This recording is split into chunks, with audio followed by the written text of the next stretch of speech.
I'm Groot.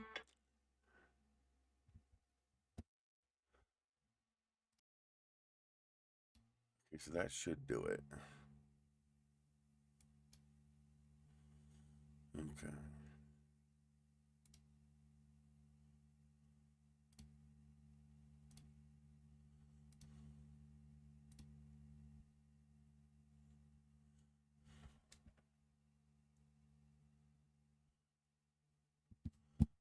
And then pop this out. Hey, Maker Viking. First one in the stream. How are you doing today? This here. This doesn't need to. Seriously. Why do you keep grabbing the wrong goddamn window? There we go. Hey, Ben.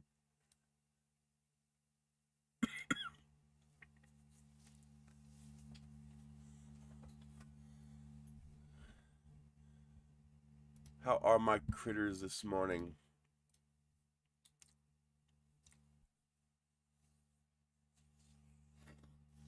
I need a third screen to get everything set up.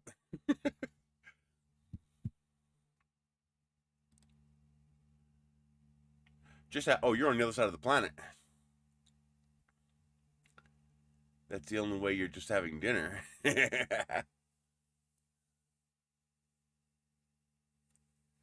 Is that the metal 3D printed rocket?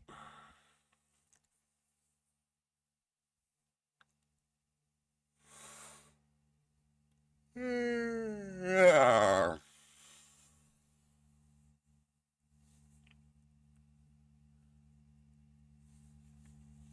Well, those people are slow. I mean, we already know we could do 3D printed rockets. Not quite the same thing.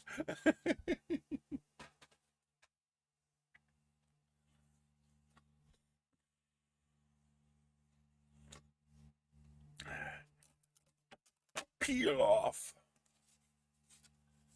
Yeah, that angle is still too high.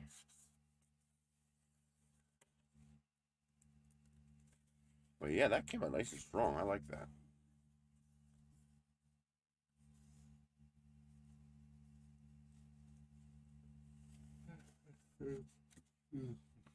I found these little stackable drawers, little storage note things.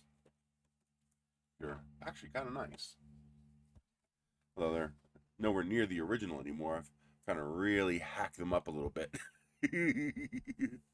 It started off as this. I didn't realize it was so tiny, and the settings that I chose were way too hot and fast for something so small. And so I was like, ew, that came out a little ugly. I was like, why is it so tiny? And the whole process of downloading it and slicing it and prepping it, I didn't realize it was so small. So I scaled it up a little bit. And then started hacking away at it to make it truly vase mode compatible that size. Because if you just printed it in vase mode, it would be very wobbly at that scale. And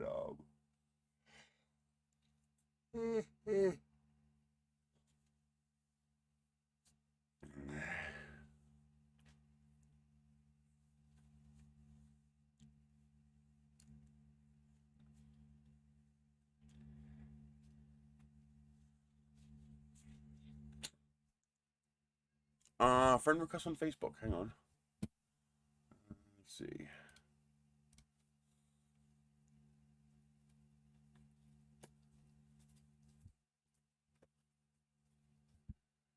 I have not gotten a request yet. Oh, there it is. Just popped up. Done. Hi, baby.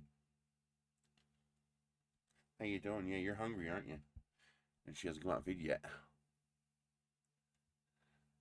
I'm sorry, Monica Weber. I have no idea who you are.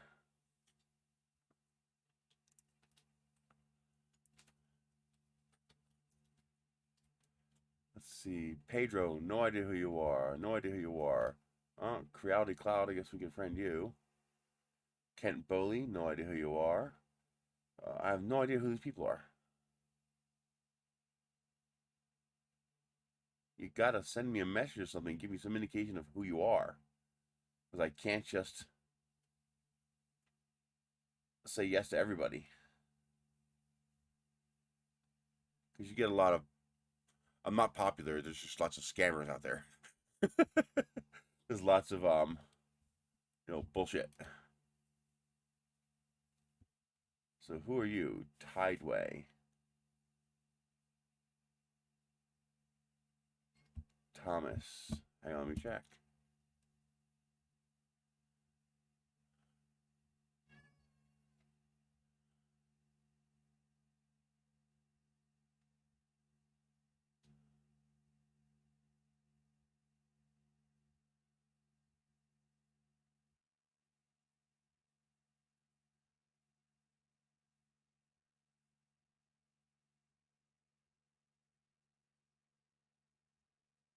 Hi, baby. Hi. Hold on. He needs some loving. My baby needs some loving. Yeah. He's a good boy. Yeah. He asks for nothing but food, a place to take a shit, and love. So whenever he wants some love, he gets some love. Oh yeah. Oh yeah, I finally turned off the heaters. I haven't put away the heated blanket. It still gets down to freezing at night, but during the day we're hitting 55, 60 degrees. Today it's gonna be 63 degrees. Cat, you got hair all over my face. Because you got so much hair. But you're worth it. You're such a good boy. Yeah. He's a good boy. Want to say hi to the critters? Yeah? Hmm? Want to say hi to my critters? They're going to be minions just like you. Yeah. We're going to take over the world. Because we're evil. Yes. Yes. We're going to put them murder minions to good use. Just two. And they're in Knoll. Go ahead.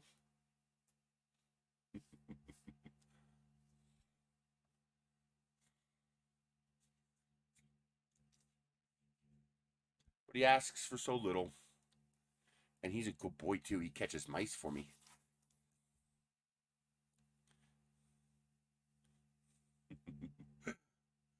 He's just balancing on my knee now.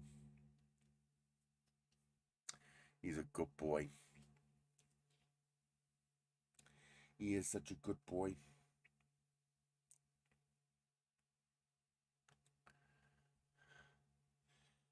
I don't have the resources for more than 2 cats, and this house could probably support 3. But, it's a matter of resource management, and we don't have the resources for more than 2.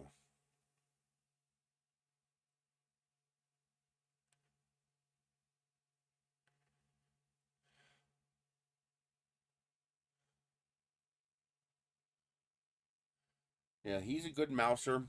He'll sit there for hours stalking them. Noel doesn't give a shit until he catches one, and then he wants it.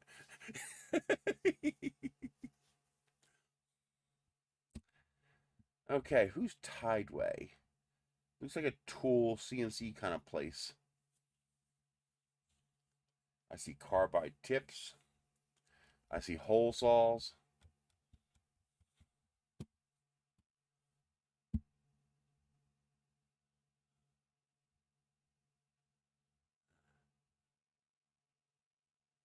Is there no way to search the friend request list? Who are you? You might be interesting. Genesis Printers.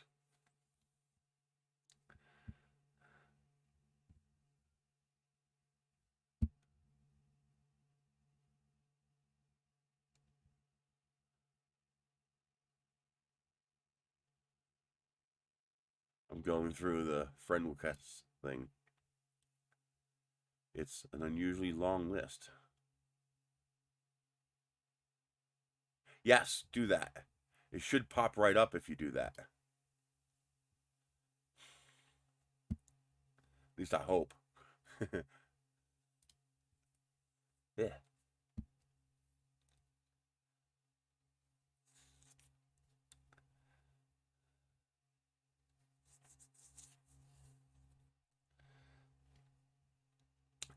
I actually got 6 printers going this week.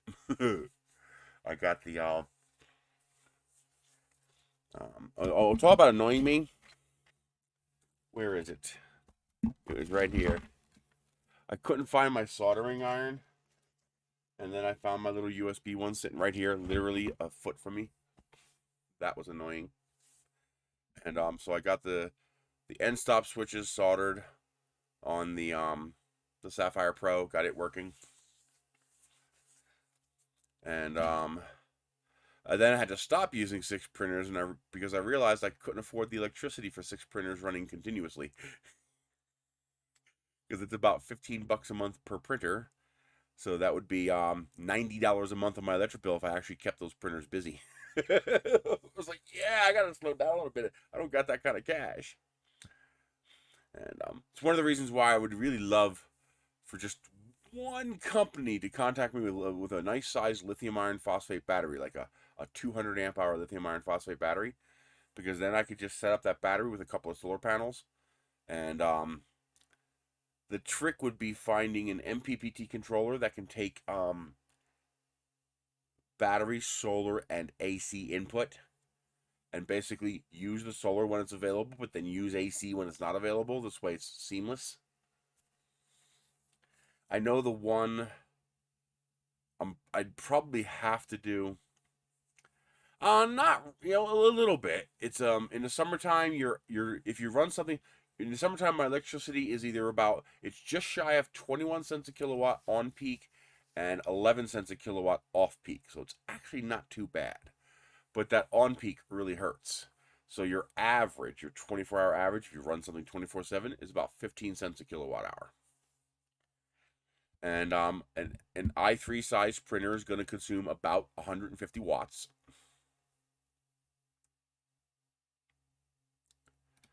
My CR6 SE consumes a consistent 154 watts. That's after it's done all of its heating up and it's just running steady state. It consumes like 250, 280 watts when it's first getting going. But once it's going, in warmer weather, in colder weather, that temperature will be higher, or that power consumption will be higher. But once it gets warm out, it'll be about roughly 150 to 155 watts on average. So that's 155 times 24 times 30 that's wrong. There's no way it consumes that much power. 150 times 24 maybe it does. It's 3.6 kilowatt hours per day. So 3.6 times 30 is 108 kilowatt hours times 0.147. So that's $15.87 a month. So let's call it $16 a month. So that's $90 to run that many printers continuously. We can, but there's not much benefit here. Because to actually tie into the grid requires a pretty healthy permitting process, and I can't afford that. So even if I had solar panels, they probably wouldn't approve it. So I would have to do an off-grid setup where I just did my own thing, kind of thing. And I would probably have to use something like the Bluetti EB3A jump boxes. They are, I believe, maybe it wasn't the Bluetti, maybe it was the big boy I have. But some of the battery boxes are intelligent enough that you could plug in the AC adapter and you could plug in the solar, and they will preferentially use the solar power first and only use the AC power if there's not enough solar power.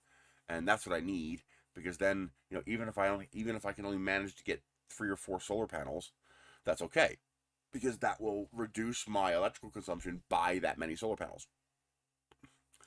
And I've got a bunch of MPPT controllers I got from Vine. There's one right there.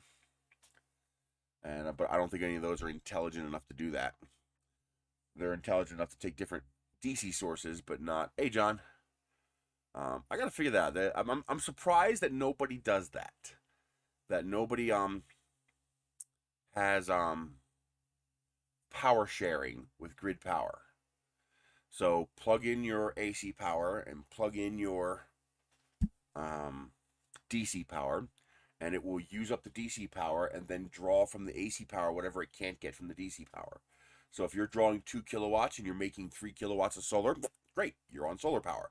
If you're drawing 2 kilowatts and you're only making 1 kilowatt of solar power, then it'll use 1 kilowatt of solar and 1 kilowatt of AC. And at nighttime, of course, you're going to use all AC. But that would be seamless. You know, it would you wouldn't have to think about it. It would just you would just get the maximum solar of whatever you had. I'm surprised that they don't do that. I guess most people want the convenience of the grid tie. But grid tie is not very equitable here because 2 problems. One, we have an extremely high monthly service fee. It's one of the reasons our electricity is so expensive. I pay $25 a month plus taxes, other taxes, because the $25 a month, let's be honest, it's taxes. So I pay $25 plus a month in taxes and whatnot.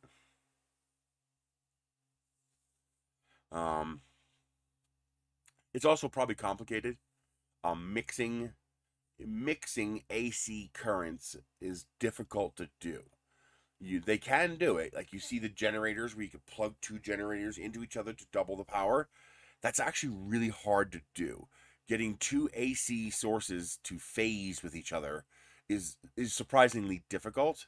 I mean, I guess on an industrial level it's probably not difficult, but on a home consumer, spend $100 level, it's difficult to do. And which means you can't actually run on AC power. You have to run everything on your DC and then through your inverter AC power, and you would simply use the AC as a charging source. But that now means your entire charging circuit and your output circuit needs to have enough oomph to power whatever you're trying to power, and that costs a lot of money too. So I guess I can see where they're coming from.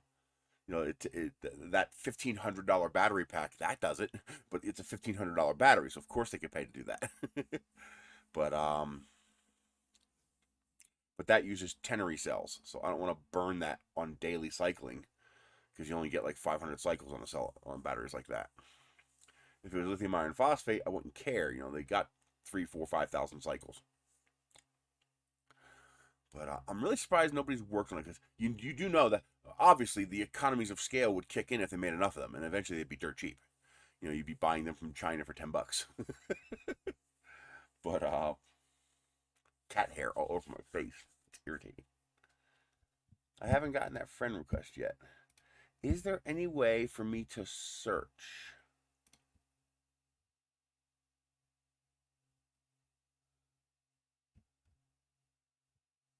I guess I could start. Okay. If Luke is friends with them, then I probably should be too. Luke is friends with that one and that one.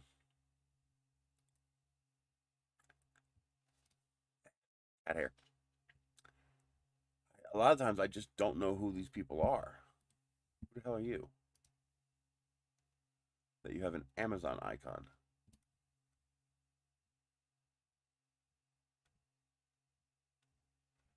Are you a gadget poster?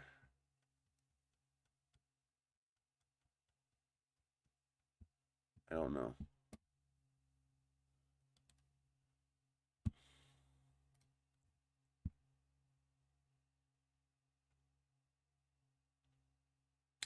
Have you guys seen that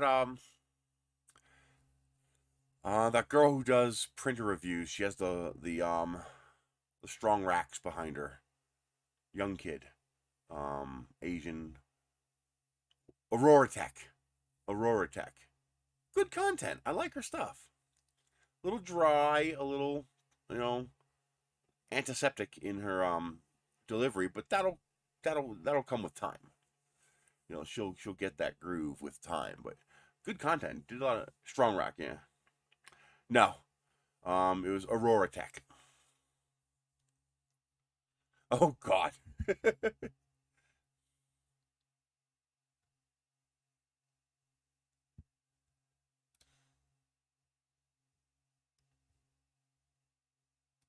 He's got a rocket in the background. You get to confirm.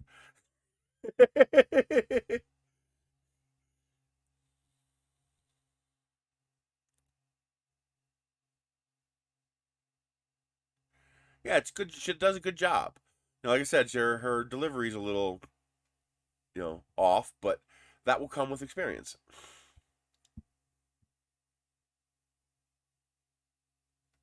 Hey, there's Sean.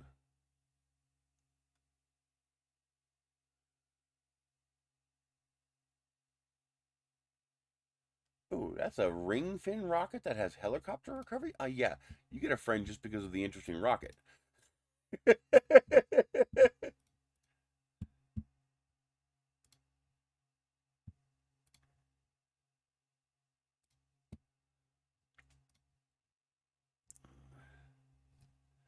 Oh, that's a nice bird.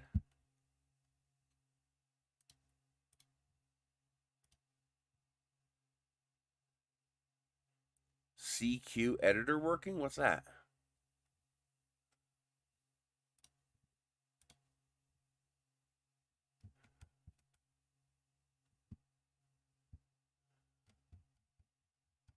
Let me check. No, Pedro Augusta is still at the top, but I might have to refresh the page. Who are you, Pedro Augusta?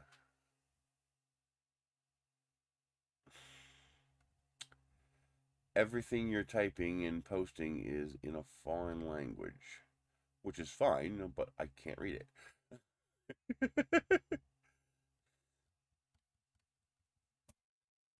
Oh, a new one popped up. Monica Weber. Who the hell are you?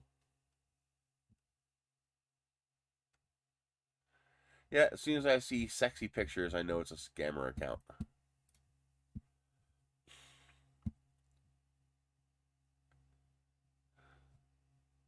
People like that just aren't going to friend people like me. There's no reason.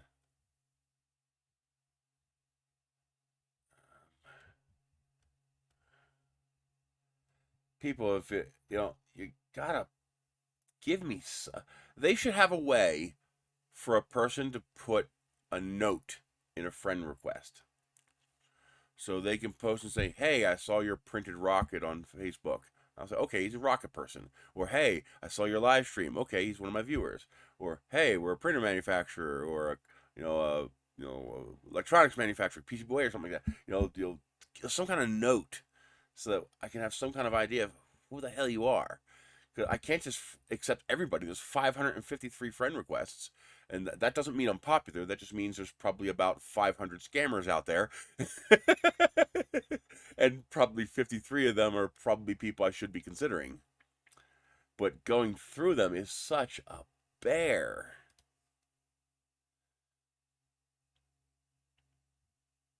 Oh, it jumbles them. Because now I have a completely new list when I refresh the page. Ava Mason, Victory, Desanova, Sarah Lee, Leela Wong, Grace Miller, Gary Lavoie. I have no idea who these people are.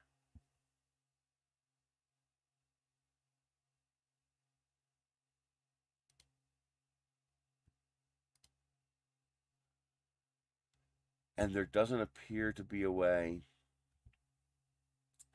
to search it. Wait a minute. Let's see. Well, let's try to find you. If I search for a person who has friend requested me, will it say that? No, it doesn't work like that. In order to do a Control F, I would have to be able to see the entire list. I only see a small section, then I hit next and next and next. Here we go. Viking Web Marketing in Sandefjord, Norway. So that does work. So if I search for a person's name, and if that person shows up on here, it says confirm request. So there's a little. I don't want to show the screen because I don't want to show your full name, but I can do that by scrolling down a little bit. So when you go and you do a search for the names, you get something like this, and this will actually say confirm request, and so that works. Okay, that's something.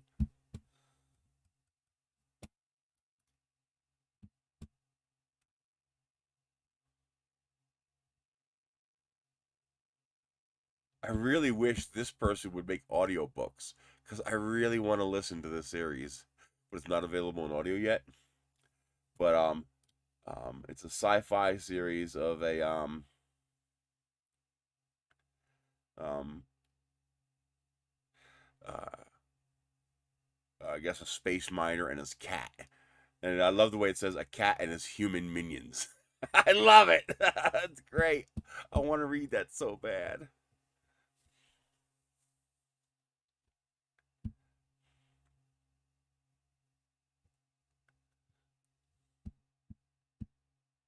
So busy, busy, busy this week.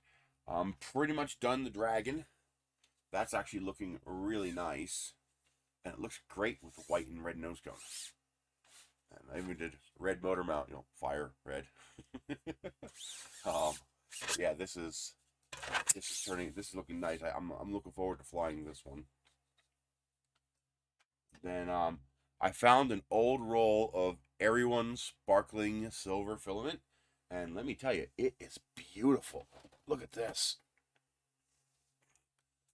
This is not going to stay here. That's just printed, but I screw them all together so I don't lose the parts. This needs like 4 more sections, but I wanted to do something with strap-ons on the side, so this one has boosters on the side. I thought that was pretty nice. But this filament is gorgeous. It's got a transparent, you can't see that properly, there you go. It's semi-translucent, and it's got like silver glitter, stuffed with silver glitter. So that's going to be really nice when it's done. I've taken the CR6SE out of commission. I'm tired of putzing with it. The center of the bed will not stick anymore. No matter what I do, the center of the bed won't stick anymore. And the rest of the bed is only sticking so-so. So I ordered some bed stickers so that I can put a proper surface on that machine. Can't afford to put a flex plate on it right now, but I can slap a sticker on top of the glass for now and just bypass that problem altogether. I'm tired of that SDI carbon surface, that silicon dioxide carbon surface. The black with the dots. It's just a pain in the ass. Once it stops sticking, it's just a pain. And no amount of I sat there at the sink for 5 minutes with hot water and Dawn dish soap, and it helped for one print. And even that print didn't stick perfectly. There's a little warping on the bottom of that print. But it's like I just gave up for now. I'll wait till I get those stickers in. I ordered I ended up getting 3 310 by 310 stickers because I could just cut them down. And I like the old the slightly soft fuzzy surface that kind of feels like fabric. That rough matte finish surface that the original Enders and Sapphires came with. That's my favorite bed surface because it's bulletproof. It's basically indestructible.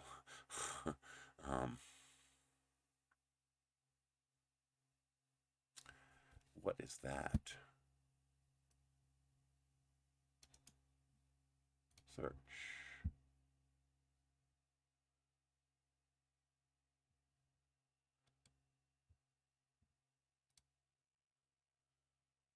There it is. That stuff. That works on the carbon SDI surfaces.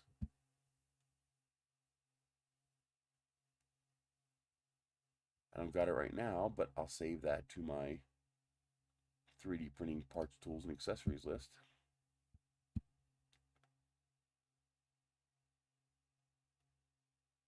Okay.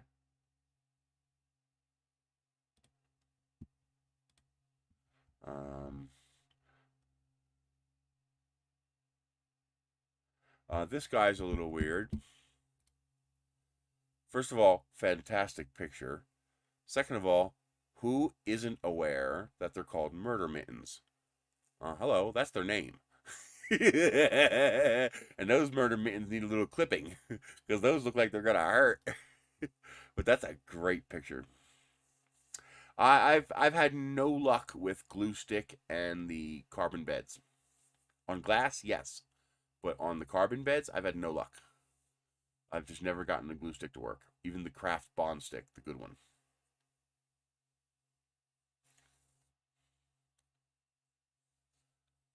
We are doing everything today. Everything. Here's another model I'm working on. This one is not ready for flight yet. This is a prototype, just to test out design and fitment and whatnot. So the whole idea here is, no new printers. The back half of this rocket will actually come off like this, and then these are 3 gliders. So let's take them off and show them to you. They don't work yet. I gotta make that fit a little looser. That's a little too tight. So do you remember when, as kids, we'd make those paper airplanes, and those ring airplanes out of paper? I'm trying to make a 3D printed version of one. See, the trick is, they have ring toss that you can 3D print. You know, the little ring, you throw it like a football. But I can't use those. They won't work. No printers lately. Nobody is sending me printers. I have almost all of them, I guess. I guess they want new blood, but I don't know. But nobody's sending me printers. I've asked a couple, but you know, they've either ignored you or said no.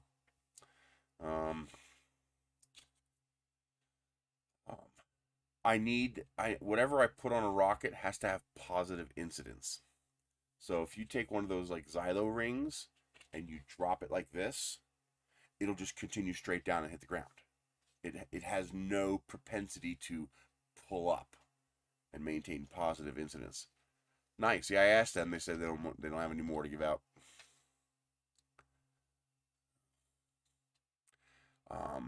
So this has an airfoil, and it has a little upward curve here, so that when I get the balance right, I got to put like a dime and a penny on the front here and see how much weight it needs to get positive incidence, or to get balance, because right now it just falls like this, of course, because it's tail heavy. Although maybe making it longer would shift center of mass. But the problem is I try to keep all the parts 200 millimeters tall or less, because if I go over 200 millimeters, I remove printers from the available queue of people who can use them. So if you have, you know, one of the smaller Core XYs like a Sapphire, you can't print it. If you have an Ender 2, you can't print it. If you have a Prusa, you can't print it. So, you know, I could print up most of my i3s will go 250 millimeters. Let me double check. I'm expecting a call this morning, so I might have to pause if that comes in while I'm streaming.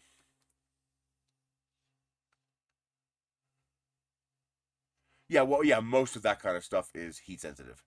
So it requires heat to work.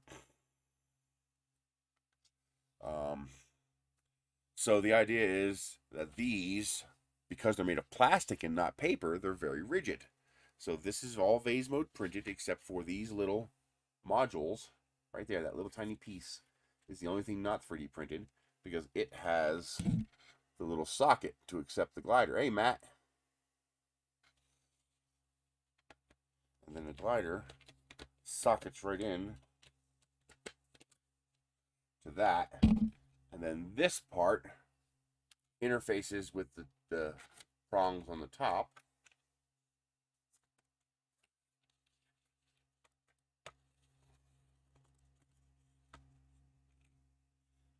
It's one of those tedious to put together, but you know, once it's in there, now it's solid. And because this is shaped to this curve, they don't wiggle much. They're on there pretty solid, which means now they're the fins of the rocket.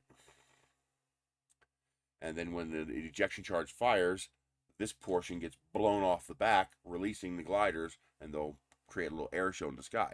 So if I can make it work, that'll be pretty cool. I am Groot. And then I've also gotten the I got the Sapphire Plus working. It had a cooked off PTFE tube.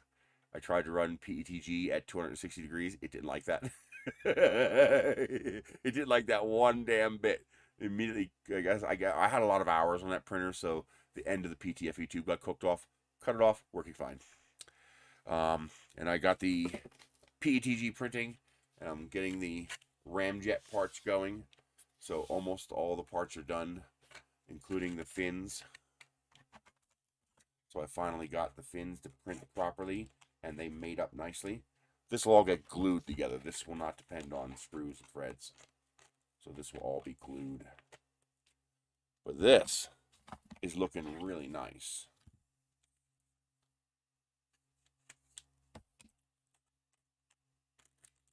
All vase mode printed. I even printed little trim rings, so you don't have to paint anything. I just need to get a set of decals made. I still need to do the nose cone. But yeah, that is turning out really, really nice. I'm excited about that one. Do that.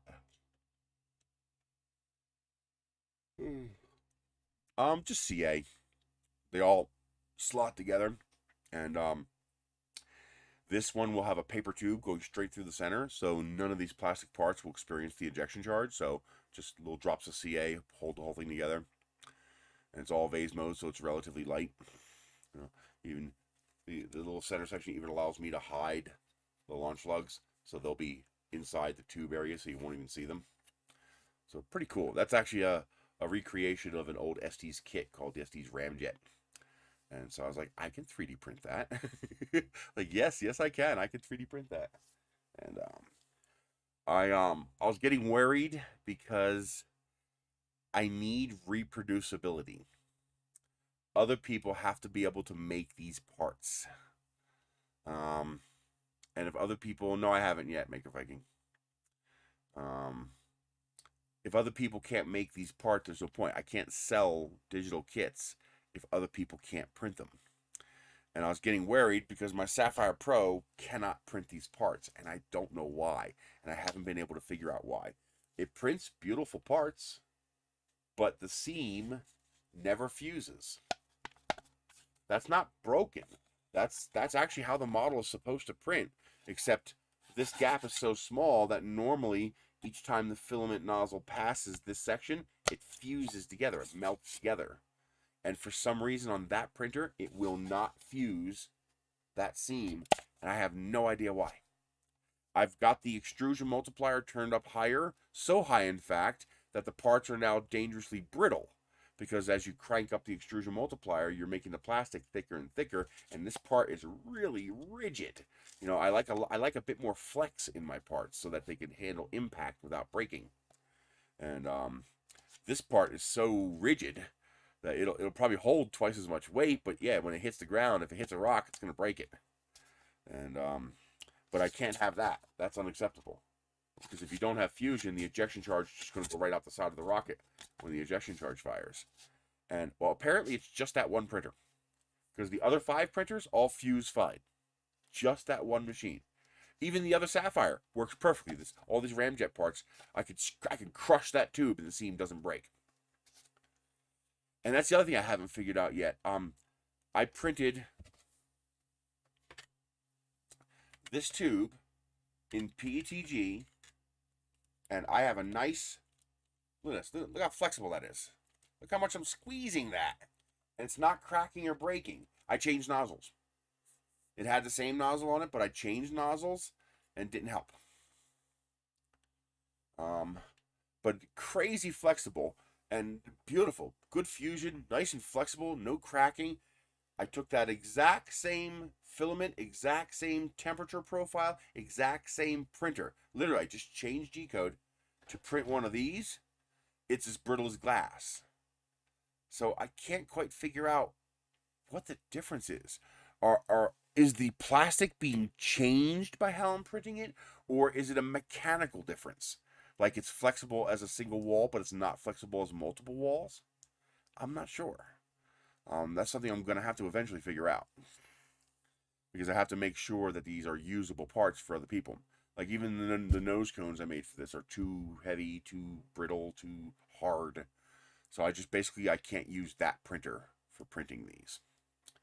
And I got so I found, I need, in rocketry you have to attach, we call it the laundry. That's the recovery system. So inside the rocket, you're going to have a shock cord, some kind of heat protection, you know, wadding or a Nomex shield. and then you're going to have a parachute, and you're going to have, you'll have all the lines connecting these parts together. So basically you have a 3-point connection. You have 1 point connecting to the rocket, 1 point connecting to the nose cone, and 1 point connecting to the parachute. And what I like to use is I like to use a quick link to connect all these parts together. A quick link. So you unscrew the quick link. It's threaded. You have an opening here. You put your lines in there, and then you thread the thing shut. Well, I found out I can 3D print these. And they are ludicrously strong. Like, they should not be this strong. I'm amazed. So I just on a hunch, the smallest normal quinkling. Oh yeah, I got a whole bucket full of them. I've been printing them like crazy. So the smallest normal quick link I could find is M3.5, 1/8 inch. Too heavy, too long, too wide. It'll fit in the rocket, but it's a lot of weight, especially if I had more than one of them. You have no idea. The weight difference is less than 5 grams. It weighs nothing. Then I did find smaller ones, M2, so 2mm quick link, perfect, the right size, everything that I need, except it's a specialized handmade Japanese special order item, and they're $5 each.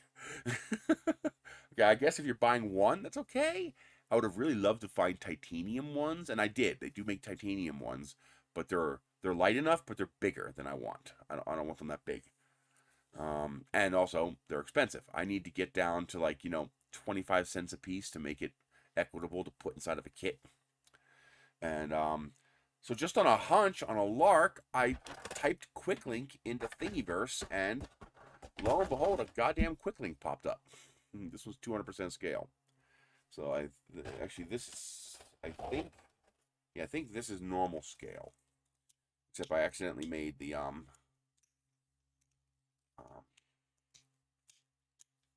accidentally made that part. I accidentally made this part here too big. So I think that was the normal scale. And I made a big one, just why not? Okay. So this one's a little tight still. But the first thing I did was I got rid of all the bases on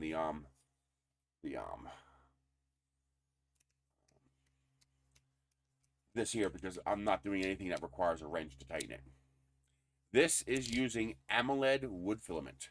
AMOLED makes some good stuff. I like AMOLED filament. They're a little on the expensive side, but they're nice. They're good quality filaments. But I printed this and it worked. So I had to, now here's the thing. I couldn't make the threads smaller, because if I made the threads smaller, there's more chance you would strip the threads.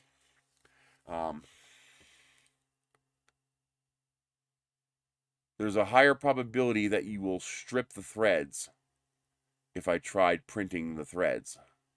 Come on. There it goes. So, bus is out back. I need to find a tire for it. I keep losing air in the front right tire. I probably need to get it fixed. So I had to cut the model into pieces while keeping those pieces connected so that I can shrink the entire model without shrinking the threads. And I ended up with this shape. So those threads are still the original size, which means I have a good bite, but this is nice and tiny.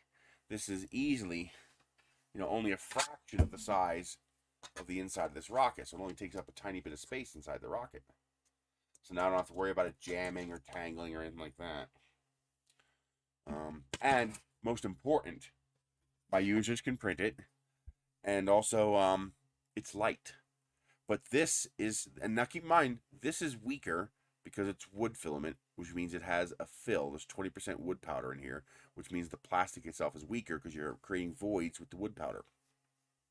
Now, I have no doubt if I took this and twisted it, I might be able to break it, although so far I haven't. I've put a tremendous amount of force sideways, and I haven't broken it yet. But end to end, the force it's going to experience flying and pull it, I lack sufficient strength to break this. I can't break it. And if I can't break it, that rocket can't break it. Because there's no way in hell that rocket can apply more force than I can. Now again, one difference is instantaneous load versus constant load.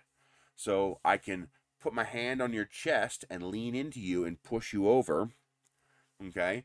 Or I can, come up to you, give you a pop, and pop you in the chest real hard like that. And that's going to be a very different kind of force. Oh, this here is printed in 2 pieces. So there you go. You print the coupler, and you print the ring. These are different sizes.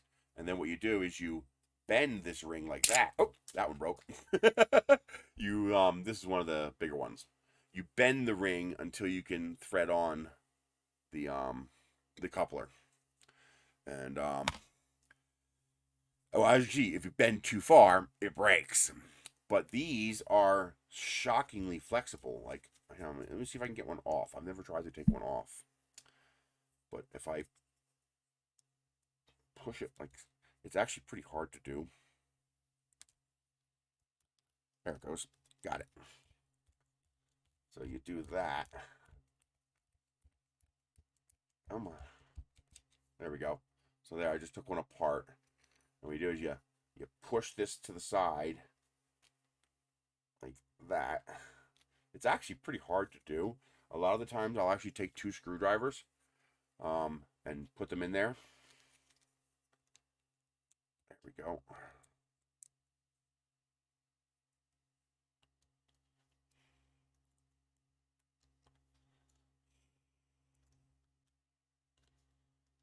Got it. So there you do that. And you rotate it on until it pops the other end. There you go. And then you push it back, and now when you turn it backwards, it re-engages the threads, and now you are locked. The trick was getting the threads tight enough, yet still printable, because if you make it too tight, it's really hard to put together. Because you don't want a lot of play. Because if you have too much play, a good jerk might shear those threads. It was also tricky to get this part right. So that's as far as I can turn it down, and it barely opens the ring. You actually have to pull it a little bit if you want to put something in there, and that's fine because I'm just putting Kevlar thread in there. But I would have to make this longer so that this can slide over top of this a little bit, because that's how that works, to open that up. Because I had to make that gap as small as possible so that I can make sure that I engaged as many threads as possible on both sides. Otherwise, you would yank and it would break. So you need at least 2 full revolutions of threads in order to have a good, solid connection. But it freaking worked. No, that's as short as I can make it. That's already almost half the length of the original. And if you make it any shorter, you'll either have no gap, so you won't be able to install anything, or you won't have enough common thread on both sides. Because remember, you have threads on this side. So you have threads on this side, a gap in the middle, and threads on this side. If you make the gap too big, you'll engage these threads, but you won't engage enough of these threads. And if you don't engage enough threads on both sides, then you'll be able to pull the piece apart. So you need to have enough thread engagement on both sides. Now this one, this piece is much longer, because this threaded section, you can see, this threaded section is really long. So when I turn this down, this is really tight. That's not even turned down all the way because it's a little too tight, but I already have a substantial gap there to fit something. But it's really hard to turn this one down. This one's a little too tight. When I scaled it up, not enough tolerance. Come on.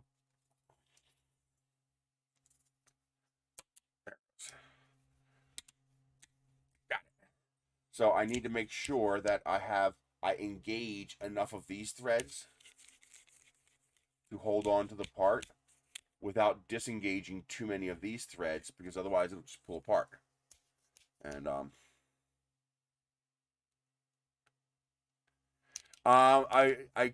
there is the flexible passive ones that latch, but a rocket parachute deployment is dynamic enough that if that shock cord wraps around that, it could open it, and it could, bend it enough to break it. This is one continuous loop, so you would have to actually grab both ends to twist and break this. If the cord simply wraps around it, it's not going to hurt it. It's not going to do anything to it. It really needs to be positive retention like this. But yeah, these work great. I've got the print time down to about 30 minutes each. And that's mostly just because I've gotten rid of most of the plastic and made it so much smaller that I can print one of these about every 30 or 40 minutes, which is plenty because you only need one per rocket. So basically you would attach your parachute loop to this, and then this loop would attach to your nose cone loop and your body tube loop. You just put all three loops inside this ring and close it. And now you have, the whole point is you have removable detention. So for example, if you only have one really nice parachute, you can move that parachute from rocket to rocket to rocket. This also means you can disconnect the three lines from the rocket, which is important. You say, well, what's the difference? Just have one line going from there to the nose cone and attach the parachute. Okay, how do you disassemble the rocket now? You see, the whole point of this rocket system is that I can break this rocket down into pieces. I can break this entire rocket down into its constituent parts.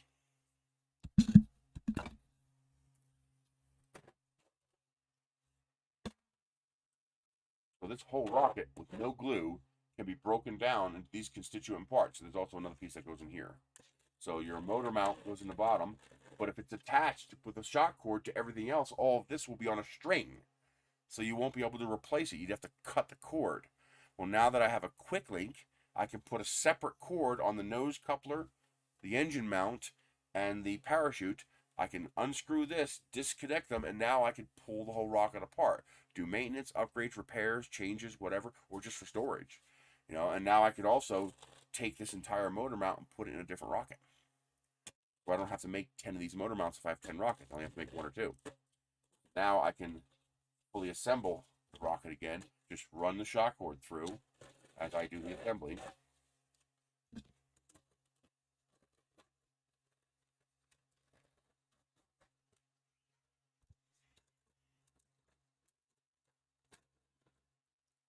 Come on. You know you want to. Don't be a ball buster. There it goes. Then the nose attaches to the coupler. So it's an entire modular rocket. You can take it apart and put it together. And this is the final little kiss that makes it all possible. Now you could just go buy one, but it's going to be heavy, and you got to pay for it when, you've already got a 3D printer because you just 3D printed all that. So another 25 minutes later, you can make one. And now it's 3D printed too. And that's just cool. I mean, I want to test one of these. So I want to put just straight up weight on it. Now, you can't put a constant load on it because it's PLA. It's going to creep. PLA will distend over time under load. But the rocket never experiences continuous loads like that. They're momentary split-second loads. So it just needs to be strong enough to handle the shock. So I found out that I'm going to take a 2-pound weight, and I got to build a test stand, and I'm going to drop it 0.5 meter.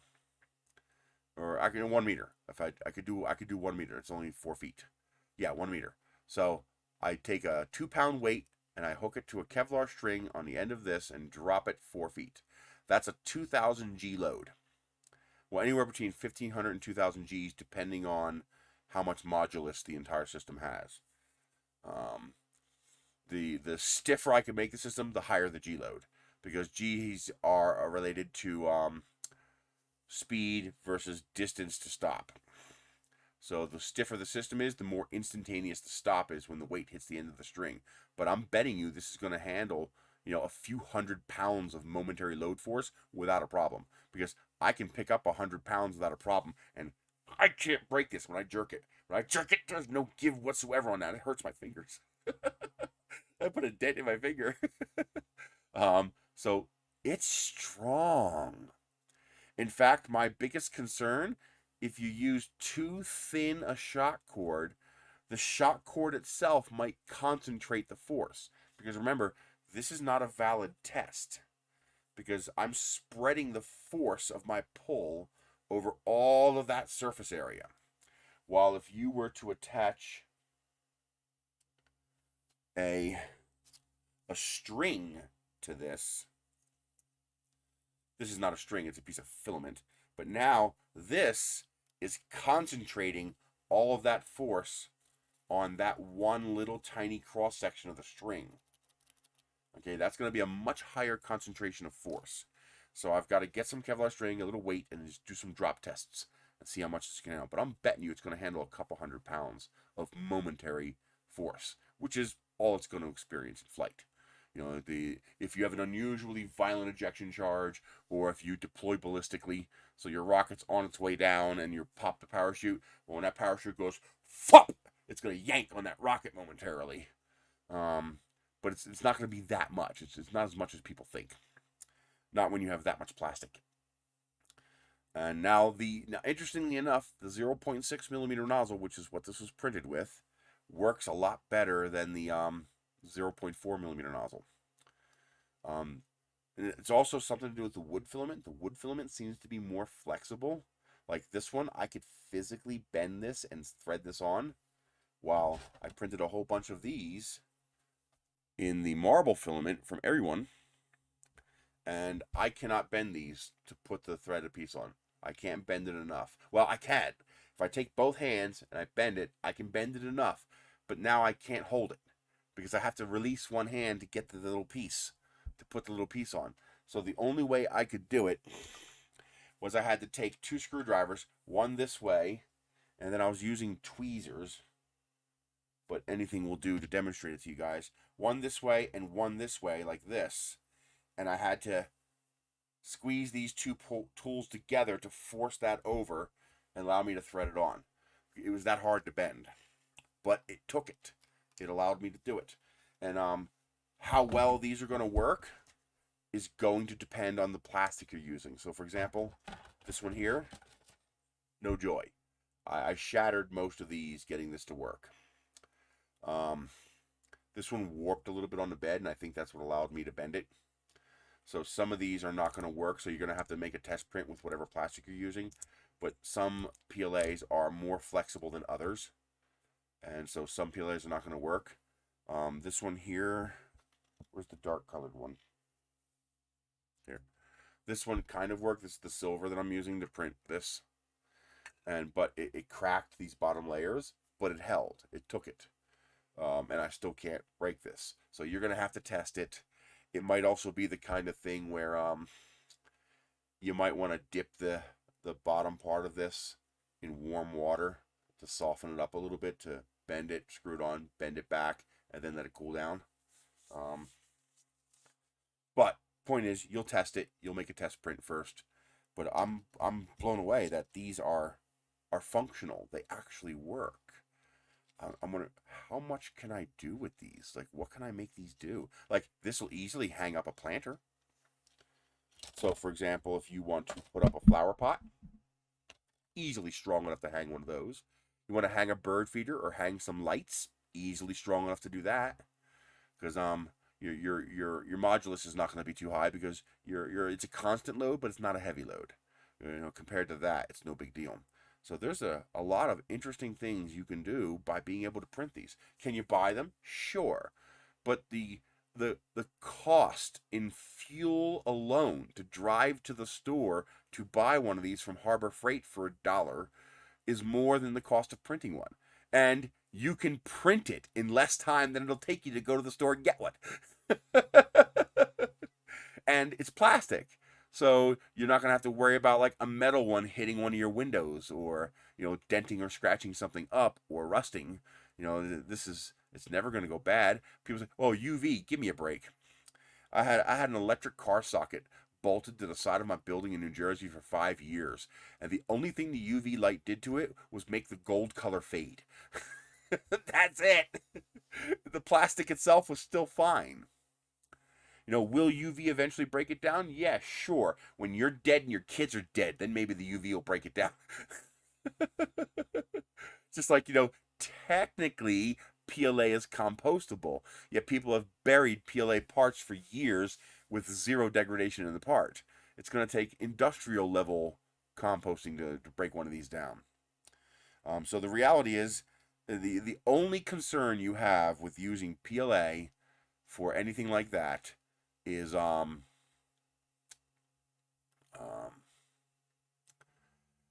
load, high constant load, which this might actually be able to handle because of its shape. But basically, all parts bend. So you take something and you bend it, and it bends. Okay. Now, some parts recover. So, for example, ABS, PETG, those plastics will recover. I tried to print these out of PETG, shattered. The moment I tried to bend it, just shattered like glass. So PETG did not work. The PLA, on the other hand, however, has something called creep. We're gonna get to that in just a moment. I got these printed last night. It's a little stackable little. You could buy them at Harbor Freight and stuff like that. It's a stackable drawer to put stuff in. So I got 3 little drawers, that I could put stuff in. So it's pretty cool. Vase mode printed. This one failed for an interesting reason. The PLA cut a groove into the feeder plastic, and eventually it produced enough friction to overwhelm the stepper motor. So it did finish, just no filament came out because it was jammed. But so here's the thing. If you saw the person who made the simple L bracket book holders for their books with PLA, it didn't work because every day the books went until they fell off, and the plastic stayed bent that way. PLA can creep. What that means is when you bend PLA, it stays bent. I can actually possibly show you that.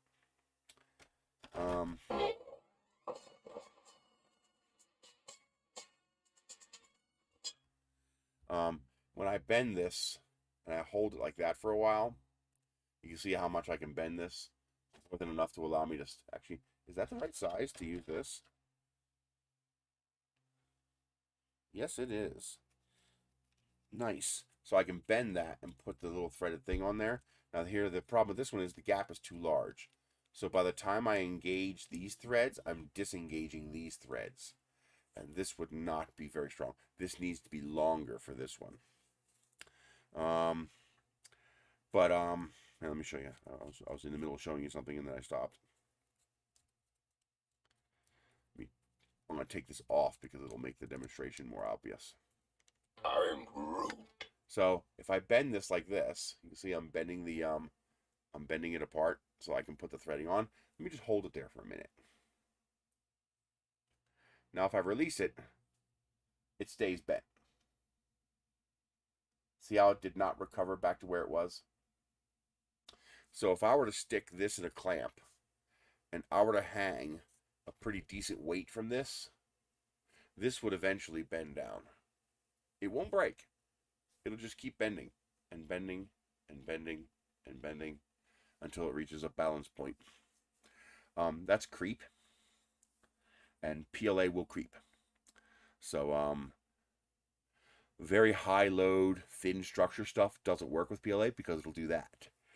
But this is not that case because this is a complete loop. So this might distend over time, but it's probably not going to be enough for you to notice depending on how much weight you put it on. So I might have to test that. I might have to hang up like 5 or 6 of these outside under the carport. put 1 pound, 2 pound, 5 pound, 10 pound, 20 pound, and see if they dimensionally change over time.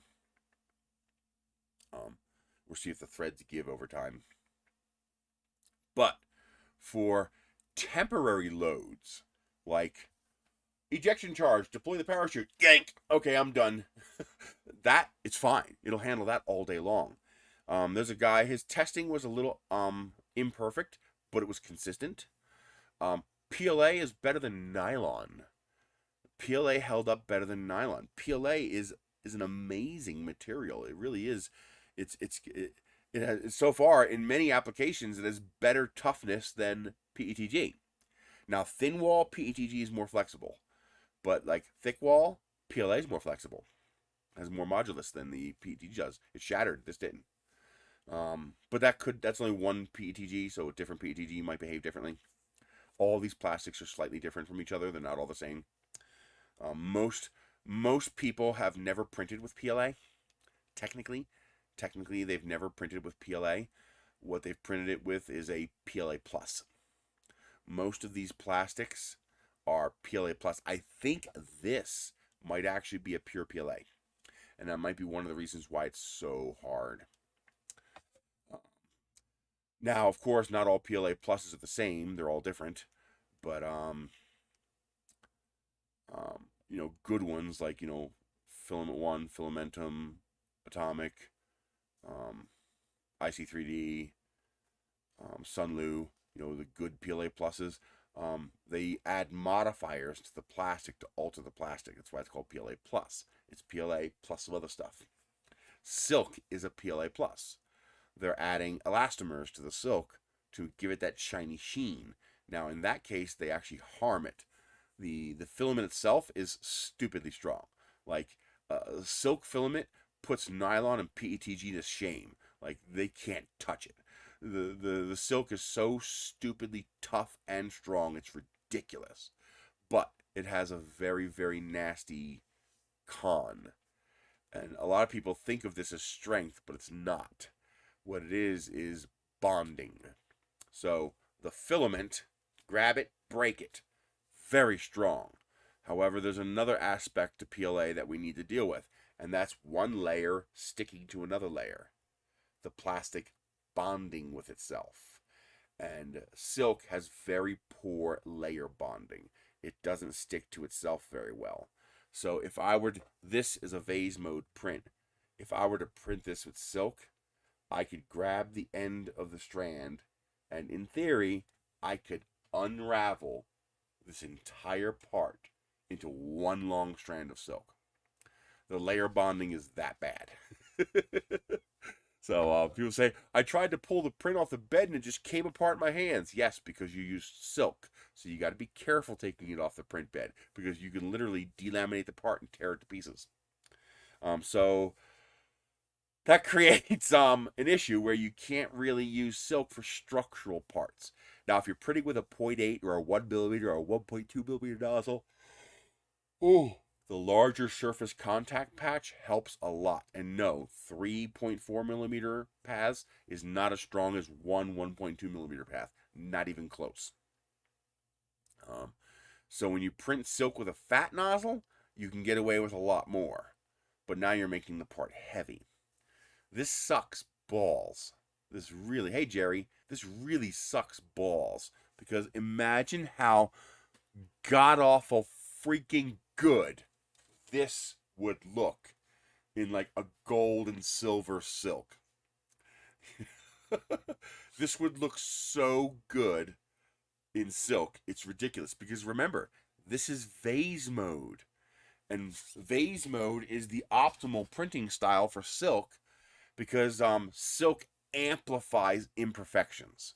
If you have any imperfections on your model, silk is going to put a bat signal spotlight on that imperfection. It's going to be like a neon sign saying, I fucked up here. But vase mode has no imperfections because it has no retractions. So this part printed in vase mode, with the exception of the seam, that's still vase mode, but it's a hard corner. This part printed in silk is going to look amazing. Oh my God, could you imagine those double and triple co-extrusion filaments where it changes color depending on what direction the nozzle's going? Well, that's a continuous direction. They would look amazing. I'm actually thinking about taking, hey Fernando, I'm thinking about absorbing the weight penalty and running a 38 millimeter tube right up the center of the entire rocket, and then having the nose cone actually have a 38 millimeter hole on the bottom of it so that it would actually interface with the paper tube inside and not necessarily with the plastic tube on the outside. Because then the silk airframe would never experience the ejection charge. The injection charge would be contained within the paper tube like this. So the 3D parts would be surrounding a paper tube going all the way up the middle. And doing that, the rocket would be a lot heavier, but oh my God, it would look so good. It would look so good. Oh man, that would be epic. That would just be epic. There is a way I could use less paper tube. I could have the rocket split down here instead of up there. And so this part would not have to have a paper tube in it, just this part. And that would allow me to do some specialty silk prints. But ASA is a relatively weak material, but it's nice because it handles the heat and the UV. So for example, this rocket, I might be able to get away with printing in silk because it's going to have a paper tube going up the middle. So imagine orange silk metallic filament. Oh. But now you have a second problem though. The rocket also has to survive landing. It has to survive recovery. So for example, that rocket there, I'm probably going to recover upside down. I'm probably going to attach the shock cord to the bottom of the rocket so that it'll come in nose first. Because those big pointy fins, I don't want them hitting the ground first. So you'd have to do things like that. You might even want to have a harness on your rocket to recover the whole rocket horizontally. So have a shock cord attached back here and up here, so it hangs in the middle like this and it comes down like this. It should be dangling off, but have the rocket come down horizontally, so the impact force is hitting the ground to be lower. So the impact force would be a lot lower.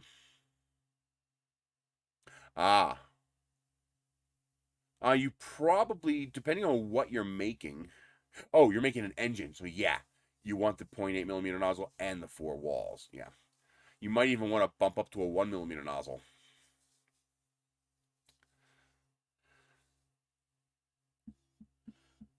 What's an eolic engine? What's that mean?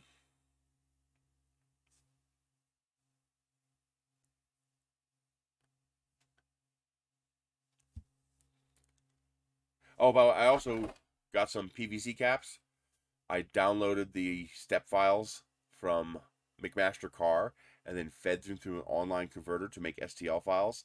So I finally capped that open pipe underneath my sink. Wind propeller, okay. Oh, it'll handle that. You don't need to use that heavy duty part. But then again, on a boat, you just want it heavy duty because people are going to bump into it and be rough with it. So yeah, it makes sense. But yeah, that'll be plenty. I had to really scale it down, but I think there's something odd about the sink drain. I don't think I was actually engaging the threads. Hang on, let me show you what I mean. Okay, so let me upload this. Save that. And then I want to show you the empty one. There we go. Upload that.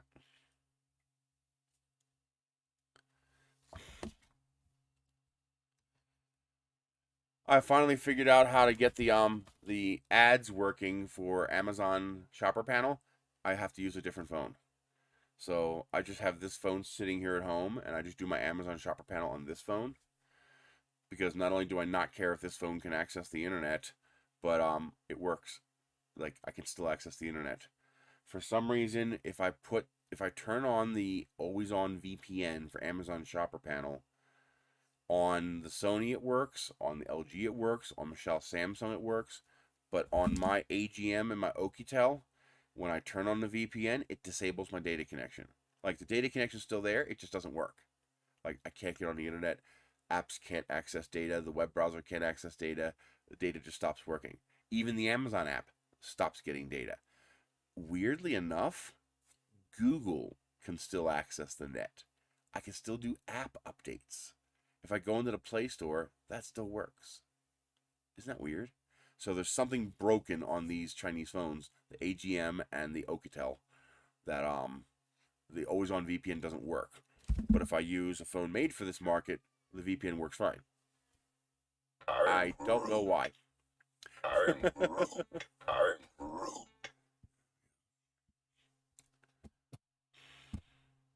So let's show you the pictures. You can see what I'm talking about.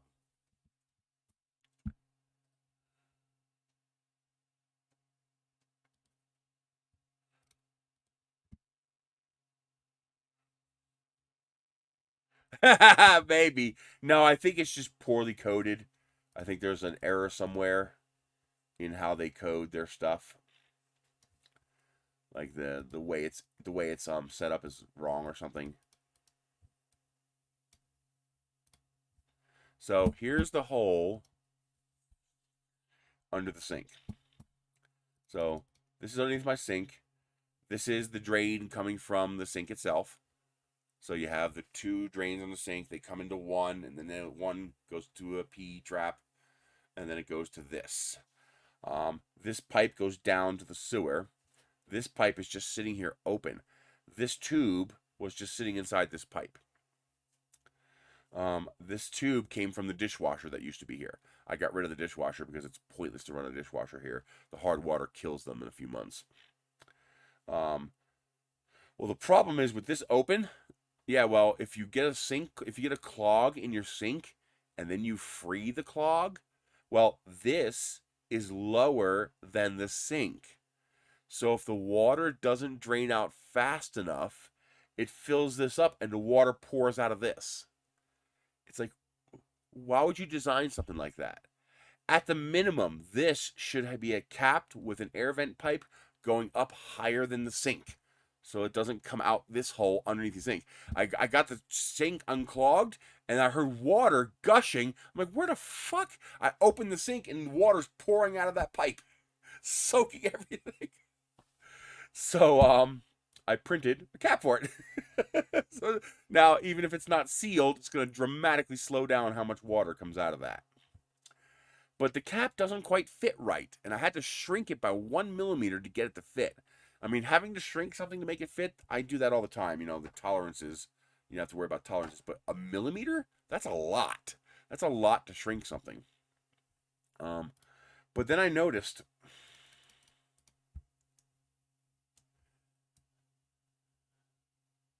Yes, I do have polycarb. Actually, I have 2 rolls of I got them from Vine. I haven't messed with them yet because I don't have a printer really capable of it.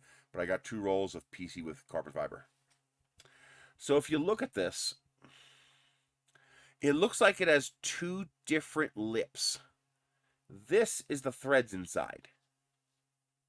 Well, what the hell's this up here? See how the gap is different and the diameter is different? I think my part doesn't fit because I'm trying to thread it through this. And so it's never actually engaging these threads down here. So I don't know. Is this removable? Does this piece come off and I have just a pipe with the threads? Or is that part of it? I don't know. But you can tell, look at the shadow difference. This here, this rim here is definitely different than these threads. And so I'm wondering if, I don't want to, mess with it and break something, but I'm wondering if this piece is not supposed to be here. Like if this is some kind of a collar or some kind of separate piece that's different from this threaded portion. So I'm going to have to take one of these to the store with me and just see if it threads into a PVC pipe. And, but I got it close enough for now, and now it's capped. So it fits. I'm satisfied. But yeah, I made a bunch of those. I printed out a couple of them just so I can post the make on Thingiverse. But you know, they're on Thingiverse now. You may have to scale them. When you scale them, make sure you only scale them on X and Y and not on X, Y, and Z. Because otherwise you're changing the thread pitch. Yeah, they print great. This is printed in the AMOLED wood filament. I printed them with no bottom layers and then just top layers because it's more than good enough. It doesn't need them. I also finally got that train whistler print. So a little wooden train whistle. I thought that was kind of cute. And then of course now here's the thing I've been messing with. These drawers. I'm gonna have to make my own. I've hacked the living hell out of these. These are very, very different from the original files I remixed. The original was just that. And I didn't realize how tiny they were. It's like, I need something quite a bit bigger. I don't know how I went through the whole slicing process without realizing it was that small. Sometimes perceiving scale on the screen is hard. So I was like, way too small. So I scaled it up 250%. Let me get one there.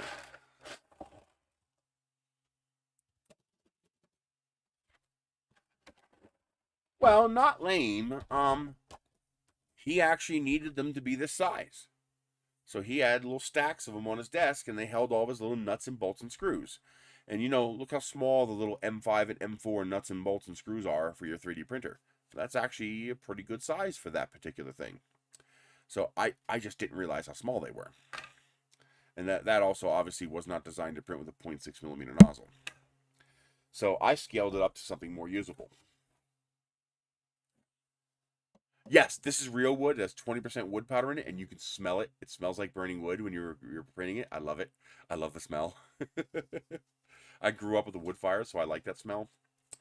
So I totally reworked the model. I had to rebuild the bottom. I had to rebuild this, which I still have to rebuild more. You can tell it's a little rough.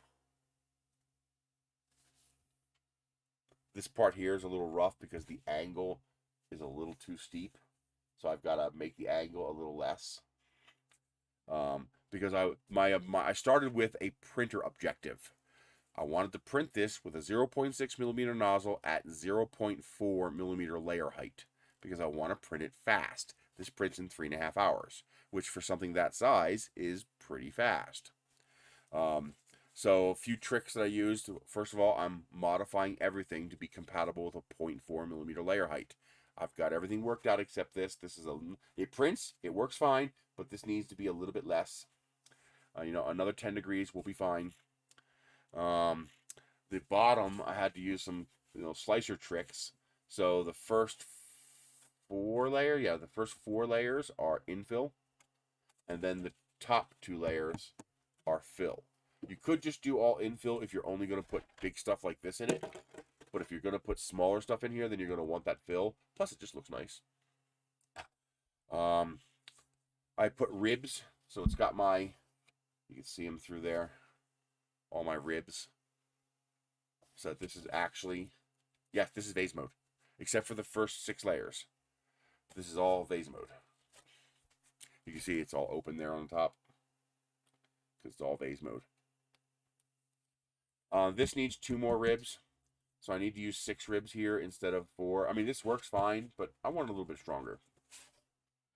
Well, when you're printing, for some things, 0.6 just doesn't work.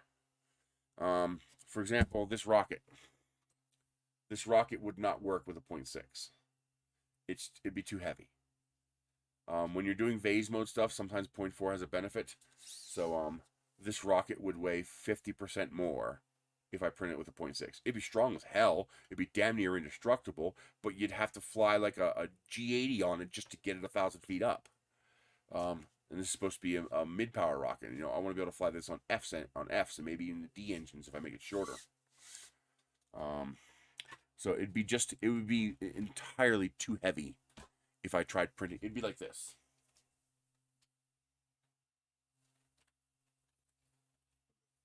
Now you're talking this class of part when you start using, this is with a 0.6mm nozzle.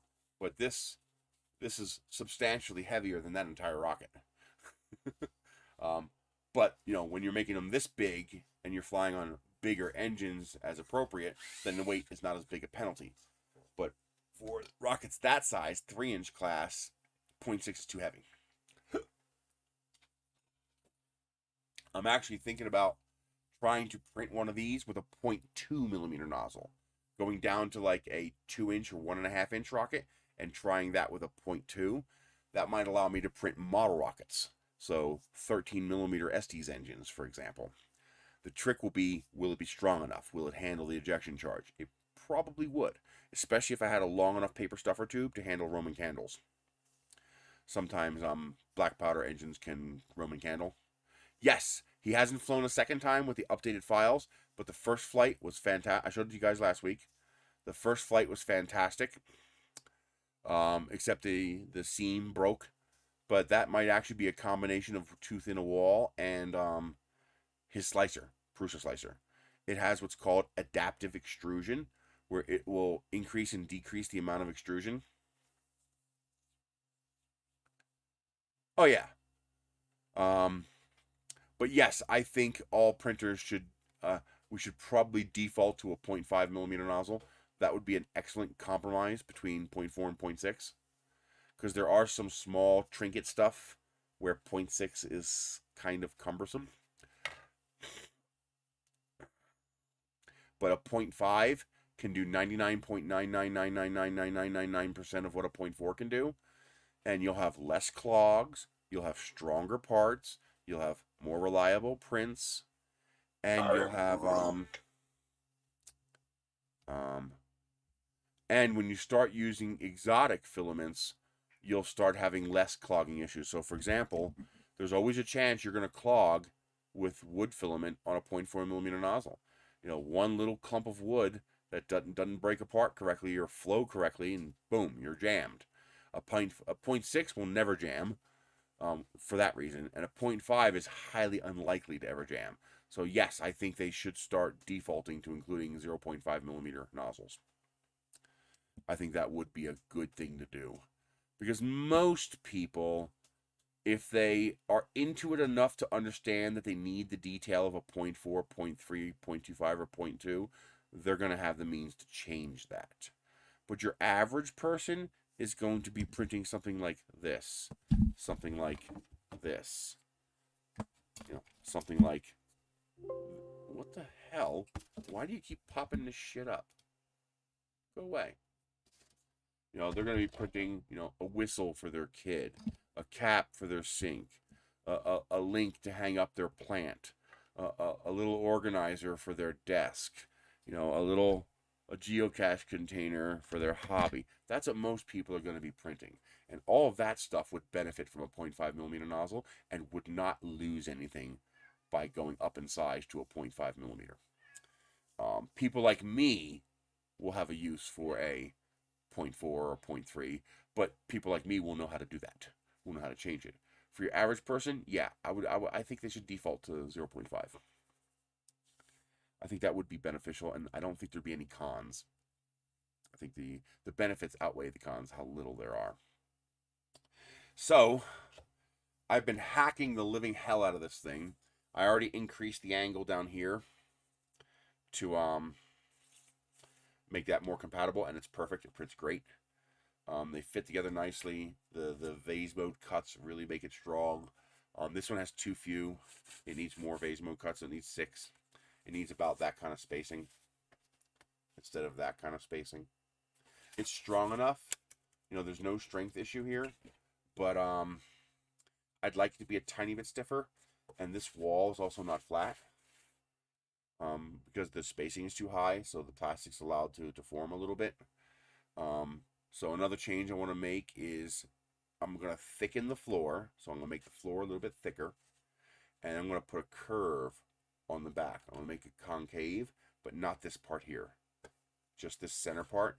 Because what happens is now, how do I show this to you? This is not going to work because this has a ridge, but this doesn't sit flat on a surface. You see it wobbling? You can actually see it. See the curve? And you want these to sit flat. Now you put some weight in it, it's going to sit flat, but you want them to sit flat. So more ribs and a slight curve will make it sure that it's sitting on these two edges, so it'll sit flat.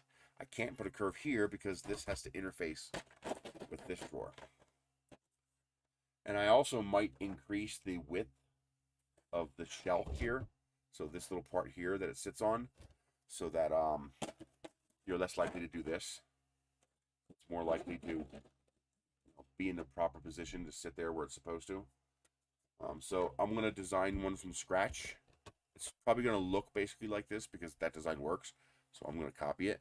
But I've reached the limit to how much I can hack this in Tinkercad.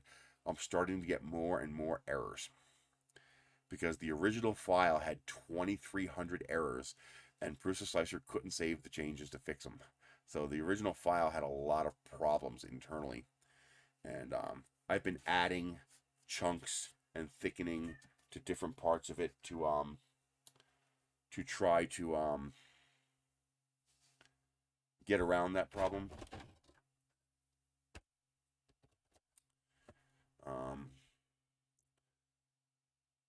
I thought I thickened that more. Guess I didn't. I've been trying to like embed parts into it to try to fill in all those little errors and glitches, and I reshaved the corner because there's lots of little lesions in the corner. Yeah, I do.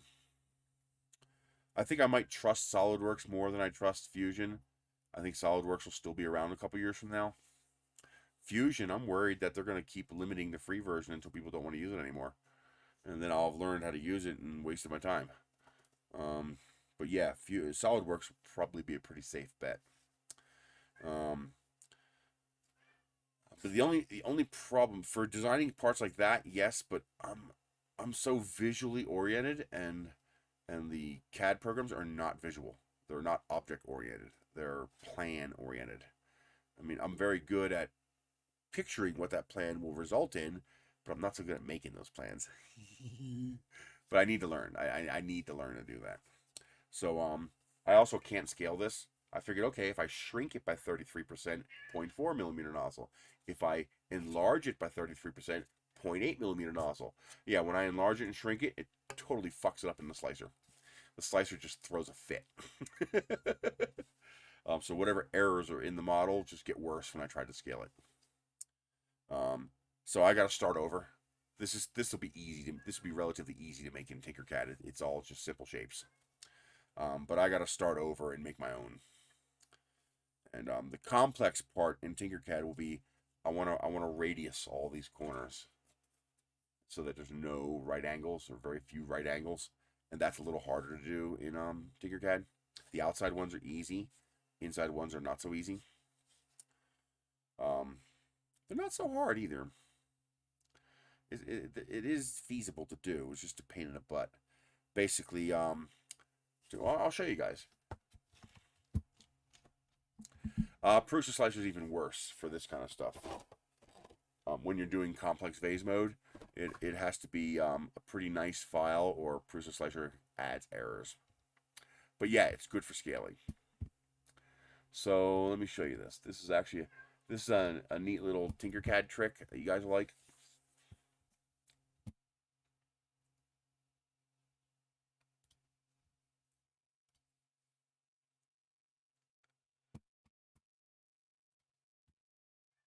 So let's say you want to put a radius on the edge of this model. How would you do that? Now this one you don't actually have to. You can just add a radius. All right. Now the problem is the radius changes the entire model, and there's ways around that too. The first thing I don't like is that it shrinks the model, but anyway, you can stretch the model out.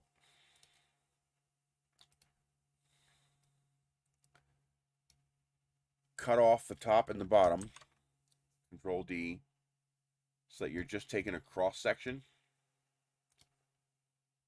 And there. Now you have your radiused corners using simple shapes with without doing, because when you radius the corners in Tinkercad, it does all sides. It does all 8 sides. But if you want just the sides radius and not the top and the bottom, that's what you do. You radius it the way you like it, stretch it out, cut the top and bottom off, and now you have an adjustable shape that has the radius edge that you want, that has the curve shape that you want. What about adding a radius to an existing shape? Like you want a very specific, particular radius. That's actually not as hard as people think. So the first thing you have to do is you're going to need a square, and you're going to need a circle, a cylinder. Increase the maximum number of sides. So first, how big a radius do you want? So let's say you want a 5mm radius. That's going to be a 10mm cylinder. So you make the cylinder 10mm. Now you're going to need to create a cut tool to cut this radius into this corner. And you're going to need to have the ability to align it, which is harder than you think, but pretty easy once you know how. You need a square. The square needs to be the actual radius. The cylinder needs to be double the radius. You need diameter, 10mm. The square needs to be half the radius, or half the diameter, or the radius. So 5 by 5. Not 56, 5. So you make a 5 by 5 square. And what you do is you align the two of them on one side. So you highlight them both, you hit your alignment tool, so this centers them. Okay? But I can also hit this tool here. Plink, plink. And now you have a tangent. And so now you have this perfect edge here. And now what you're going to do is you're going to turn this into a cut tool, and you're going to join them together. Now you have your radius cut tool. And you can do well, how the hell are you going to align that with the model? That's actually surprisingly easy. First, we're going to change the color so we can differentiate them. We're going to turn this into a hole. So we're going to take this and make it 1, 2, 3. So one's going to go here, one's going to go over here, one's going to go over here. Now we're going to take this and rotate it that way, 90 degrees. Take this one, rotate it the correct direction. Goddamn son of a bitch, get out of my way. You see, why do they do this? Okay, give me the logical reason. I want to grab that handle. But when I go to grab that handle, it puts the goddamn digit box on top of the fucking handle. Make that make sense to me. I can't grab that handle. I have to keep moving around until I find an angle that allows me to grab a piece of that handle and be able to use that handle. That is so annoying a UI feature that should have been brain dead duh. You should have been able to look at that and go, yeah, that's dumb. We don't want to do that. It makes me mad. So now, I take these two parts and I do the same thing. I align the corners. So corner and corner. See? Perfect. Now I merge them. Look at that. A perfect 5mm radius. Do the same thing. Grab those two. Align corner and corner. Merge. Grab these two. Do it again. Corner and corner. And merge. Then grab these two. And again, corner and corner. And then, oh, I did that wrong. I hit the center. There we go. Now I'm going to take this apart. Oh, no. I forgot they were all highlighted. You got to deselect and then take it apart. Deselect, select, take it apart. The reason I did that is I want to join them all together in one command. So it's easier on Tinkercad, and it's easier for me to go back a step and change this if I want to. So now I take all four of those and join them. And there you go. I now have my radius. Now what about doing the inside? So what if we were to take this and change it to 4 sides? So we have a square.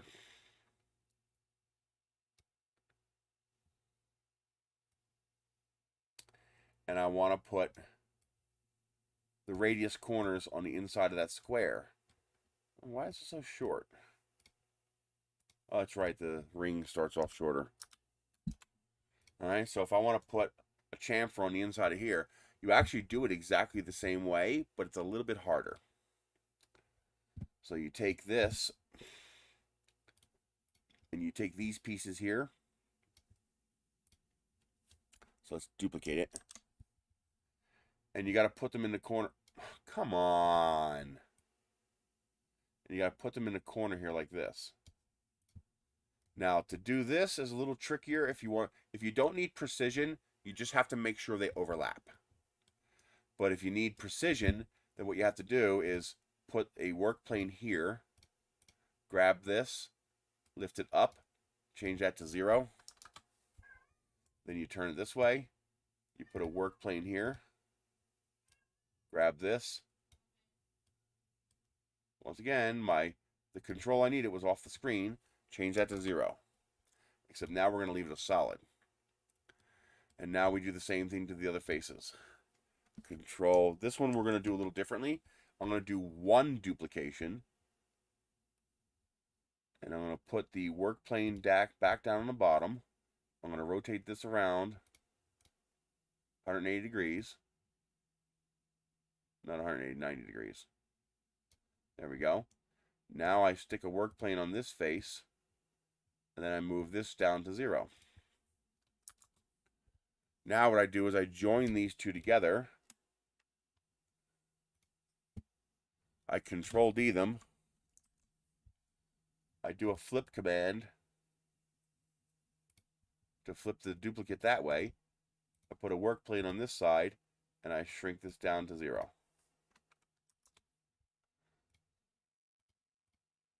There. Now I have my inside radius. Join them together. And as long as you don't see any lines, you got a perfect merge. No gap. See how it looks perfect? You can also see that if you make it transparent. If you have, if you see any kind of darkness through here, then you know you don't have a perfect merge. There's a line. But that came out perfectly. 0 issues.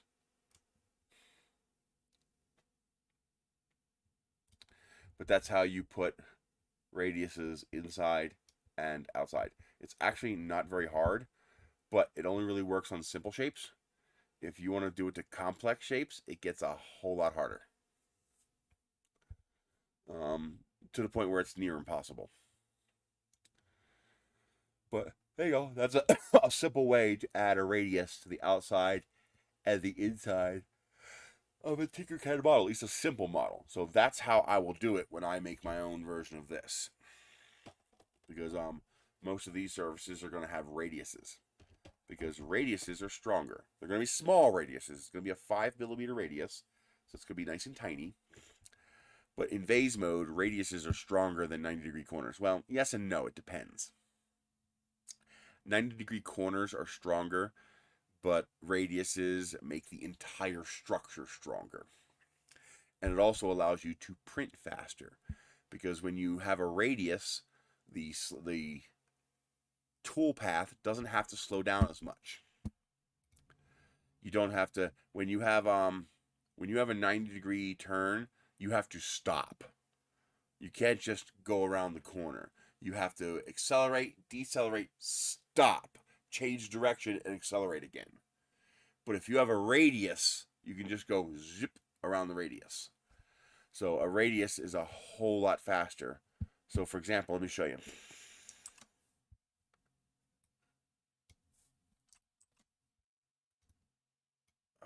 Come on.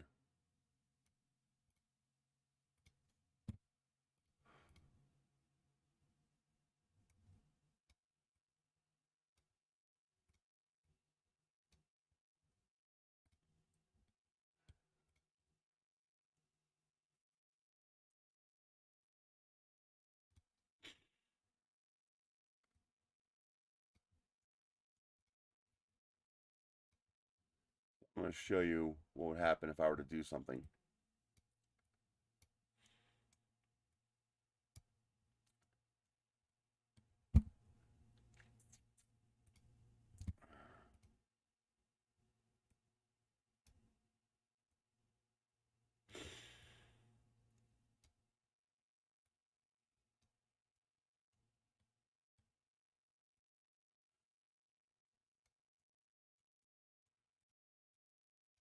setting up a design to show you something. Okay, so that one there, that one there. I hate when it won't let me, like, why can't I keep rotating? Why can't I keep rotating past this point?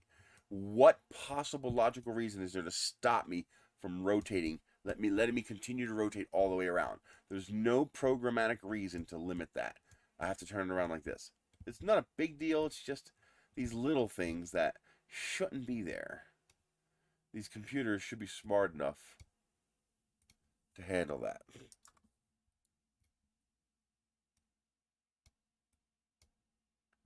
Jesus Christ. Why won't you let me grab the goddamn marker? All I had to do was move a little bit and it would let me grab it. Okay, so.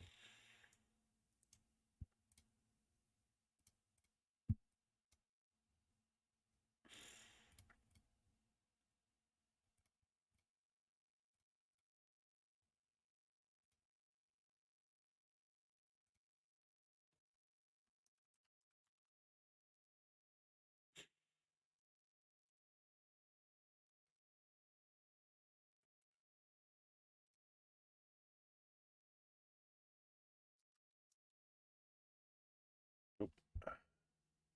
Negative 90. And this one's 90.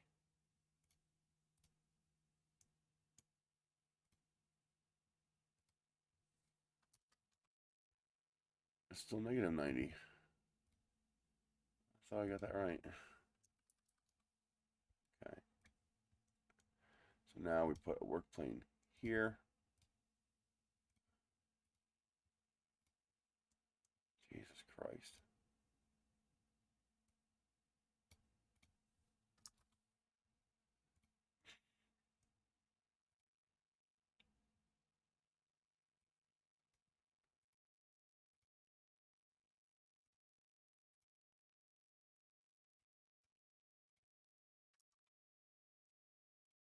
There we go.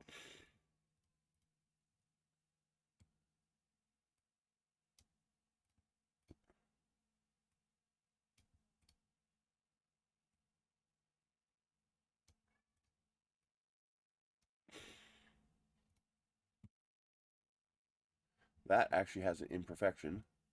See that little line there? So what I'm going to fix that is I'm just going to stretch this in a little bit so it overlaps. I think your guy does that every now and then. Make this a lighter color so it's easier to see. Oh, what the hell? You guys can't see what I'm doing. So, I just realized that you guys can't. Oh my God. So anyway, what I did was I pretended that this was a wall. And that I want to have these two pegs coming out of the wall. Okay? So maybe these are ribs on an airplane. Maybe these are whatever. You have a 3D printed structure and you need these two 90-degree intersecting chunks. This one here has radiuses. This one here does not. So this is just, rectangle, rectangle. This is rectangle, rectangle with the corners all radiused to make them look nicer. Now, this has a problem. Or this has a problem.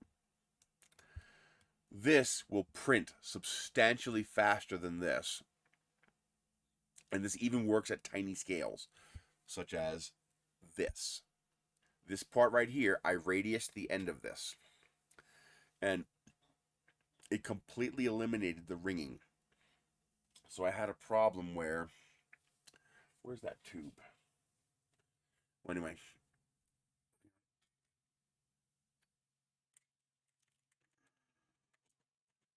So here we go. You have this part here. So this part here fits into slots that I cut into the model there. See those slots there? Hey, Darren. Hey, Asger. So that part, look at that perfect fit. It gloves right in there. Look at that. It just fits perfectly. A couple drops of CA and you're done. And that's a nice integrated, strong structure that ain't going anywhere. I had a problem where it just wouldn't fit right. It kept, the ends of this were bulging. And they were bulging. Hey, 3D Medic. They were bulging because of ringing. They were bulging because they look like this. Each of those veins look like this part here. I'm going to make these separate just so that you guys can see the color difference. There we go. So that makes it more obvious. So this here is the same as this, except this has radiuses. Now, because it has to come out, and when it comes out, it's going to come hard stop, turn right, come out, hard stop, turn left, go over, hard stop, turn left, come back, hard stop, turn right. So it's like zoom, stop, zoom, stop, zoom, stop, zoom, stop, zoom, stop. And that's how it prints. That's why you have to slow down so much to print something like this, because the ringing becomes tremendous. The ringing was so bad on the end of this thing here, this tip right here. The ringing was so bad that it was 50% wider than the actual geometry was because of the ringing. Now, if I slowed down to like 10 millimeters per second, it printed fine. But it still had a little bit of ringing. By putting a radius on there, the nozzle no longer goes ding, ding, ding. I can actually watch it. It slows down, but I watch the nozzle go like that. It actually does a little curved U-turn around that segment now, even at the higher speeds. And I get a part that doesn't have that ringing, and the booger slides right in there like a glove fit. That's what doing this does. On top of that, it can make it both stronger and weaker. So this part will have less imperfections at the corners because it's not making a hard stop and you don't have that inconsistent ringing. However, the ringing can make a part more rigid. Ringing is not always a bad thing because you have extra plastic at the corner where the ringing is occurring. That corner is going to be more rigid. So if you need that rigidity, then maybe that'll benefit. But if you've got infill, then it doesn't matter. By having a radius, now instead of the part, going stop, go, stop, go, stop, go, stop, go, stop, go. Now it's going wee, wee, wee, wee, like a car making turns. So think of it as the difference between the road curving to the right and you having an intersection with a stop sign. When you design it this way, you have intersections with stop signs. You have an intersection here, here, here, and here. So that's 4 intersections where it has to come to a complete stop. It has to decelerate all the way down to 0 millimeters per second, make the turn, and then reaccelerate up to full speed again, which is never going to reach because none of these are long enough to reach full speed. This, however, it can't go full speed, but it doesn't have to stop. It can just slow down and negotiate the curve. Not only is the print itself going to go faster, especially if you have a lot of them, like I do with ribs. I don't even bother with this with ribs. It's just too much work. Just forget it. The scales are too tiny. But on a larger object, something this big, it can make the difference between, a 40-hour print and a 30-hour print. I mean, and it can make the difference between whether the ringing creates enough of a bulge to cause a nozzle collision and mess up your part. And it's pretty amazing to watch. I just didn't think it would be that big of a difference, but you can actually watch. I'll have to record a video of it doing it. You can actually watch it print the old version and print the new version, and you can tell with your own eyes, hey, it's not stopping. It's actually just negotiating the curve. Even at that small scale, 2 millimeter wide, it's negotiating the curve instead of coming to full stops at intersections. And it's a pretty big difference. I was really surprised. One thing I would love if Tinkercad would let us do, I wish it would let me bend parts. Like, take this and warp it. But yeah, I can see how that would be really complex. But yeah, that's how you can create radiuses. Now, of course, this only works for simple shapes like this. You know, if you now you can do semi-complicated radiuses. It does sort of work. Can I cheat? I think I can cheat. Cheater. That hurts me knock. I wonder, can I? Because you can create intersecting radiuses. That does work. Let's delete the extra. So let's see what happens if I do this.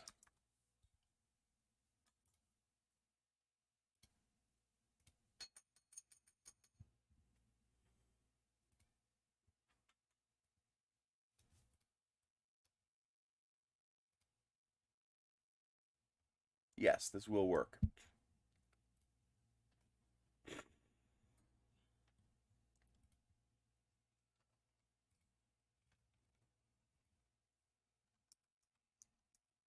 Bringing this back to 20 by 20.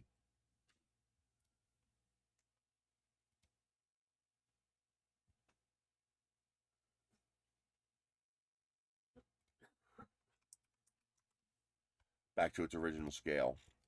So I can just do this, align the parts, and you can see I'm starting to get my radius inside.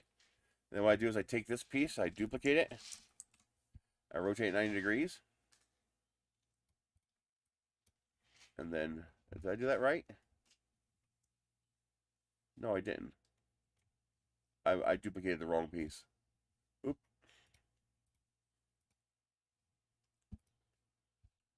I need to duplicate this piece.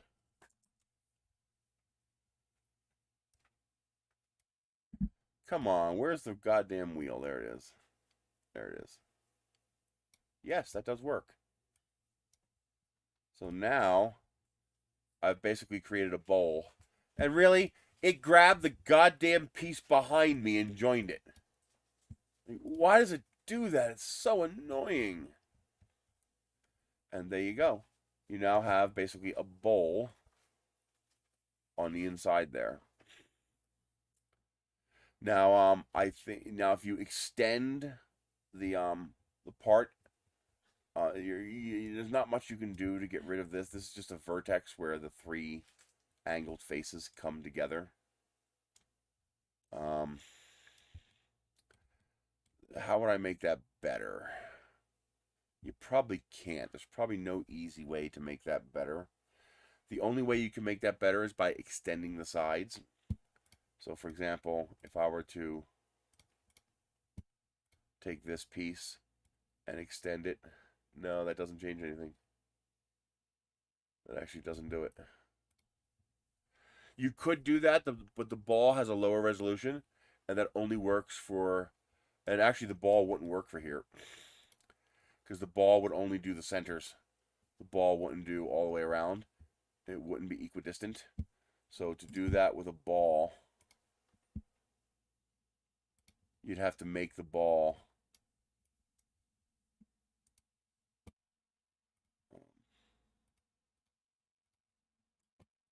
this will show you where it's overlapping. So you'd have to shrink the ball to fit inside of this opening, and I forget how big this opening is. Did I already apply shapes to this? Yeah, this does have shapes.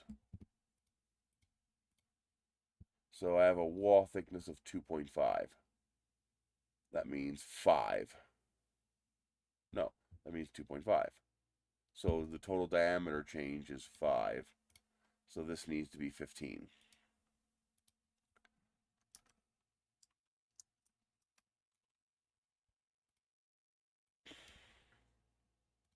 See? See, it's doing it again. Why the hell is it grabbing the shit behind me? It's not even on the screen. So there's what you get when you use the ball. If I make this ball any bigger, it's going to start putting cuts on the side. So the only way you could do that is you'd have to scale this ball. until you got the shape. Oh, I'm holding the caps lock key. You gotta hold the shift key.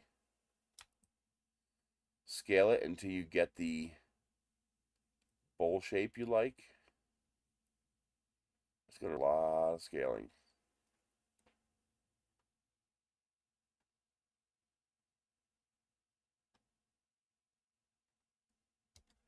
All right, we could do that. And then we would have to turn it solid. Put a block here. Lift that block up 5 millimeters because that's how big the radius is. Oh, there it is. And now stretch the block to be as tall as the egg. Join them. Okay, that creates my little bowl on the inside. Looks like we're going to want bigger. Come on. Why are you going micro movements? God damn it. Sometimes it really just aggravates me.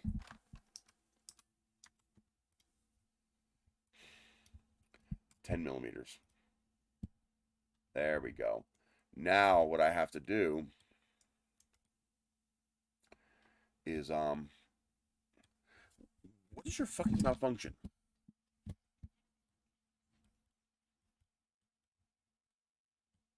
Jesus. It's like at a certain scale, it starts, look, see how it's moving micro steps? Why is it moving micro steps? Why is it moving such a, I have to zoom out to get it to move at a reasonable, ugh.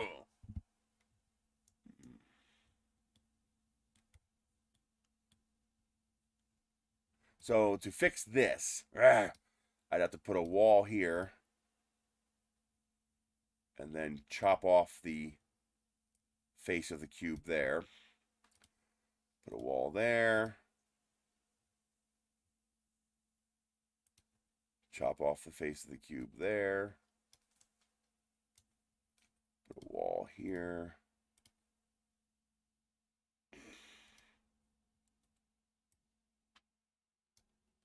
And one last wall.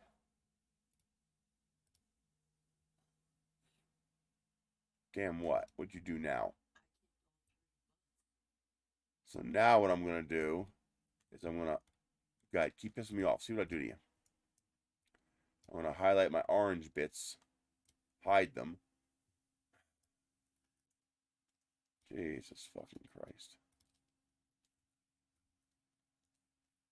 Oh, that's why. It's going to be easier just to accept it. And then deselect it. Hide it. You just want to be this way, right? Okay. So now I have this highlighted. See, I'm missing a piece there. So I'm going to want to make sure I cover up all those pieces that I'm missing. Make sure there's no bits that I'm missing. Okay, looks like I got full overlap. Now I just take these and chop it. Turn that into a hollow. Bring back my part. And there you go. Now I have a tool to hollow out the inside of that evenly. And now you get that kind of surface. I actually prefer the other way. So you could do that with a sphere.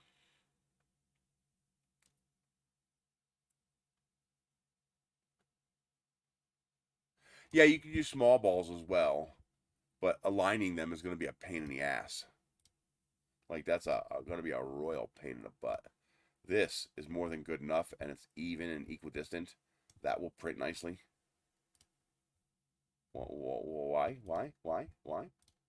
Oh, I didn't join them.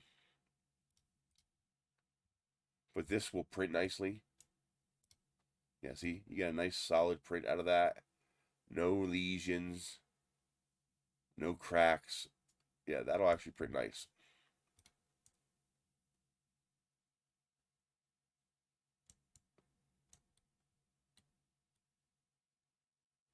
Yeah, that'll actually print really nice. Now here's the cool part. I can actually use this to shape this. So if I do this, I can now scale this.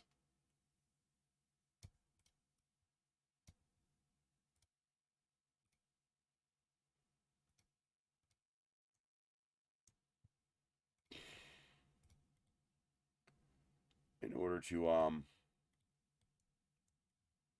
make the outside of this a similar shape.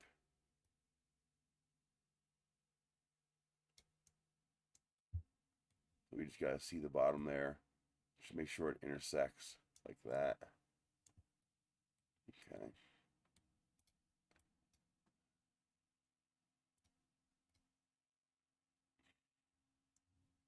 And now you can make the whole bowl that shape. And to get rid of that is easy.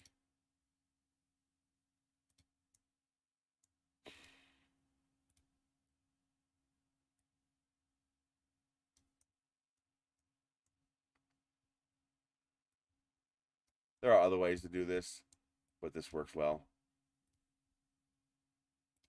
Now I have a nice little bowl where the inside and the outside share a common shape, and that's good at keeping the walls equal thickness.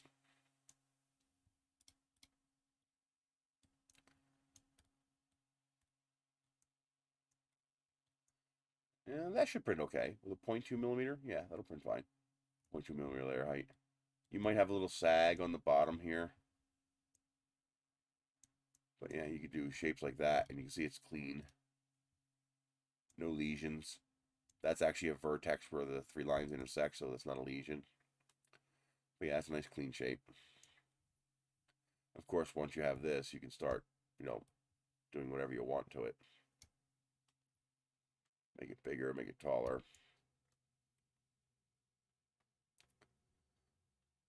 But yeah, that works pretty good. You can even change the inside of the shape here. So for example, let's say I want to make it this tall, but I don't need this to be that thick. Well, all you got to do is put a floor in the bottom here, and then just drop a cube in. Just make sure the cube intersects all four walls. So just make sure you have full intersection of all surfaces. See? There we go. Oh, we got lower resolution here. Actually, I can just radius this and make those go away. Center it.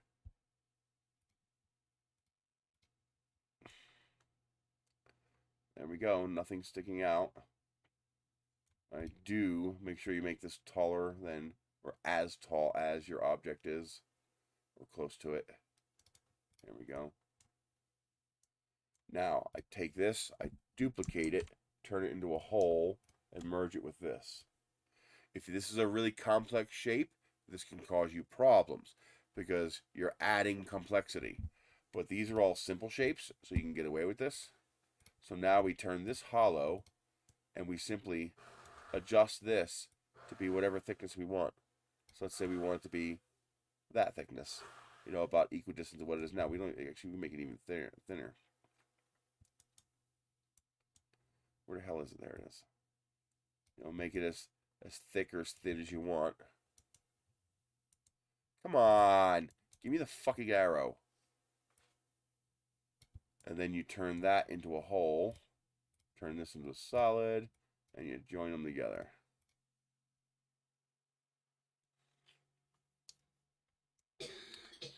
And now you have, I do have an imperfection here. You want that to be taller, but you get the idea.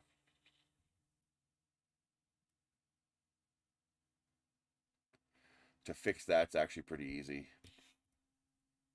Just duplicate this and lift it up until it's above the height there. And now when you join it, it shouldn't do that.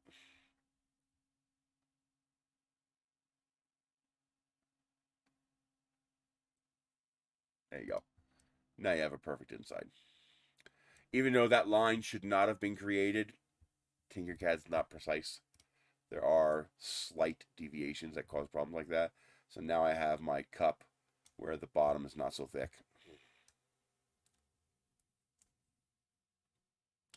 So that's pretty cool.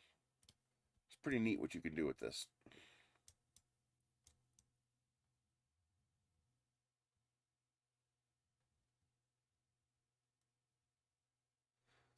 That's actually, I'm going to keep that. That's actually pretty nice. I like that. I want to see how well that prints.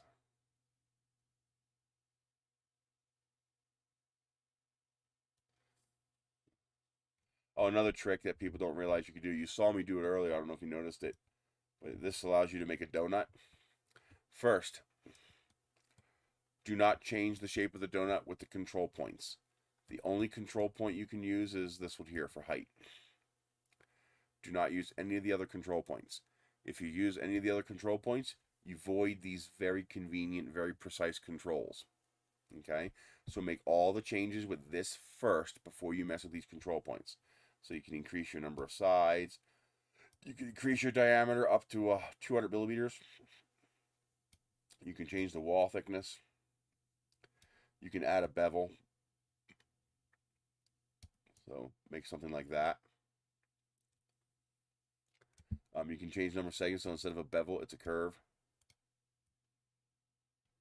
So there you go. Now I just made a bangle. Okay. After you're done with all these, then you can mess with these control points. But if you mess with these control points early, these don't apply anymore. Now 4.052 is not 4.052 anymore because it's relative to what it was. And because you've distorted the shape, that doesn't apply anymore. So do not mess with any of these control points except for height until after you've gotten all of these exactly the way you want them. These are a very convenient way of getting things very precisely the way you want them. And it's very powerful. The cool thing is you can do from 3 to 64 sides. So I can change the number of sides from triangle to square, to pentagon, octagon, heptagon, hexagon, heptagon, octagon, and I forget what 9 is, but 10, 11, 12. You can create a fixed number of sides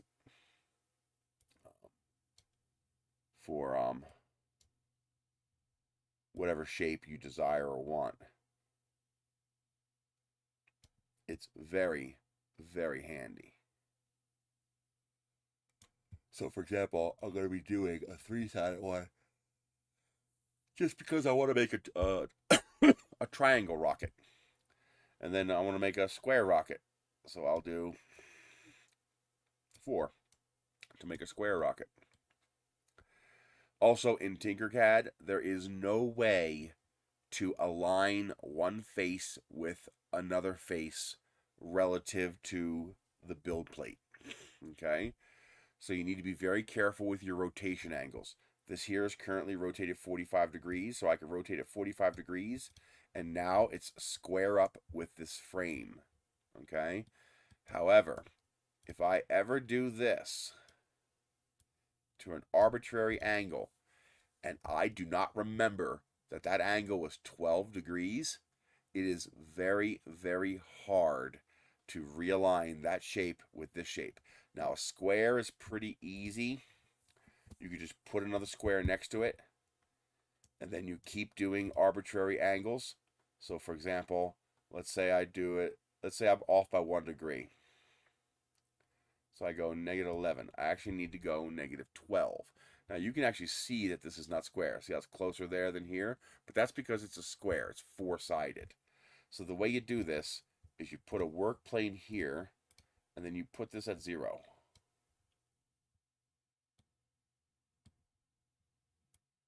So you make this 0. Come on. If you got it right, you would see that it intersected the model, but as you can see here, it doesn't. To confirm that, put the work plane back on the bottom, turn off your snap grid, and start moving it. See how it's slowly intersecting from the side? I'll tell you, if these parts were square, this would intersect the whole side all at once. Now, you might be saying, well, wait a minute, you could put a work plane on here and put a square on there. Yes, but now your square is going to have the same global grid rotation as the object. I want this object to be back on this snap grid. So now I rotate it one more.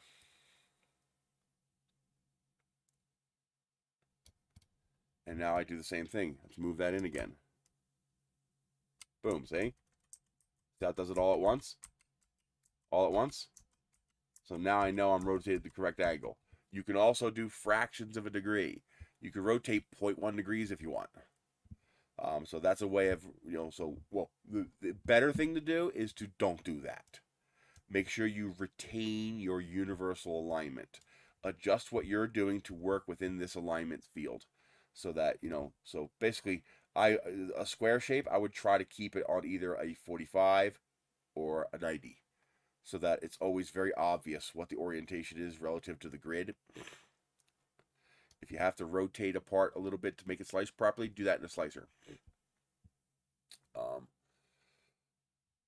see. I already showed you guys the master ring. If you take a ring, put a big ring around an object, make it smooth sides. What you can do is you can shorten it first of all, so it's not so in your face. While you have an object that is symmetrical, you take that object and you join it with the master ring and align it.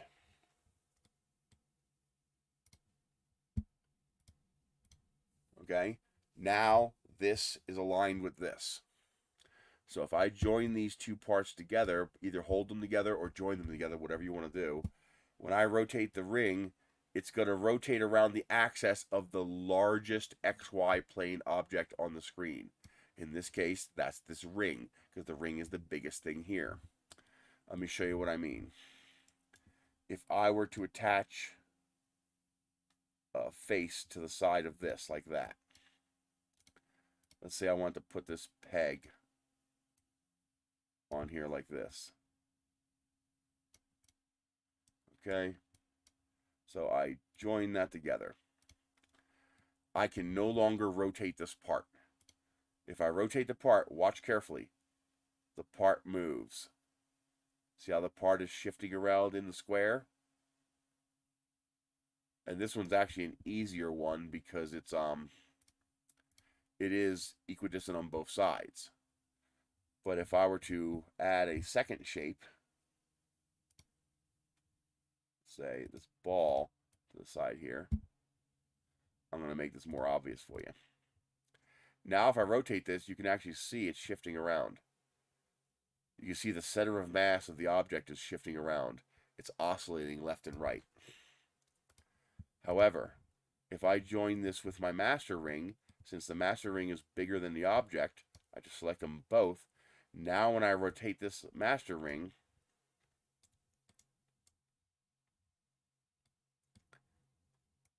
that object stays perfectly centered because now it's using the common center of the master ring instead of the asymmetrical center of that object there. That's why that's important. The master ring is very helpful. Very, very helpful for that. And if I have to move two asymmetrical objects on a common center point, so for example, let's say I want to move this ball, but I want to keep it on the same common center point as this here. Okay? I can grab the ball, I take my master ring, duplicate it, and then join it with the sphere. Now, how can I use the center command to join that sphere with this square, and let's join the square with the master ring as well. So I have this symmetrical object that's off-center, and I have this asymmetrical object that's centered. How do I center them? Well, I attach a master ring to each object. And now I can bring those two together and center them. Boom. And now I can grab both of these, deconstruct, and now they're separate again. So now the master rings are no longer part of that. I just use them as a tool to allow me to bring them together. And if you have You must always make sure at least one master ring is in the correct center position for this. So most of my rockets are cylinders, so I always make sure the master ring is aligned with the base cylinder. If I were to add, for example, launch lugs to the base cylinder, the cylinder is no longer symmetrical and it's going to wobble around a common center of gravity. But by attaching it to a master ring, so think of this sphere as the common center. So now I can grab this, join it with the master ring, and I can actually rotate that sphere around that common center. See? And I can put it on any corner I want. And it's going to orbit the center of where it was when it was here, because it's now using the master ring to do the centering and not the object. Because the way Tinkercad centers things is by taking it's doing this.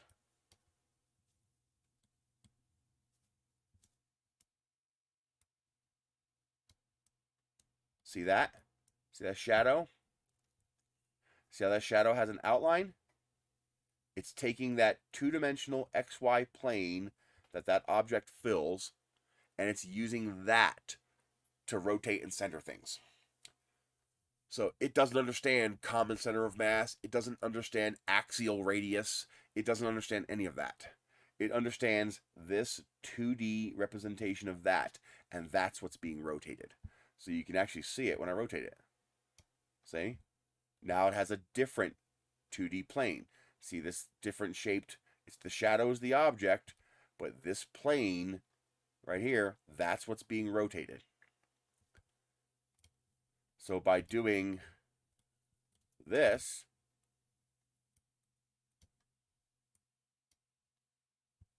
let me hide this so we can see it. You can see it's off the screen here, but you can see that now my 2D plane is the size of the entire ring. And since the ring is symmetrical, and since the ring is larger than everything else, everything is being rotated on the ring's common center point. So this point, that point right there, that's the actual center. You know, there's nothing there. There's nothing at that center point right there.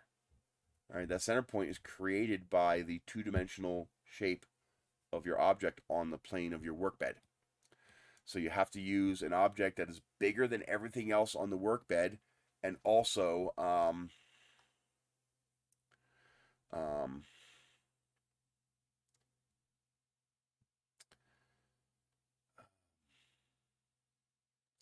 symmetrical, so that when you rotate, it doesn't shift around and move. Because otherwise, you know, you're going to get an oblong shape. But that's how I keep all my stuff aligned. That's how I keep my fins aligned. That's how I'm able to rotate parts on my rockets to create these radial designs and shapes. Oh, without pulling your hair out trying to align everything. This master ring thing is just really cool. It just works very well.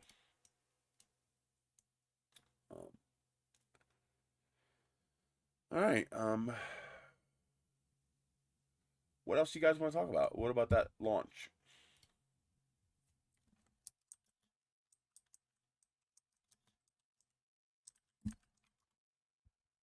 I probably can't show it.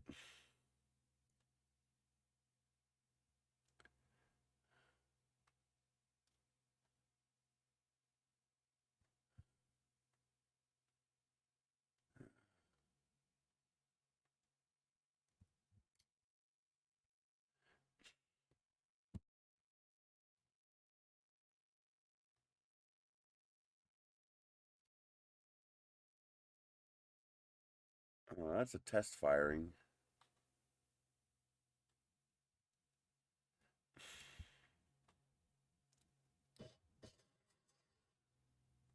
Oh, it hasn't fired yet. Yes, it's live. What's the countdown? Oh, there's no countdown. Oh, They've aborted the launch and they're assessing recycle options. So there was an abort for some reason. So it didn't fly today. They're going to check to see if it's something that they can recover from and recycle. Otherwise, they'll have to scrub, figure out what went wrong.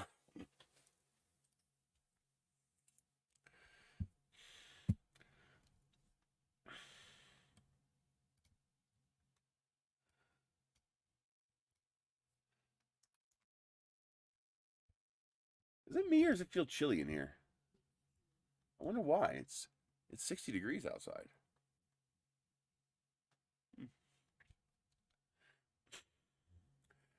But yep, there you go. Any other questions? Any other things you guys want to know how to do in here?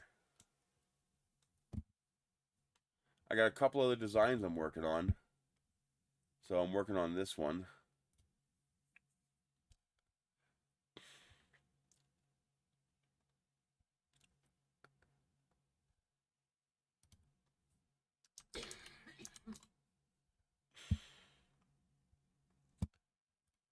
So I saw this model from, they actually did make a kit out of it. I didn't realize it was a kit.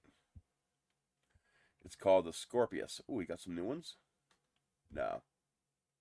These are all old. So these are all scans and plans for old rocket kits, but this one here is the Scorpius.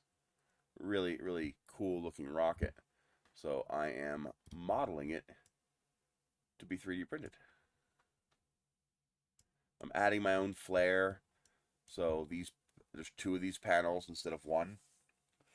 That's going to make it quite a bit stronger. I actually did that on this one here.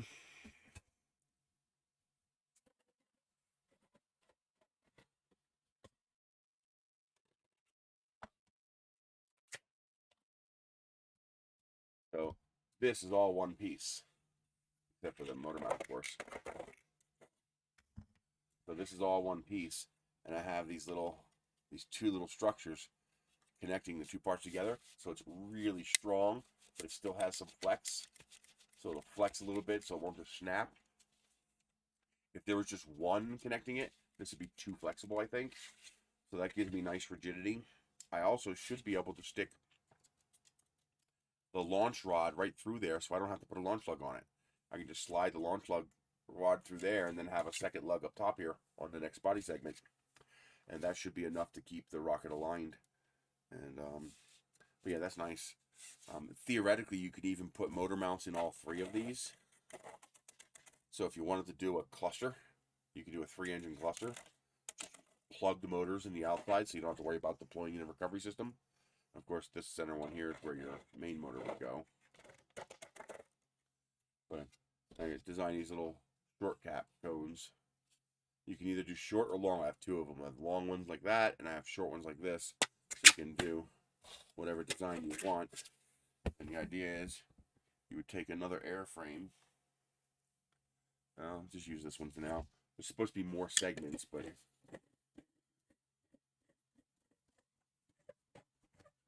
and then of course there'd be quite a few more segments before you got to there. But I thought that was pretty slick. I also came up with this. So that's all vase mode printed. That's actually really interesting. So each of these veins is actually separate from each other. Right, that joint right there, there's actually a 0.01 millimeter gap. And then only one of these veins is actually attached to that center circle. But again, the gap is 0.1 millimeters, so it all fuses together. But that whole thing printed in vase mode. Yeah, that whole web right there is all vase mode. It's all vase mode, this part here. So this is what I call seg web. So this segment of the body tube has that webbing there. I could probably make that webbing shorter because it adds a lot of weight. Like it really makes, like that webbing is heavier than this entire tube. But until I get a couple flights with that on there, I don't know how resilient it'll be to the ejection charge. So for now, I went on the side of cautious and made it nice and strong. But what that will do is allow ejection gases to pass through, but it'll stop your parachute from falling any lower than this. So when you have your next, I can show you with this.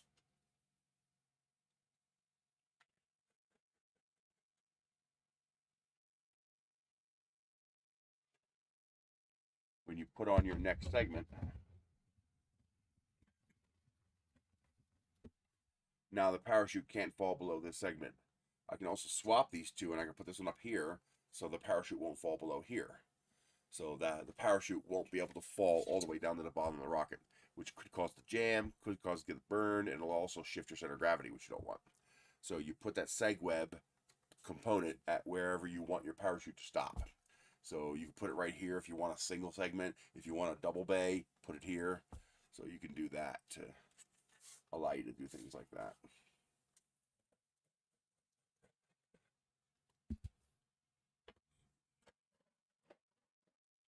Pretty cool. It's a lot of fun.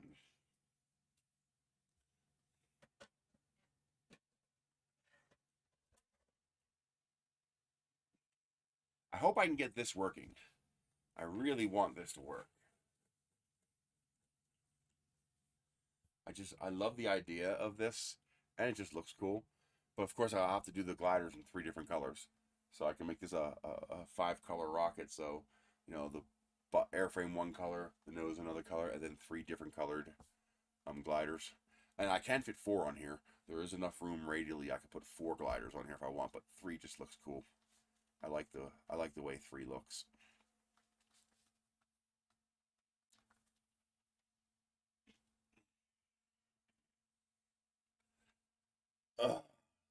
So this week I'm going to work on designing my own one of these from scratch. It's going to basically be the same thing. Like, I don't think I'll need these. I think the ribs will be strong enough. I think I'm going to have 2 of these for alignment, although it does work well. So maybe it only needs 1. I mean, it doesn't seem to need 2, so maybe I'll stick with just the 1. But I do want to make this lip here wider. It's pretty in this orientation, so there's no penalty to making that wider. So I'm definitely going to make that wider so that when you put this down, you're less likely to do that, which can be a real pain in the ass. So if I make that wider, you'll be more likely to nail it when you put it together. And, but yeah, this size is about right. I like this size for the kind of stuff that I tend to put in there. This is also going to be great for parts. So every time I finish one of the rings, just put it in there, and then, when I finish one of the motor mounts, put it in another one. And then I also want to scale this to make a big wide one, make taller ones. I could probably go double the size with a 0.6 and still have it be strong enough, as long as I add more ribs and more thickness. So just making the wall thicker will give me less of this when I make it bigger. That's fine for this. That's plenty strong. But if I start making this, twice as tall and 3 times as wide, that's going to begin to become a problem. If I don't make these walls a little thicker. Yeah, that came out really nice. I'm really surprised. This angle is too steep for a 0.4. If I had a 0.2 millimeter layer height, this would be fine. 0.3, this would be fine. But my goal is 0.4. I want to print at a 0.4 millimeter layer height. And you can see there's tearing in the extrusion there. There you go.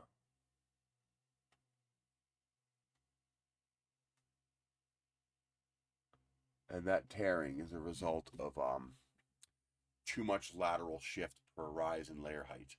The step is too steep, basically. So I already increased it once because it was even worse on the first model. This one here, it was actually coming apart.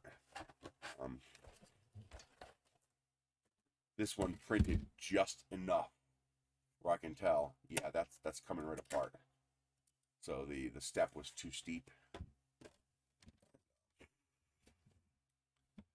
So I'm definitely going to can't do that. It's got stuff in it. So what I need to do is I need to take that angle and I need to make it a little straighter.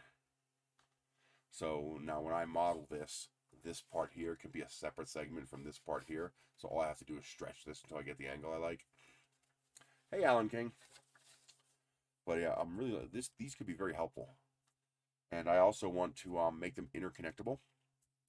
So I want to have some kind of a socket on here, so I can print another part that you can use to connect two of these together, so that you can rigidly attach these to each other.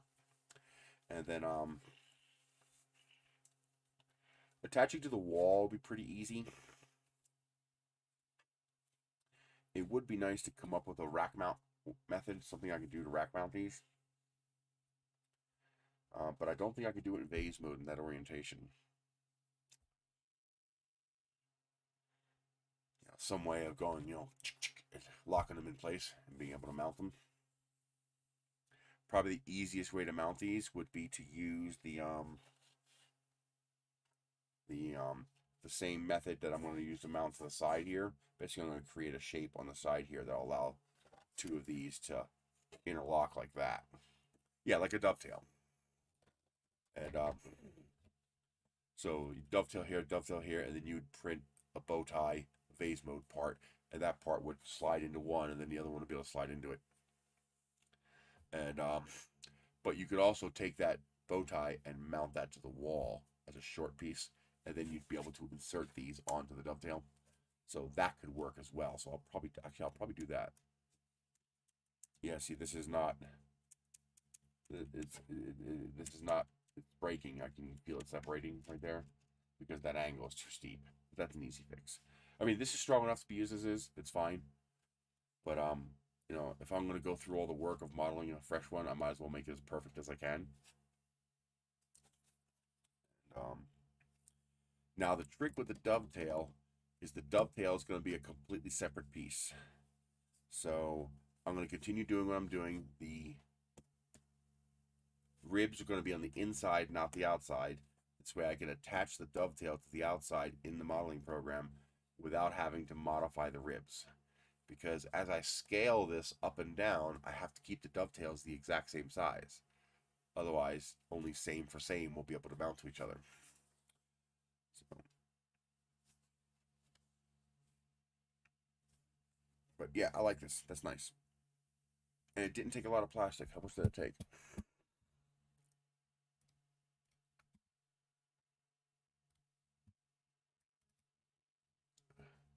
You want something to eat?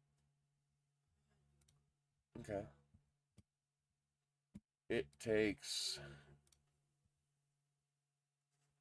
215 grams of plastic. So that's not bad at all. No, it takes more than that. That's not the correct file. Stackable drawer and factory.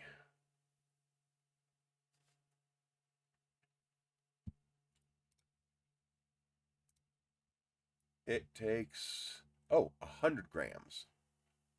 It only takes 100 grams. Wow, that's impressive. It takes 99.3 grams to make this. That 0.3 is probably the skirt. So 99 grams to print that.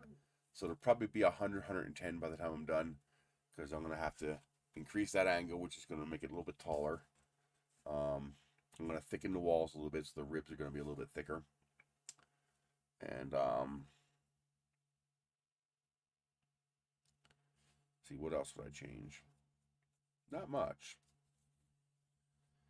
I'm either going to curve the bottom a little bit so that you're resting on these two edges so that it doesn't wobble when it's sitting on the ground, or I'll have to add a rib that sticks out a little bit, create two runners for this to sit on. Because right now it doesn't sit flat.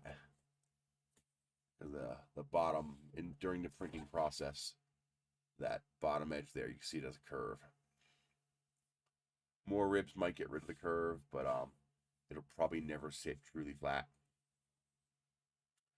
So what I do is I just either put a bow in here so that it sits on the rails, or add two runners. The advantage of runners is it'll increase stiffness, but it'll also increase dimension, but not by much. I don't know. I'll figure out what I want to do. The runners might be easier for scaling. I'm not sure. I'll have to think about that. But yeah, so this is not my original design. It is now. I mean, I've modified this so much, but it's originally made by. Let me bring them up. Thingiverse.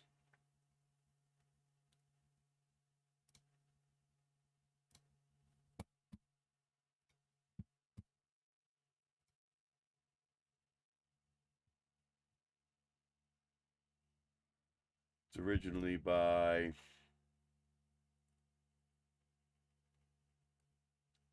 Engine Eli. So he's the one who originally came up with this.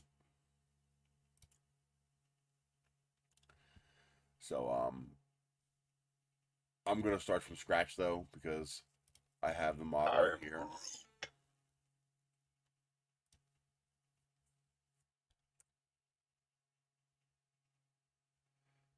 And it's starting to really take a toll. I'm getting more and more errors the more of these I make. So it's getting to the point where the errors are starting to compound the flaws of the file. So if I rebuild this from scratch, I'll be able to eliminate most of those errors. For now, probably 4 or 5 to sit on the desk, and then as I get the workshop going over the years, I'll be able to print as many as I need. But for now, probably a set of 6 of them, 3x3. Enough that I can sit it here, and put my parts in it. And but very handy and useful. That's very nice. I like that. If I get rid of these reinforcements, if I don't do these reinforcements like he does, see how he has these little gussets here, which do make it stronger, but I can do that differently. If I get rid of those reinforcements, then I might be able to slide mount this. So, have a shelf with 2 rails, and this would just slide on these rails. It would hold on to that, especially if I make them deeper. So, I like it though. I want to keep going with it and make something truly scalable, make something nice.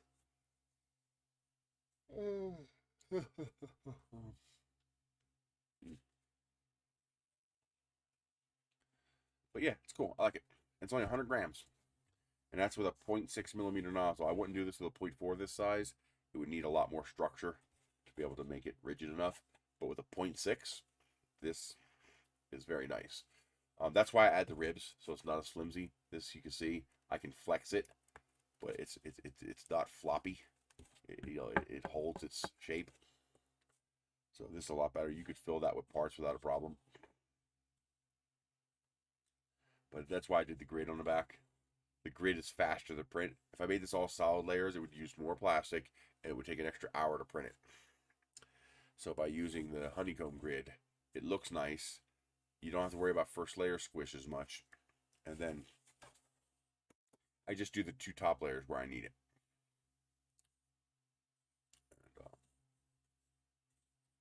And, yeah, that's cool. I like that.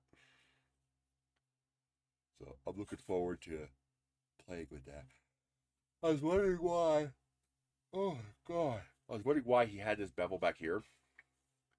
That actually makes sense, because that's how it fits in here. If you didn't have that bevel back there, then it would sit up like this. So it locks in with that peg and this bevel, and it's a very, very good. It doesn't go anywhere. That's a good solid joint. The only thing I don't like is how narrow the shelf is for it to rest on. So it's very easy to accidentally put it down like that. And if they're really sensitive, they could all collapse like that. So by making this shelf longer, sell it? Nah, I'll make it free on Thingiverse. I might do the same thing I'm doing with the other stuff. You'll get the model on Thingiverse, figure out how to slice it. You buy it for $1 on, or $2 on Coulter, My Mini Factory, and then I'll include G code and factory and all that stuff. But yeah, otherwise it's gonna be free. But yeah, the way that locks in is pretty damn nice. It's actually a pretty good design. This is not his design. This is his version of it. You can buy these in Harbor Freight. They sell them. I mean, let me see if I can find it.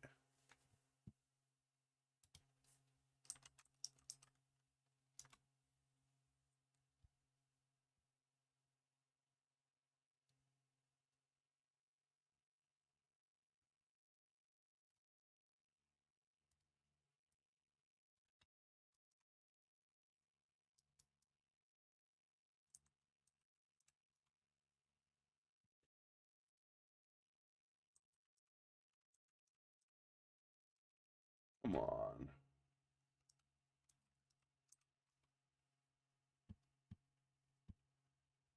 Here we go. That's like it. That's like it. There you go. That's it right there. So it's this. That's all it is. You know, that's basically what it is. The interface is a little bit different. This one has a straight front, and it interlocks with these little feet that enter into the little grooves on the top here. But basically the same thing.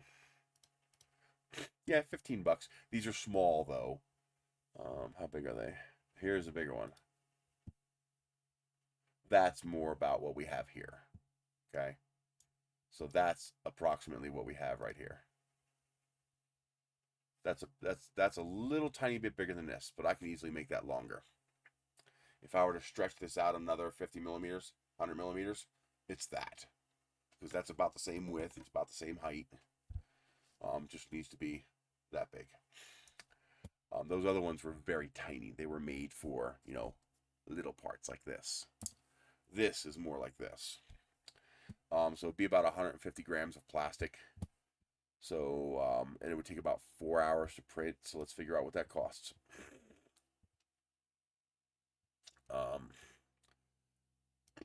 Let's see. Let's assume 150 grams of plastic, which is about right for that size.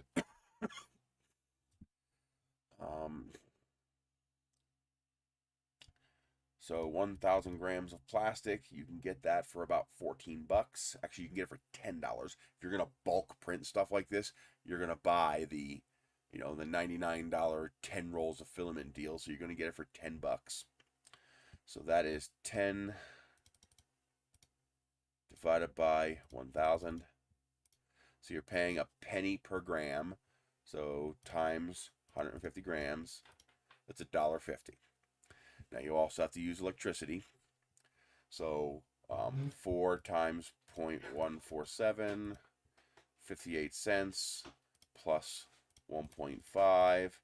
Let's add a nickel for machine time plus 0.05. You have to maintain that machine. You're eventually going to have to replace it. So your minimum cost is going to be about $2.14 to print one of these. Which is about what it costs them to make one properly. You know, what you're seeing here is the profit margin. Remember, you don't get 3, you get 1. So 3 of them is going to cost you $15 plus tax. Don't forget tax. You got to pay sales tax too. But compared to Stanley, yeah, but I can't click on it to actually compare it.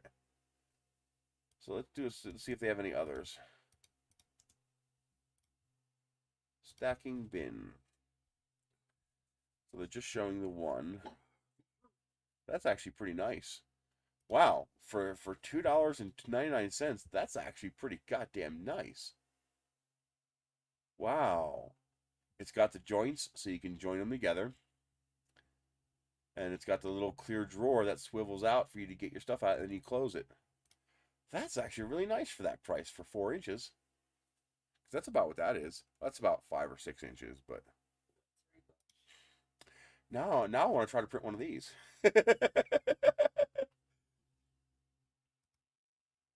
Yeah, look at that. That's actually nice.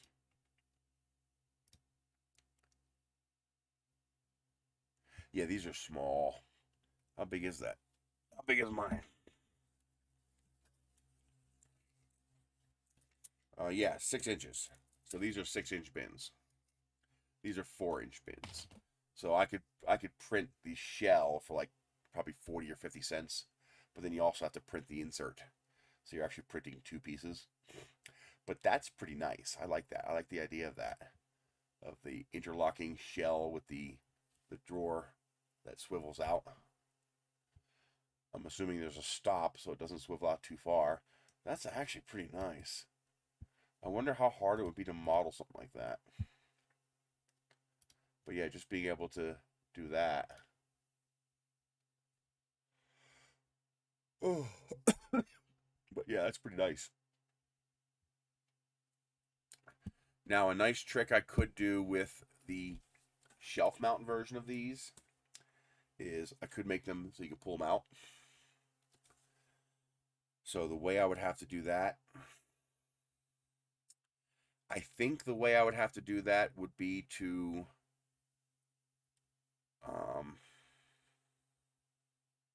I would need a stop. I would need to model a hard stop into the part, into this part, so that you could, if you printed them both in phase mode, you could flex the lip out of the way so you could click this in place, and then when you pulled it out, it would only come out so far. But that's an interesting idea. But first, I just want to get a stackable one going. And, you know, once I get that going, then I can worry about getting more complex stuff working. For now, this would be more than good enough for me. In theory, you could also, since your first layers are regular infill layers anyway, you could put words on the back of here. You could put a name on the back of here or something like that, and it would just be an empty space with the name. And so, because if this is going to be sitting on top of a tabletop, you could put something interesting back there if you want. I actually kind of like the fact that it's open here, because that allows you to put thin things in there. So, for example, this one's probably too long or too short, but something like this, you know, I can stick something like that in there. And so I can have easy access to the wrenches that I use a lot. Even thin screwdrivers will fit in there. Where's that screwdriver at? So like, you know, not this big, but think like a little miniature screwdriver. You know, that would slide into that little gap there. And so I can make the front of this also be a little rack for the little 3D printing screwdrivers and wrenches, you know, little tiny ones. Think machinist screwdrivers and stuff like that, little electronic screwdrivers. They would sit right there. So the ones you use a lot, you can just stick them in there like that. That's actually why I did not close this. I could have closed it. I could have angled this in and brought it to a close, but I actually like the idea of that being open. I'm also thinking I could print a little badge holder that would clip into there, so you can have a name tag to tell you what's in the drawers. And you know, different ideas. I'm trying to keep it open so I could do these different things. Like that was intentional. I thought, I was like, you know, I bet you I could stick my little wrenches in there and shit like that. I bet you that would fit perfectly. Allen keys, just make sure they don't go all the way in, and then they're inside here somewhere. Like, should I do this? Let's do it. What the hell? Just in case, let's take the SD card out. Okay, that one didn't go around. Good way of stashing an SD card, too. Oh, what's that? Oh, yeah, it's my secret data stash. Turn it this way. Ooh, wow. You could fit a lot of them in there doing that. Ooh. Yeah, I could put 2 SD cards in each slot. I could put 6 SD cards in here. My secret data store.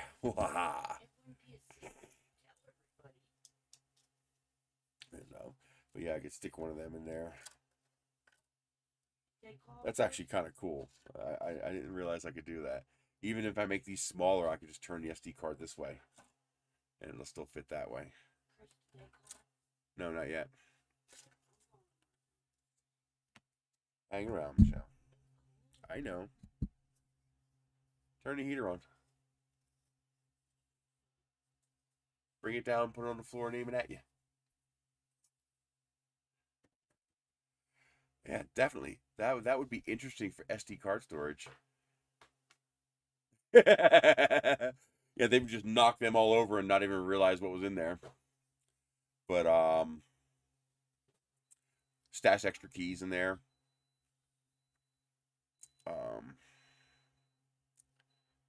Yeah, that's pretty cool actually. There's a lot of interesting things you can do with slots like that, and they're easy to print. Yeah.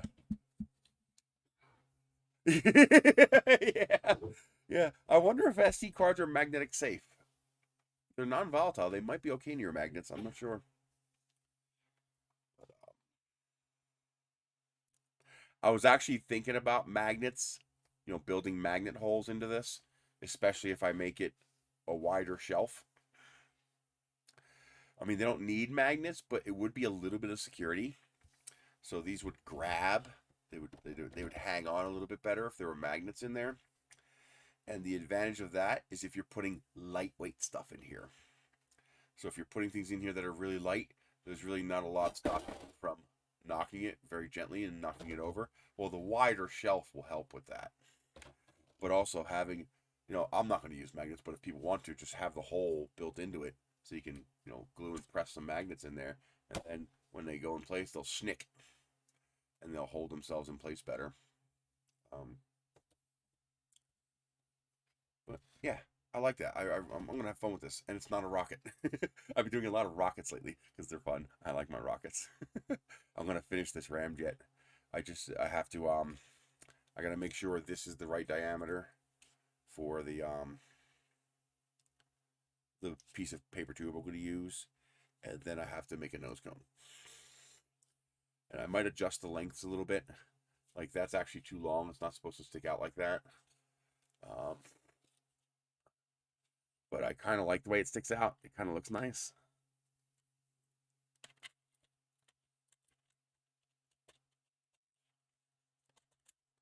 I love the idea of these trim rings, so I don't have to paint the edge of the tube. The trim rings take care of the coloring, so all you have to do is print it in the correct colors and you're done. And that's the whole rocket. And this is too long, but I kind of like the way that sticks out like that. But I'm probably going to shorten that up because it's not supposed to stick out quite that far. This I like the size of this, so I'm probably going to keep that size the same. Shorten that, and otherwise I'll be good to go. The fins are supposed to be longer, but I wanted to be able to print this on a 200 millimeter bed horizontally, so I made the fins so that they would fit on a bed size that size, and that should be more than enough fin area. That's a lot of fin area for a model like that. So stability shouldn't be an issue. Oops, that's about to come off because I pushed it down. Those have to be glued on. They don't just friction fit. They have to be glued. Yeah, that's nice. Now I just gotta get a set of decals made. Yeah, it's gonna be fun. But the last part I need to work on is the nose cone. I haven't done the nose cone yet.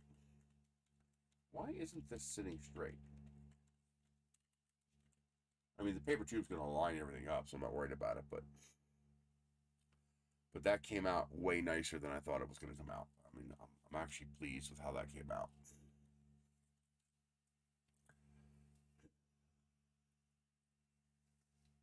And I'll have Pet-G. That's what I had orange in, so I was like, okay, I'll print Pet-G.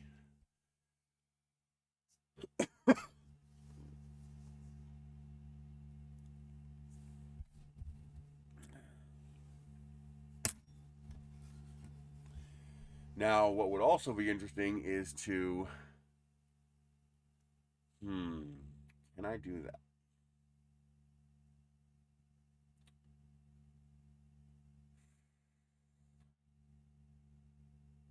I don't know if I can do that.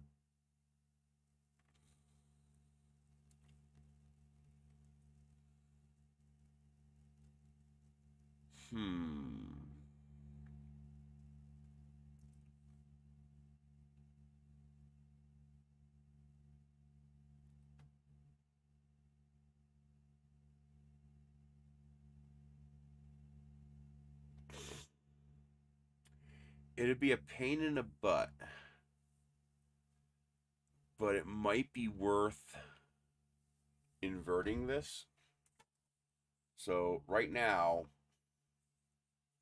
um, you have the male on top and you have the female on the bottom. If I inverted that,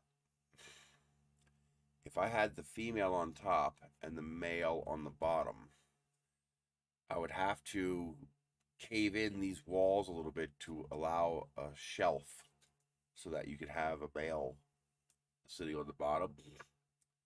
But then on the first layers, I can get rid of that little piece right there. And if I did that, it might be possible to make this slot mount onto the rails of a 3D printer. Ooh.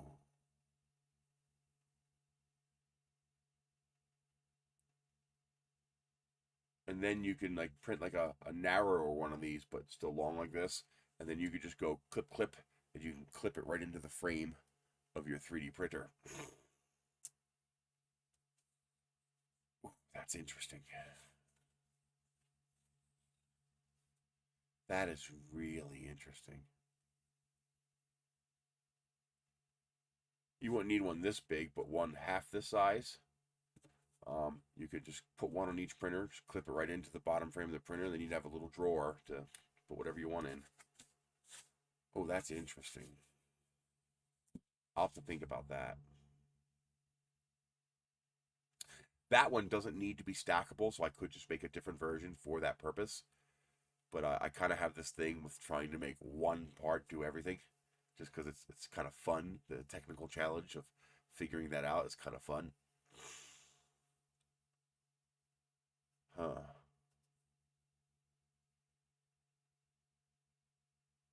Like I'm still trying to figure out how to print these.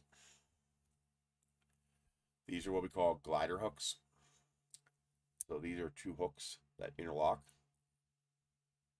And these are positive engagement. So first of all, they can't pull apart this way because they're hooks that are hooked together. But because it's a captured hook, there's a slot fits into it there. It also can't twist this way and it can't twist this way. So your glider won't do this and your glider won't do this. Your glider will stay exactly where it's supposed to stay and it won't blow off when the wind blows. The problem is figuring I could print it vase mode this way, but I can't print it vase mode this way.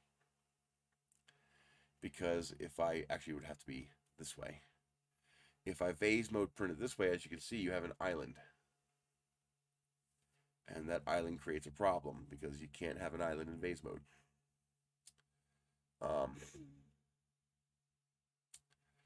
The only way I can see to do it, and I haven't figured out the other end yet.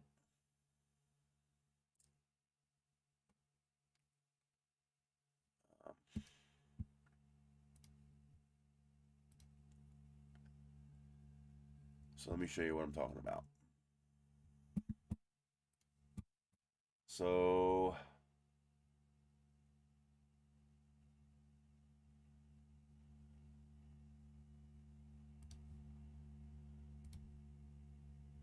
you have a glider hook. It's going to be shaped something like this.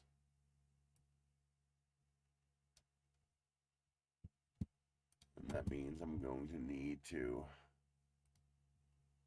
shave off the bottom.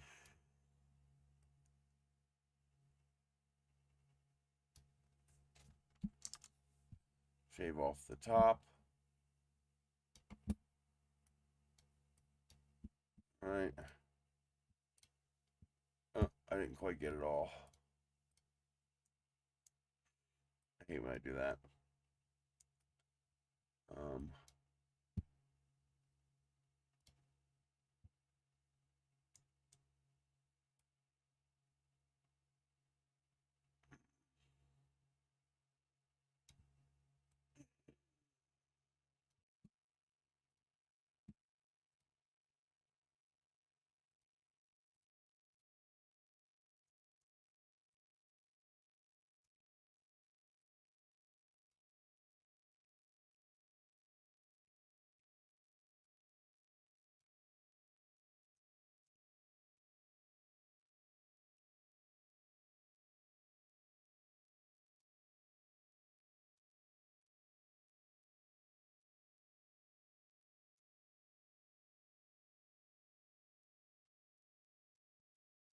Let's say I have this little hook. That was harder to make that hook than I thought. There's an easier way to do that. I just didn't do it. Why'd you do that? Do that. Do as you're told. That's not what I asked you to make. What the hell? I guess it was what I asked it to make, wasn't it?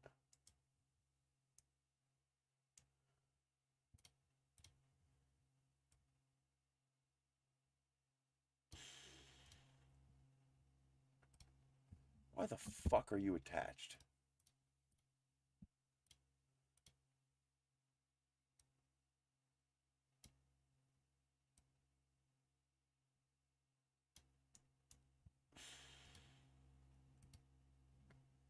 I am way overcomplicating this.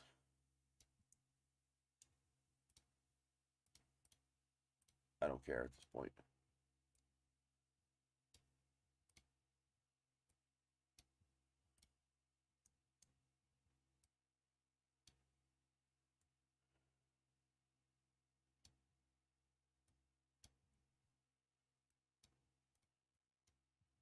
Jesus Christ, why are you doing that? Close enough.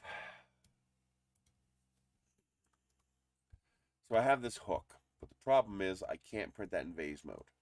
What I could do is I could do this.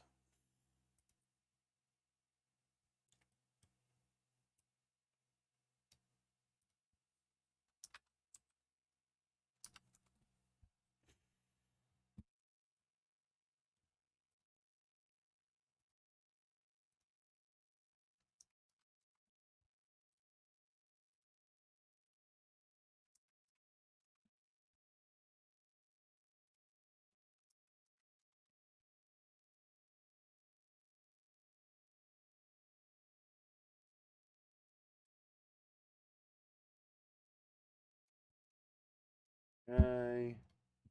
Align this edge and this edge. I could do this. That is vase mode compatible. So if I were to print this, oop, not quite. I have an island there.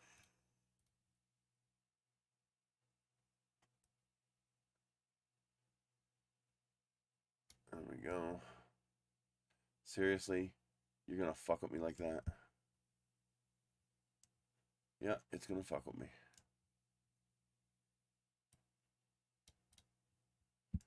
It loves messing with me.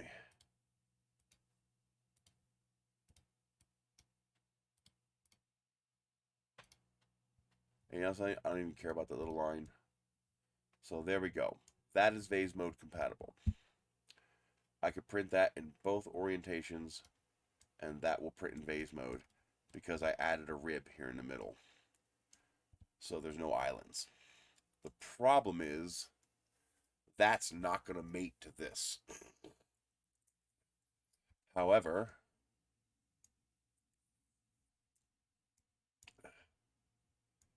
I could make that work. Now, on the one hand, the reason these hooks were designed this way is because they were cast. And by casting the hooks, you wanted them to be identical so that they would interface like that. Okay? If I make a shape like this, you'd have to have two separate casts. One cast for this and one cast for this to make them mate. With this one, you just keep making the same part, and then you just flip it, and it just goes in. Okay, so they're symmetrical. I would have to break symmetry, but since I'm 3D printing and I want to design these to be part of the model, who cares? That doesn't matter anymore. So what I could do is this.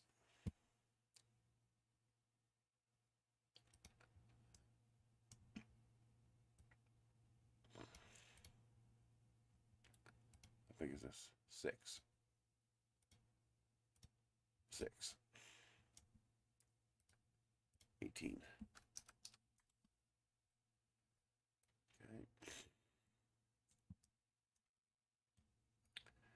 You're just going to keep messing with me, aren't you? I got to do that again.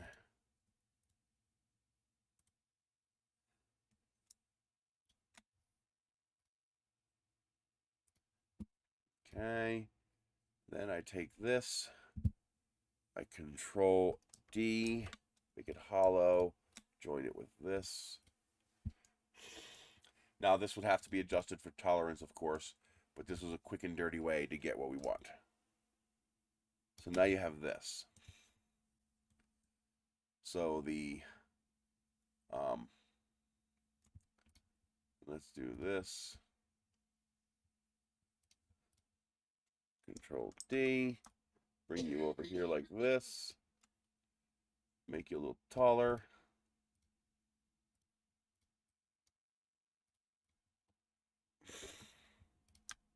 I'll get rid of that. You bastard, I hate when it does that. I will get rid of that too while I'm at it.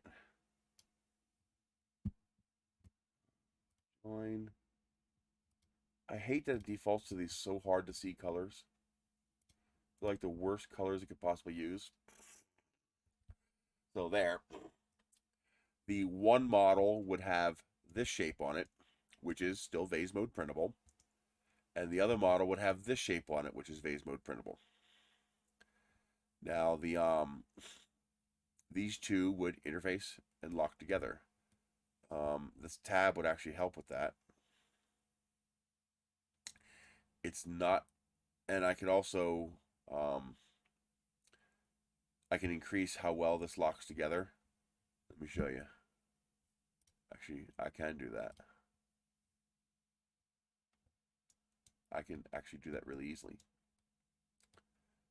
So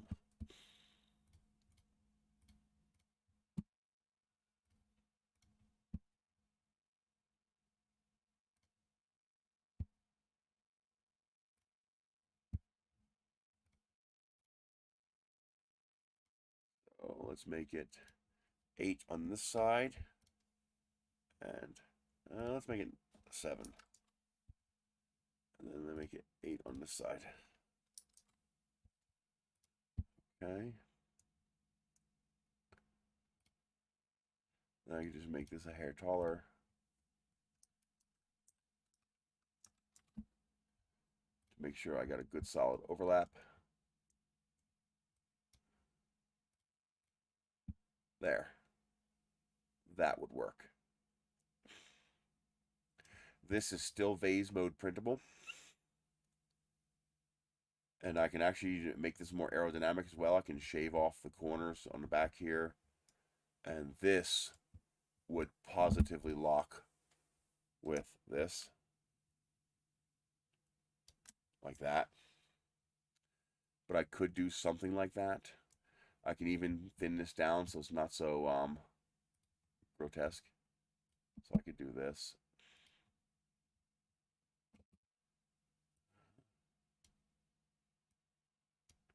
Why won't you let me grab that fucking control point? Jesus. So like that.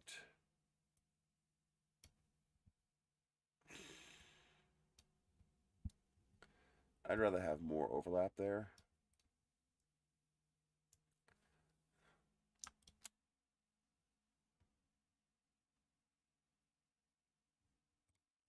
Why can't I join?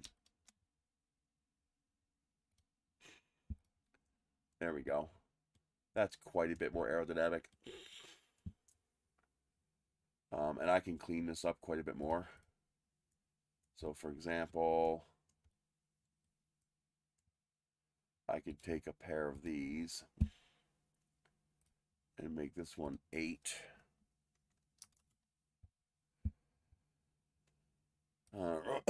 Rotate it this way. Rotate it this way.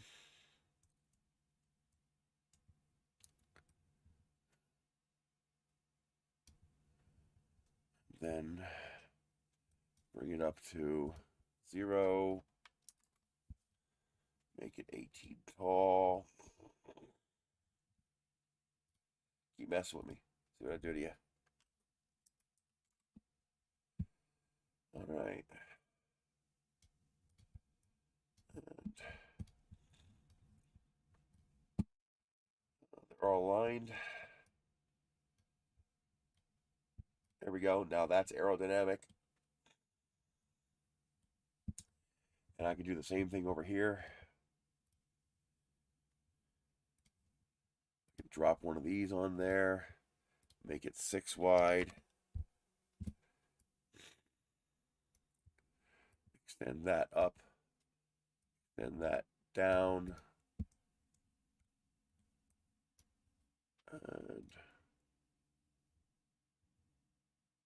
oh, nope, do this, and align.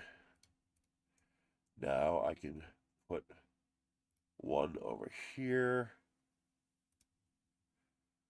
extend it down, put one here,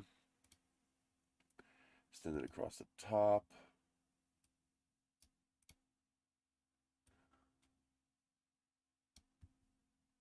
Do that, and then do that. That's not a perfect alignment, but it's close enough. There you go. Now I have 2 aerodynamic mated surfaces. I can also skew this. I'll do that later, but I can make that a better angle. That's actually pretty easy.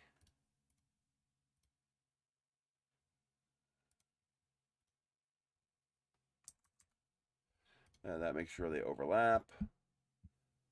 Then I can take this.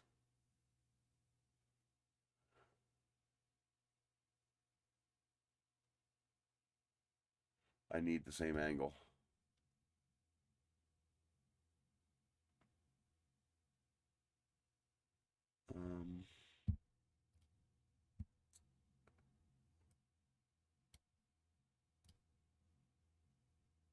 I need that.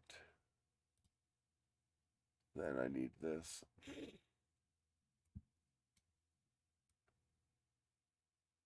Like that.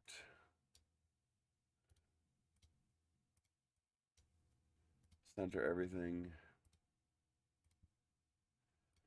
Make a duplicate hollow on that. Now I can join these two together. And then I could take this. First, we're going to stretch it out like that.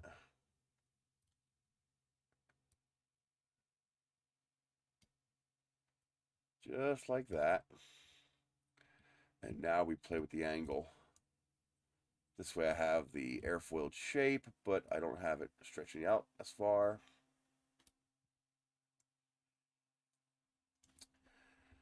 That's probably a good angle.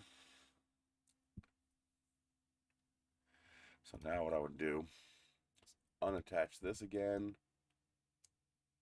and just delete it. Delete. Instead, I'd put a square in here that is 18 tall and 6 wide. And that would just be right here.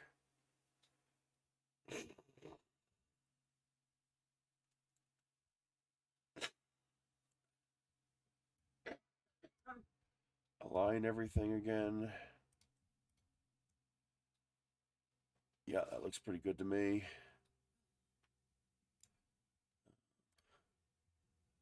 The only thing I'm going to do differently is I don't want it intersecting.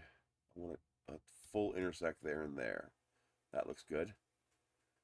And now I join all 3 of these together. That is not what I wanted. Oh no, that's not what I wanted. Oh, I got to bring that down. Oh. That has to come down to here.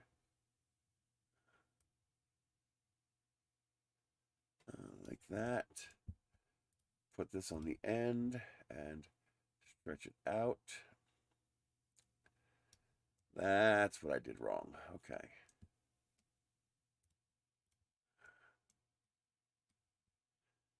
Let's get this at a little bit more of an angle, which it won't let me do because it's outside the goddamn boundaries.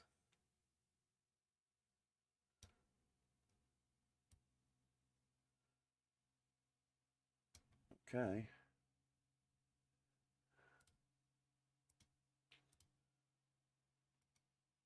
Make you go away. There we go. Much better. No, I shaved too much, but you're getting the idea. You're starting to get the idea.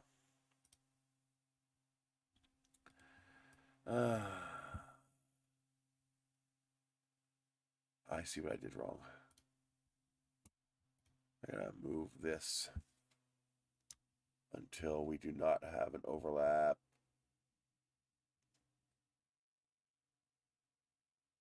There. But again, that's not going to give me what I want. I need this down here. Okay. I think I know what I have to do. I think this might be wrong, but I'm just reaching for straws at this point.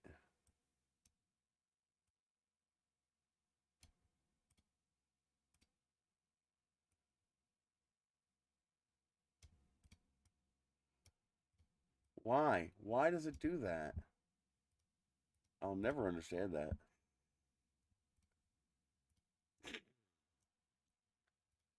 Okay.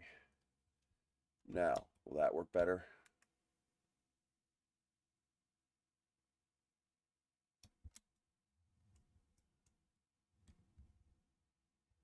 See, what I don't want is it chopping the surface there.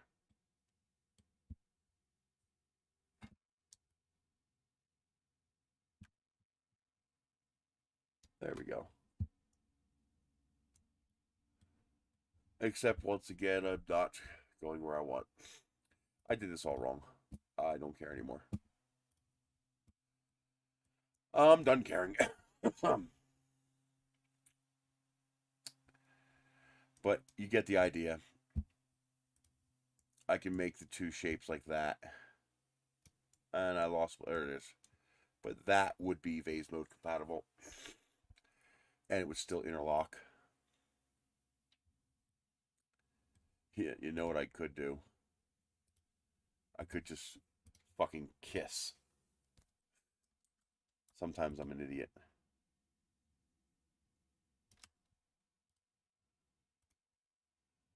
And I way overcomplicate things. Did you say something to me? No, I don't even like you.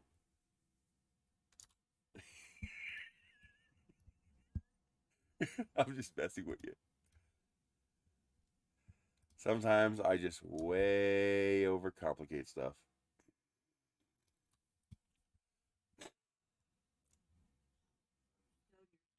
Yeah.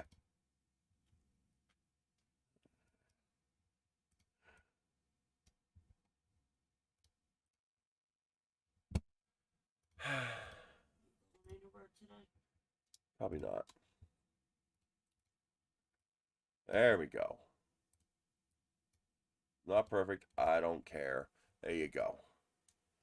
That would be usable right there.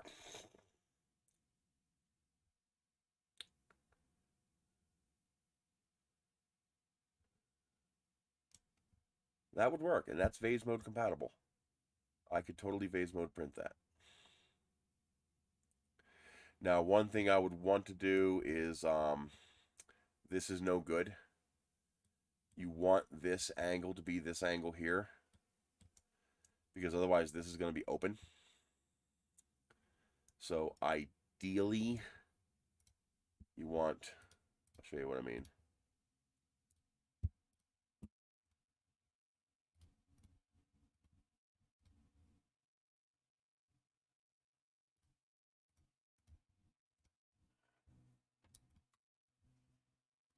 Ideally, you want this to be substantially longer. And what you would do is, I'll show you why in a moment.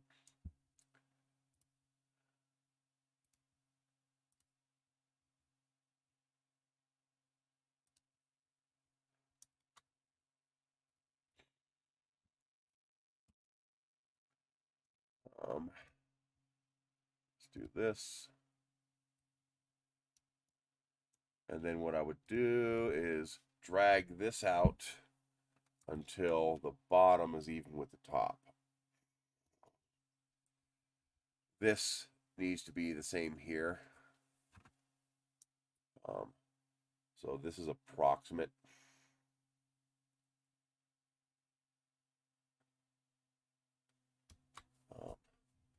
Easiest way to do this, Control D, flip it this way. There. Now I need to make this come out to there. Okay. Now I don't need that anymore. Just take this and merge them.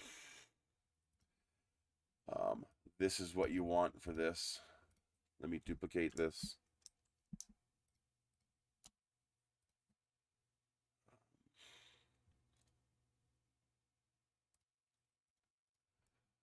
The reason you want that angled is so that the edge will close.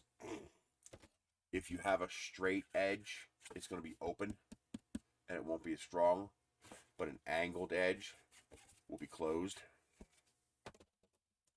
So for vase mode printing, no, again, that can't work. It'd have to go the other way.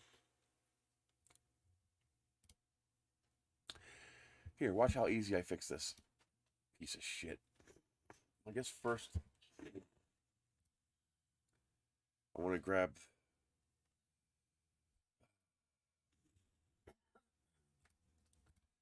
I just violated vase mode again. This would have to be 180.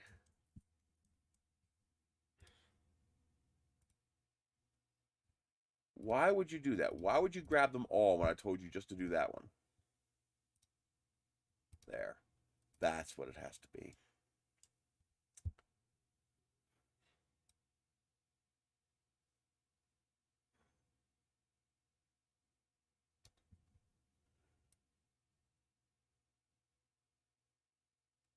Right there.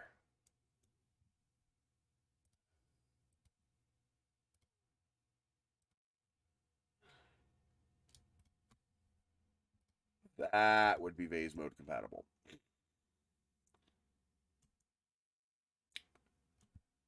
And then this, Control D,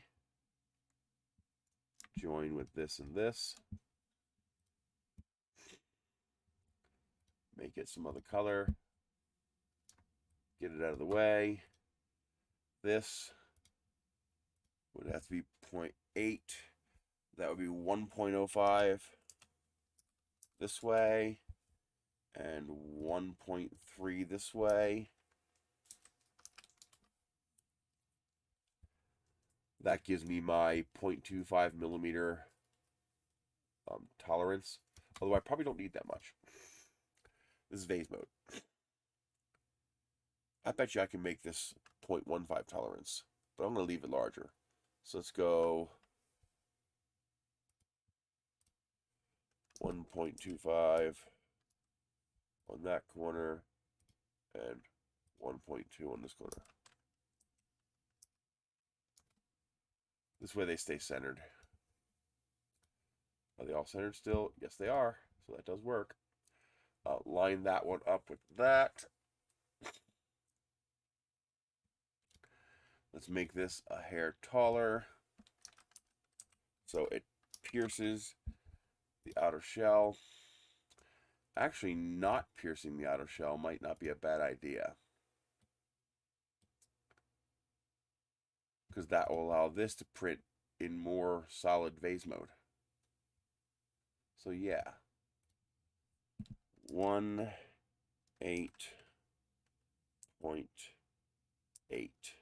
That's 2 perimeters. Okay. That might actually work. Now let's split this apart. Split you apart.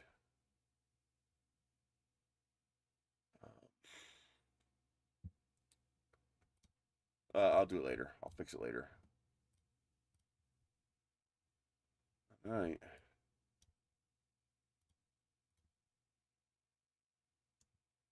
That should work. Actually, it's angled. I don't even need to do that. I forgot. This is an angle. The angle of the dangle.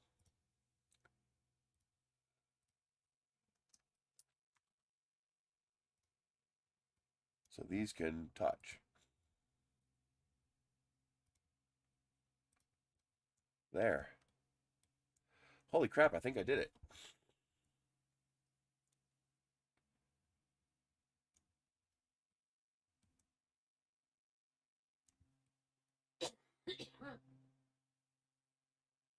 Now, the only problem is this really needs to come to more of a point. This curved edge here is a problem, because that curve is not going to work. It would also work a lot better if it was angled.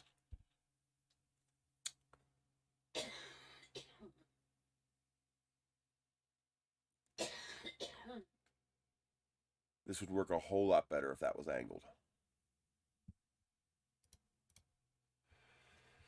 Printing in this orientation, this would print fantastically. But printing in this orientation, this edge is going to fail. That's not going to work. So I can't do that.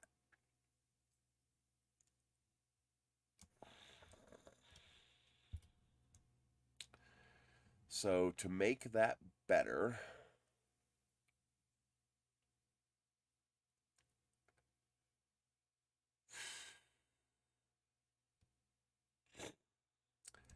I'd also like to get rid of these points. I know how to do that, but I'll do that later. So how do I want to do this? What's the best way to do this? I think the best way to do it is what I was trying to do before, but with a little more sanity. Okay, so let's delete this. Let's undo this.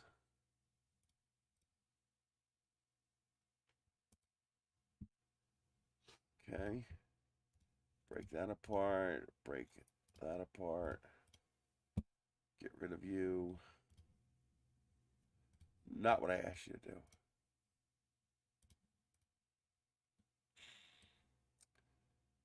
What I need is this. See, it always chooses these dumbass dark colors that are so hard to see on screen. So this is 8 wide and 18 tall. I have seen it all, Chris. I doubt that. Kicking horse coffee. Yeah, it's common. Never heard of It's it. really strong caffeinated coffee, that's all. The one I watched that's from Colorado. Okay. She just found one. Every now and then, redo my centering to nope. Just to make sure everything is staying centered. Yep, this is what I gotta do. This is the mistake I was making. Okay. Now I do this, and I put this on it. I make this 8 wide.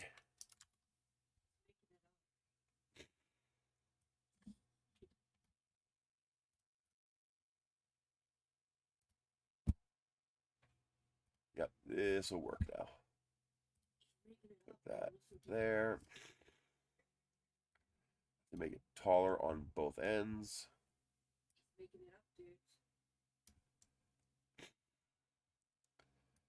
Probably would help if I made it a little pointier.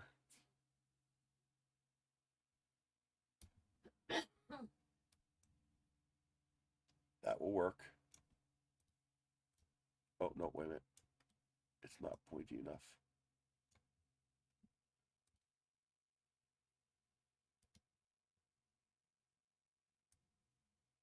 There we go. I have to break the plane. There we go. Okay, now I don't need this to be as deep. So I can shift this way all the way to there. Yep, that'll work.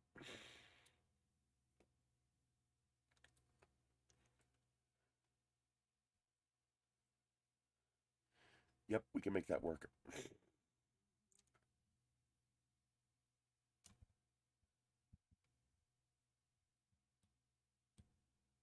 Okay. Now what I need to do is do this. There. There. And then put the plane here. And now I can do this.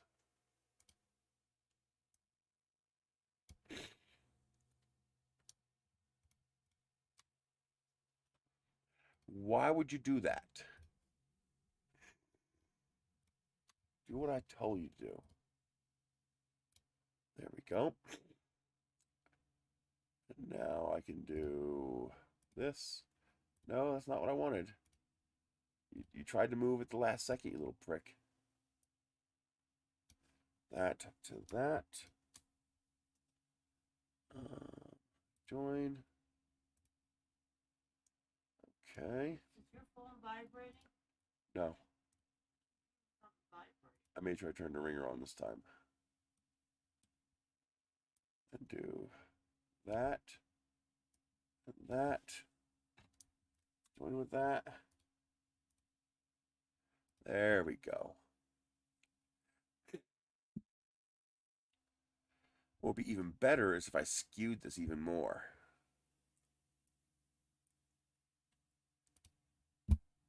Which I think I can do. Yeah. Nah, it's changing the thickness. Oh, man. What I really want is I want to make this angle steeper. Because then I can make this shorter. But you know, this, I keep forgetting, this is really tiny, this part. Okay. Is that a proper, nope. See, now here's an example of when you know Tinkercad's fucked up. See how you see an actual plate in here? That means these parts are not one piece. That means there is a minuscule, microscopic, you can't measure gap between these two parts. Even though I put them on the exact same plane, sometimes Tinkercad is incapable of that. So I have to actually shift this part a little bit left to force them to overlap. See? Now that disc is gone. See how that darker plate there is gone? Now this is one piece. Before, that was not one piece. And boy, would that have caused you problems in the slicer. Because slicers throw a fit over that. I mean, they lose their shit.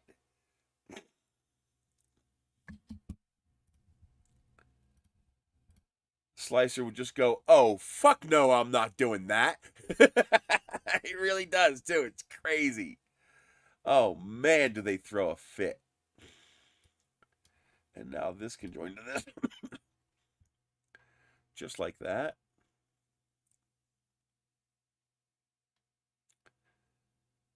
Yeah, that should be intact. Oh, wait a minute. I do have there is a mistake here. What's the mistake?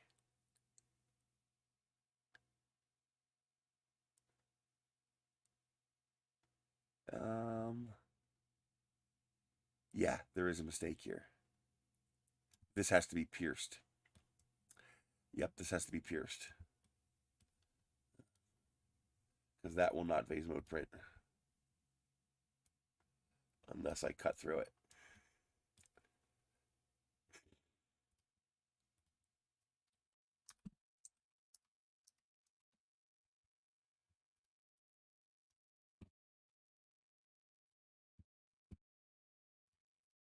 So before I'm done, I'm going to have to put this through the model. Okay. Before I do that, I want to separate this. I want to copy this.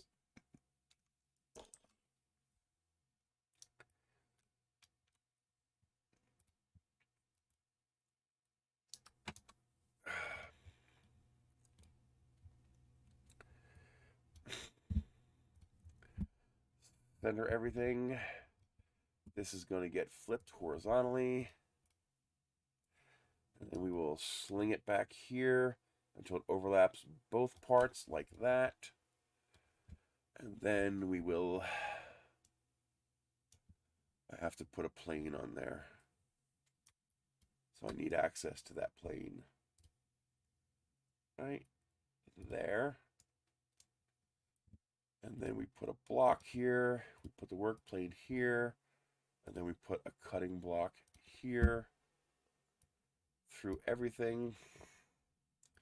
I can now delete this. I need to cut these 3 pieces right here. Like that. There we go. Now I should be able to do all this again, like that. I'm probably going to have the same overlap issues, so 1, 2, to guarantee those parts overlap. Join, hollow, yes, it's not perfect, but it's good enough. I could probably make that work a little better. If these are overlapping, which plane do I need to use? This one? I think that is the one I want to use.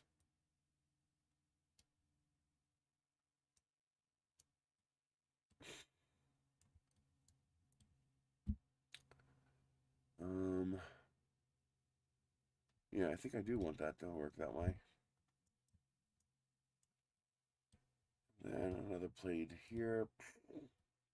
Another cutting block here.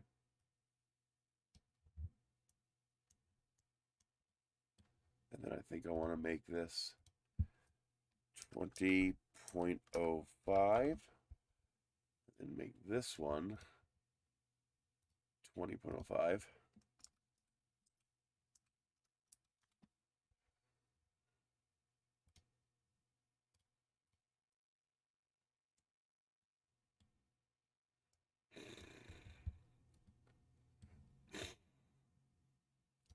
Oh, I do need to, I'll chop that off later. Might as well do it now. Clean up the surfaces, because this might actually be usable as is. Negative 0.1. Oh, that's not overlapping. Negative 1. Oh, it is overlapping. Negative 0.1. Yes, we do have an overlap. And that should do that. Oh, wait a minute, I do need to do here too. Let's do this. And let's do this. We're going to clean this all up. And now we want to raise this. Negative 0.1. This way we shave all of our edges. And we should have a nice, clean, solid part. Yeah, I don't see any fractures or fissures. Goody, goody, goody. Oh yeah, perfect. Very nice. That's how you clean up parts in Tinkercad.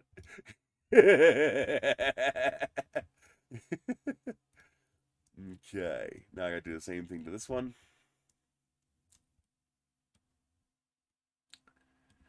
This one has a clean merger, so I don't have to worry about that. I can actually merge these now because these are clean. Yep, that looks clean to me. It's not perfectly clean, but give a shit. I could clean it. All right, do I have to change anything else? I don't think so. I think we're good to go. That's wrong. Why is that shaped like that? That shouldn't be shaped like that. But I know how to clean that up.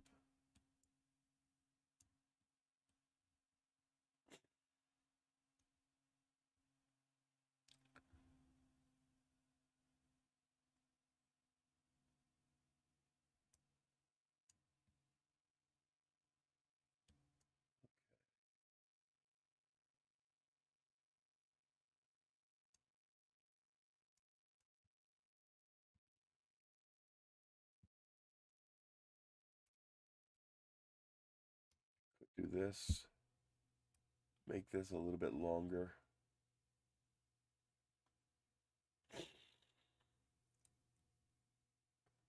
No, I don't want to do that. Let's not kiss a racehorse in the mouth. Let's just clean this up. Same process. Negative 0.05. Good.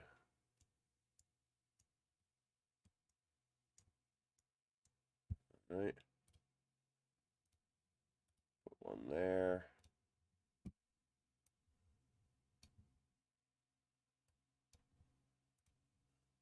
Negative 0.05.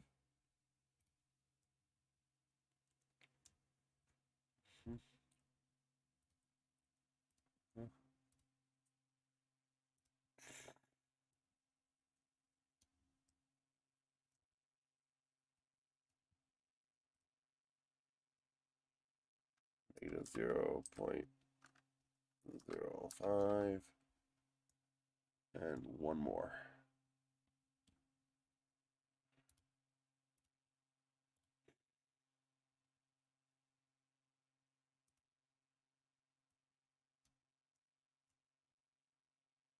And negative 0.05.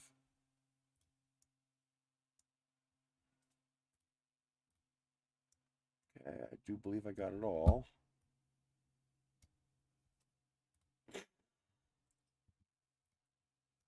There we go. Now, something I'm going to do is I want to, I need that angle.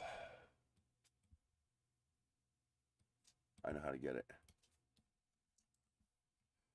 Because this looks really nice. I don't want to break it. Yeah, it looks nice. Oh, yeah. I don't see any errors in that.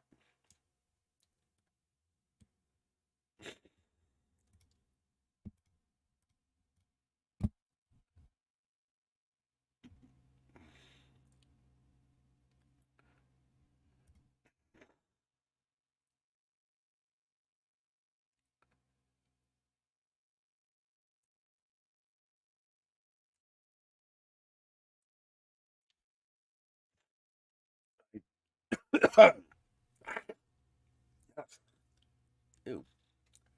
I do have to make one change. What's this ice cream cone?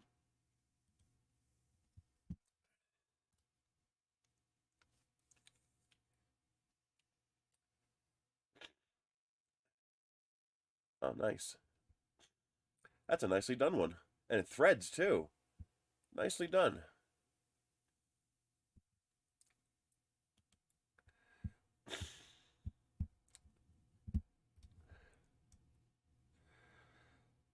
All right.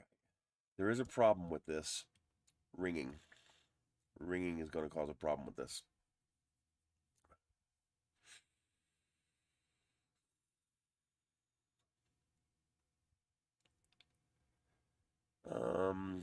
I think I know how to fix this one.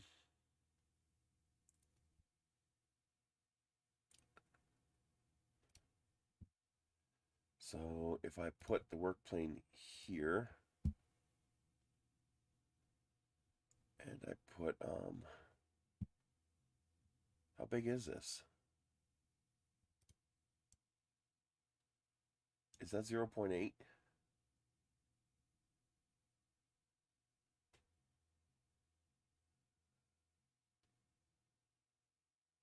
I don't remember how big that is.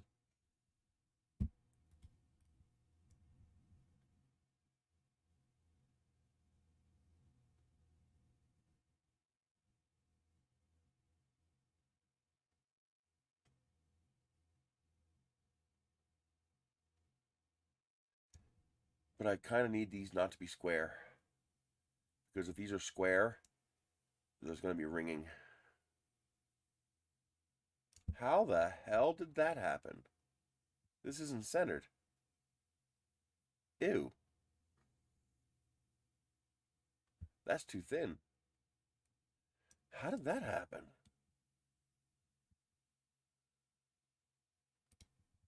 I have to go through all this to fix that. That's going to be a bear. I have to go through and hide all this stuff.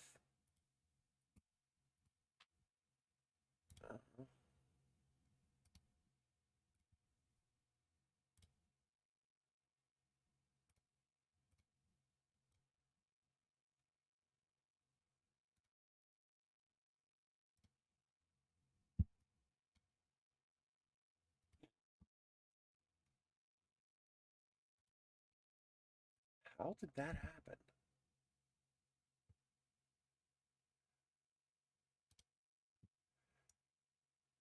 It is centered.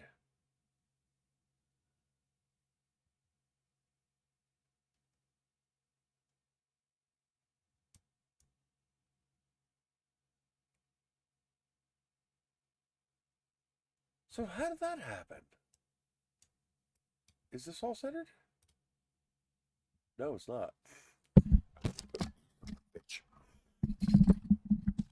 I'm going to use this as my... Oh, I can't. I'm going to use this as my grounding point. Okay, it's pretty close to centered.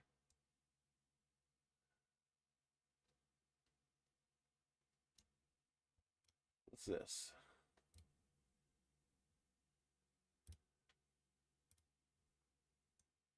Yeah, that's my angle.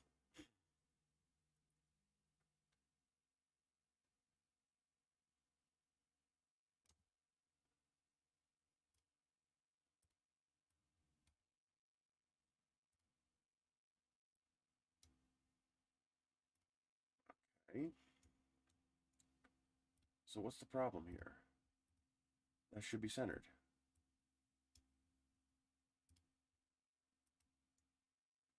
Yeah, that's centered.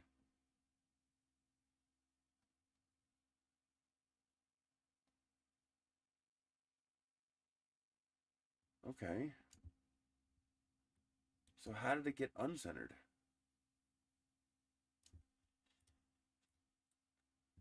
Okay. These two I can hide. And these two I can hide. Okay. Oh, this one here is wrong. Oh, wow.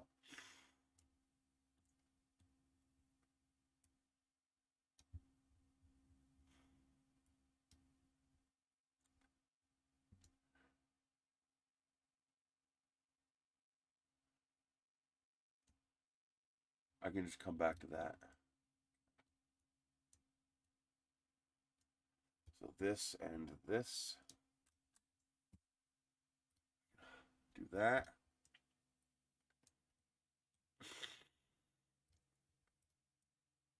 Okay. Where's my two angles? Oh, here it is. It's this one right here.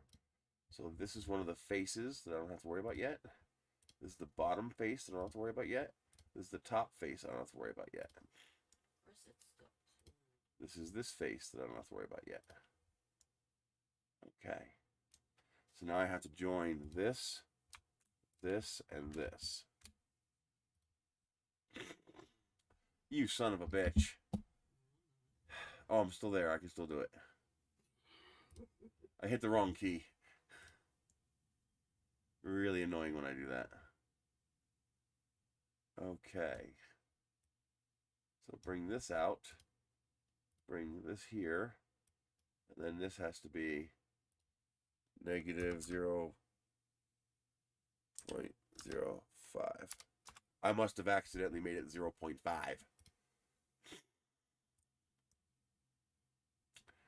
Okay, that should do it. Now I should be able to join the whole mess. And it is perfect. That's more like it.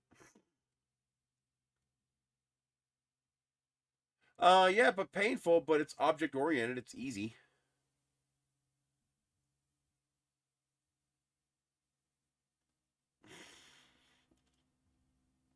But yeah, that kind of crap is a hell of a lot easier in a parametric program. It's a little bit tedious in Tinkercad, but doable. Okay. That should work. Now what I need is to blow this apart because I need access to certain pieces. I don't need that. I don't need any of that. All I need is this. That's it right there.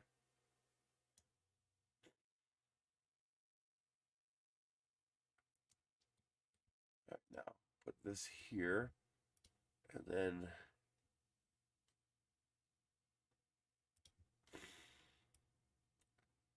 I need to make this edge not a point.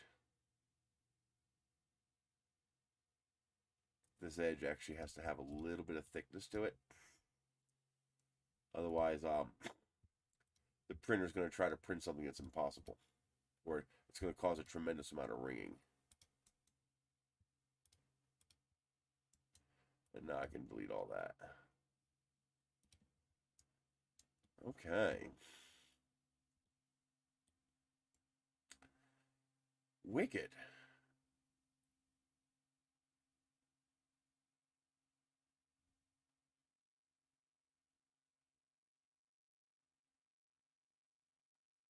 I think that'll actually work. Now, this is an area where those little fillets would come in handy, because this has to fit into here. Now, I have enough tolerance for it to fit into here.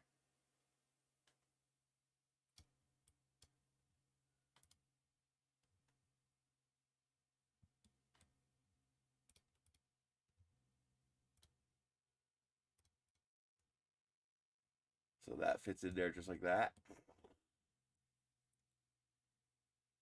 You know something? I just realized I don't need this at all.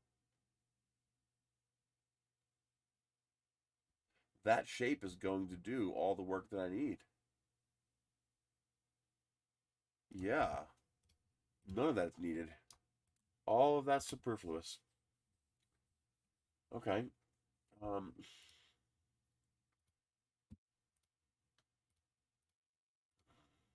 Yeah, I can chop all that off.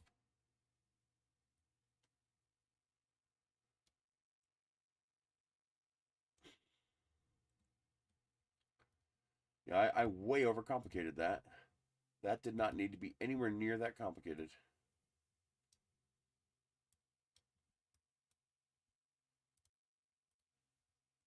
Yeah, much better.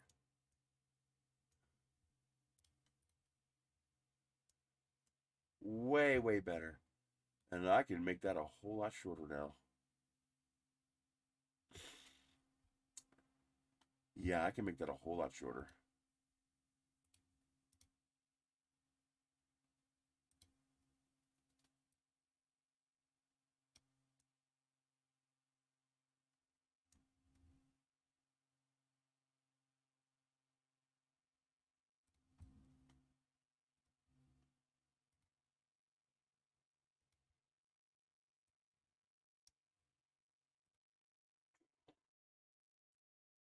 Because this does not have to be anywhere near this big anymore.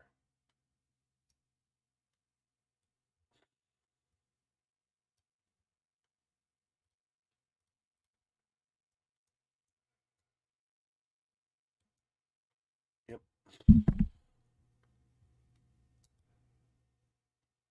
I can go all the way to there. But I know I need to leave enough meat. I need to leave a little bit of meat.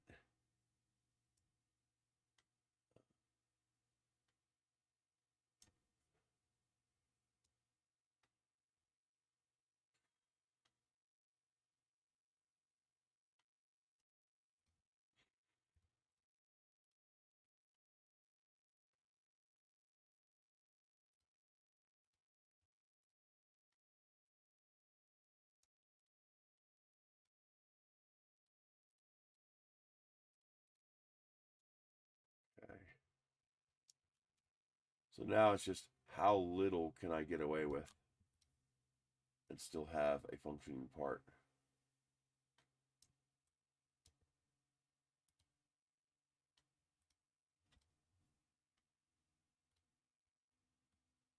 plenty. I could probably get rid of more, but I like the idea that they're somewhat symmetrical. There. Vase mode printed glider hook.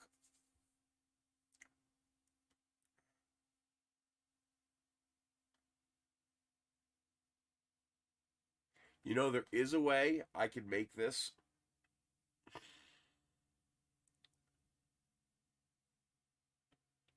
I wonder.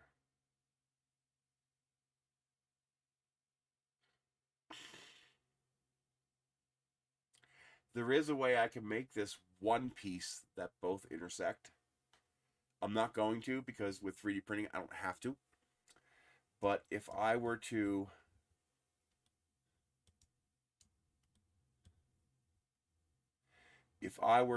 get rid of this piece altogether, make this piece wider,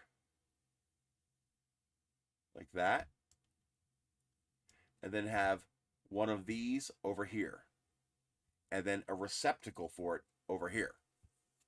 So have the tab and the slot in the same piece. It would still be vase mode compatible. This side would have a slice, this side wouldn't. And then these two pieces could then rotate and intersect each other. But it wouldn't be as strong. This is a lot stronger. And because we're 3D printing, we're not casting it. So we don't need this symmetry because we're 3D printing it. You got to print two anyway. And if you're going to print two, they can be different. They don't have to be the same. Fuck, man, I think it's going to work.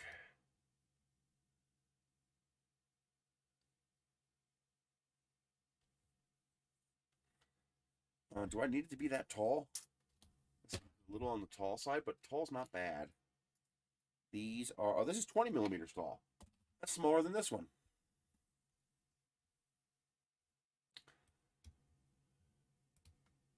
Let's make them 18 tall so we have even divisibility by layer number. Although that won't matter the way we're printing it. But it may matter this way. 47, 56. That'll actually help with fitment. So let's make that one 56. And that one 47. Okay, this way they're all even numbers. And I'm thinking I'm going to make this wider because this is really thin. I'm thinking 8 millimeters. As long as I scale them together. Boy, why does that seem like it did a lot more? But it's still small. It's only 8 millimeters wide. How wide are these? That's a pretty good width.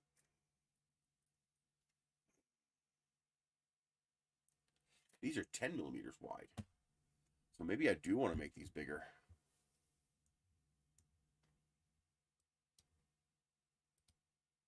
What if I make them 20 tall, 9 wide?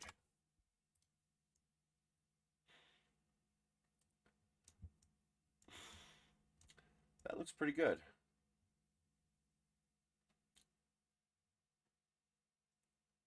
And that'll increase my tolerance a bit here. Might even increase the tolerance too much. But that'll be okay.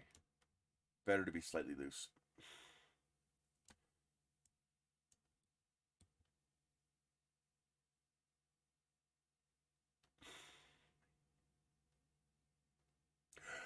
Oh, I know where I messed up a little bit. Oh, I did mess up a little bit.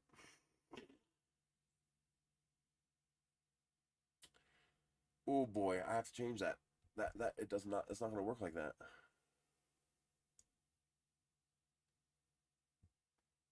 This one part has a nice big footprint, and this other part has no footprint.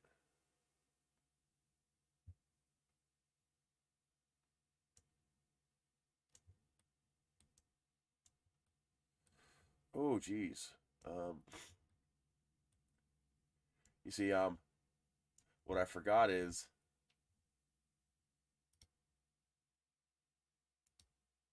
one model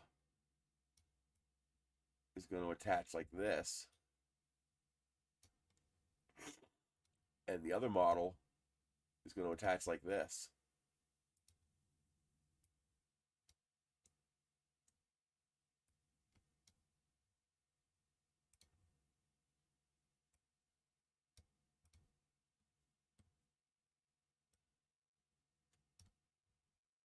So this is going to be one model.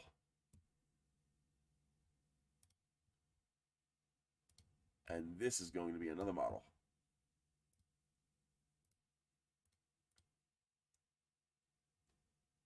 That's how they're going to attach. So I need to invert this part. Hey, DeWitt, how you doing? See the little stackable drawers I got designed up? You might like these in your shop. They're vase mode printed and take 100 grams each with a 0.6 millimeter nozzle. I still have a couple little things I want to change on, but it's up on Thingiverse. I mean, yeah, this is wrong. I have to change this.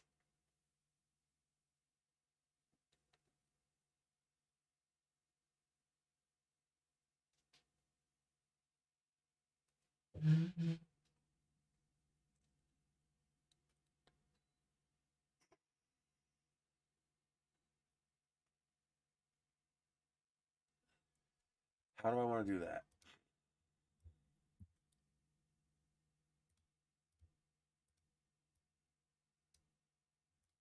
Yeah, I totally forgot about that. Derp! Okay, this is definitely going to be a piece on the model, on the rocket.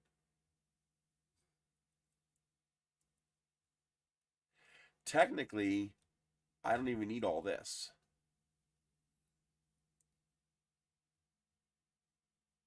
They're on Thingiverse right now. I'll eventually put it on printables when I perfect it better. So technically, I don't even need all this. All I need is this piece here.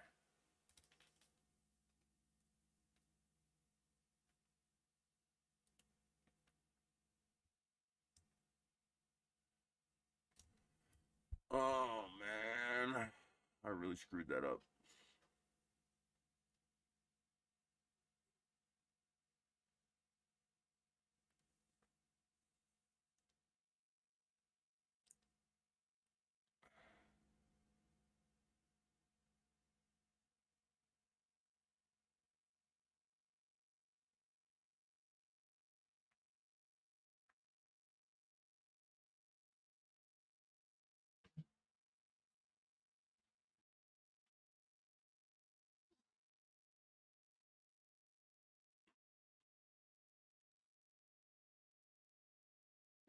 This is only vase mode printable if I attach it to this side. If I attach it to this side, it's not vase mode printable anymore because, again, you'll have an island.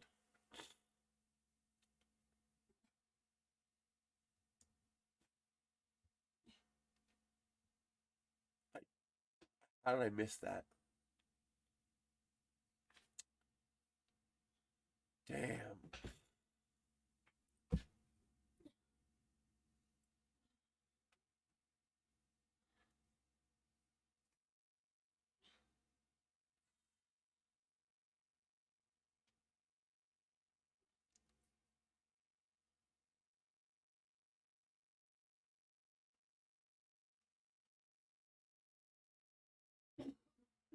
How did I miss that? That's such an important thing.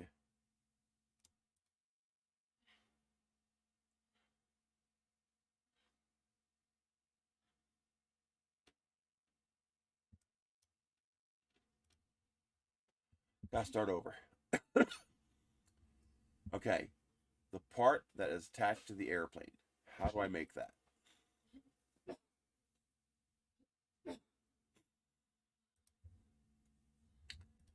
I need an angle. So the only way that's going to work is if I have a double angle. I have to have a 2-part piece. So let's make the... It has to be 2 parts. Nope, it has to be this. Okay. So this part is going to have to be...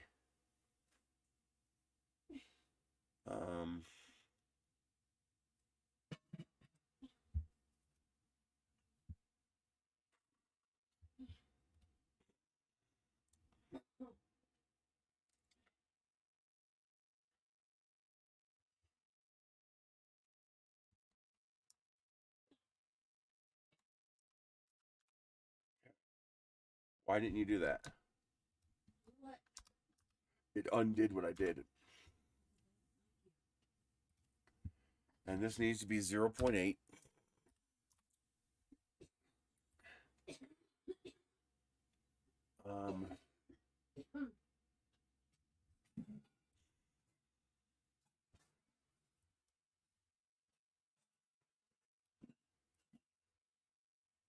And how big does this need to be?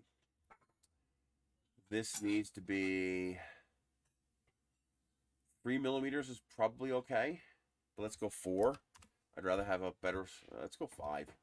I'd rather have a nice solid retention. Let's see how that looks.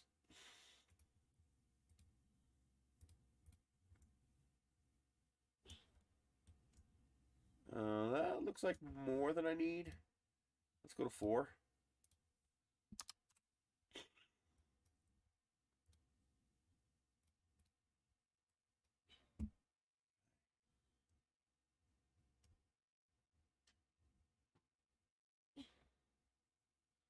I don't want to go less than 45 because that'll create problems. Okay. So there's my base hook.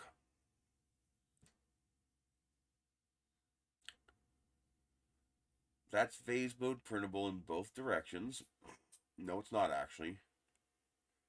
That's actually not phase mode printable in both directions. That's only phase mode printable in one direction. This has to be an angle. So we have to have an angle here.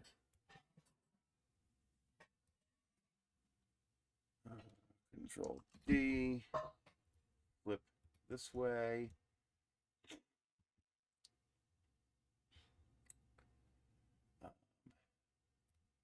This surface. 0, 0. Okay. Join these together. And then join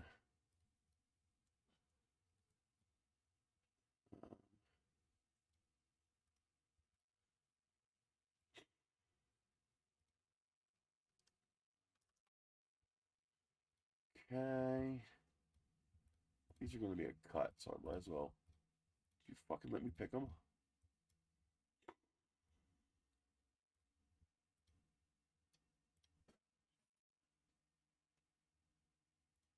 How long is this?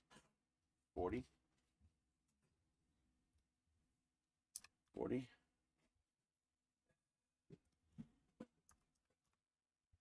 Okay.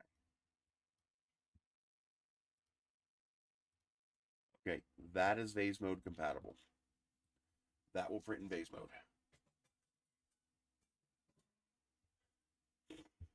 But now this needs to be rotated 180 degrees.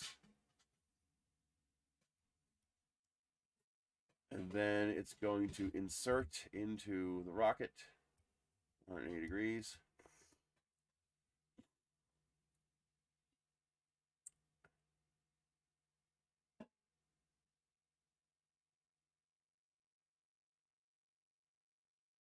And we don't need all of that.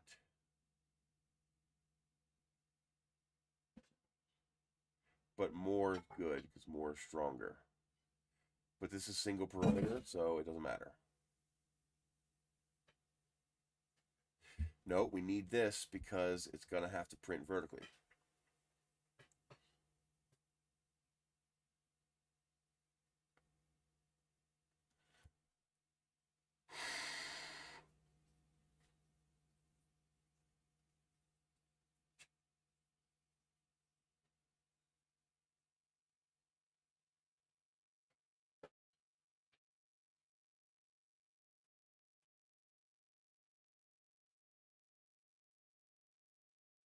No, this is wrong. This is not going to work.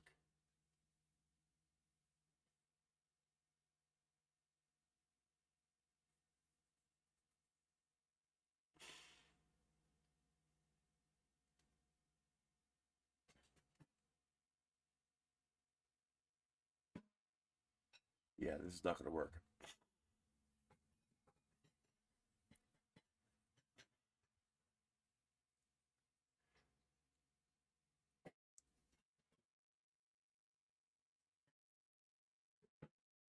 Nope.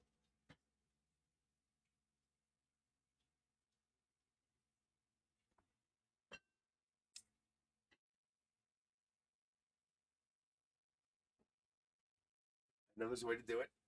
Just got to figure out the geometry.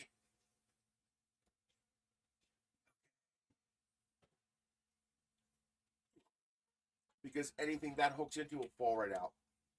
There's no positive retention.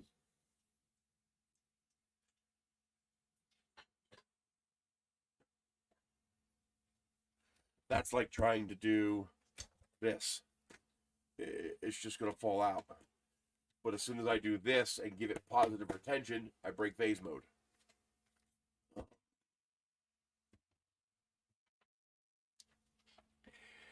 What I'm trying to avoid is I'm trying to avoid printing these separately and gluing them onto the model. I'm trying to design these to be printable with the model.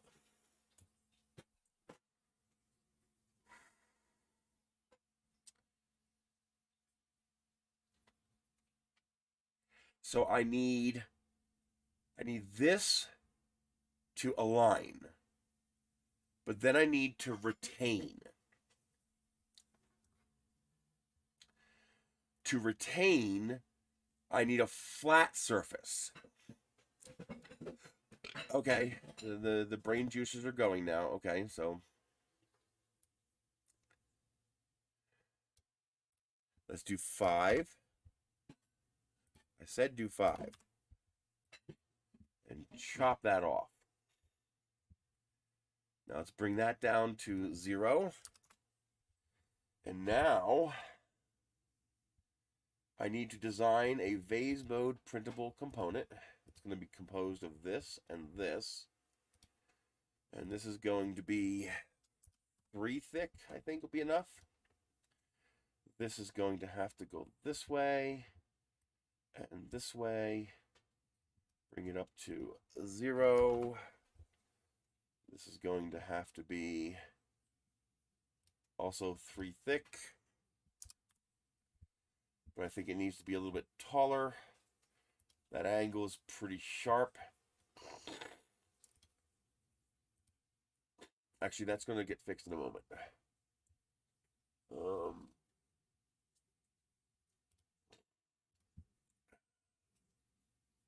Excuse me.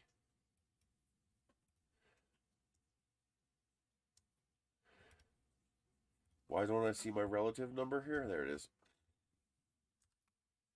There we go.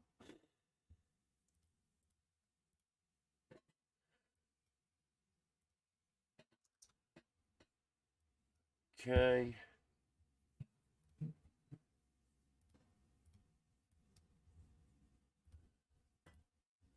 Good. That's more like it. This probably only needs to be 3, let's say 4 wide by 2 tall. Actually 1 is probably enough.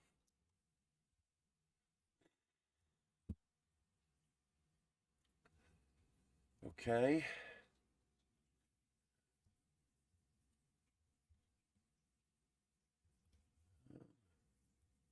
Go up by 0.9 just to make sure they overlap. Come on, don't be a prick. Okay.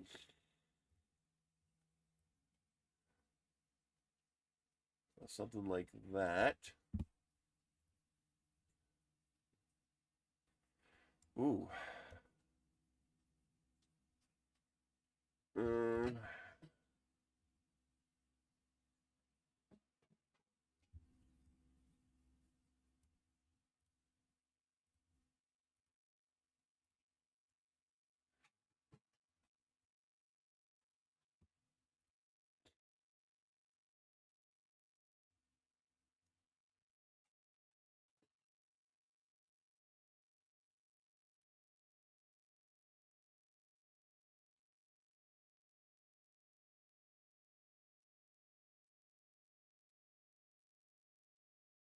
Okay.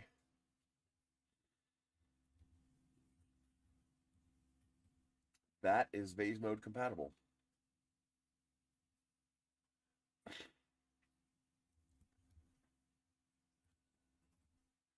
That's not much bite, but it is there.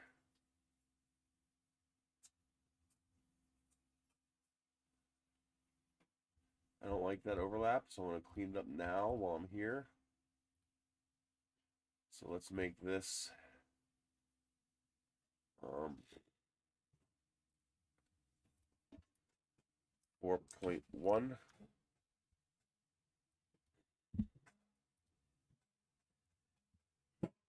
Then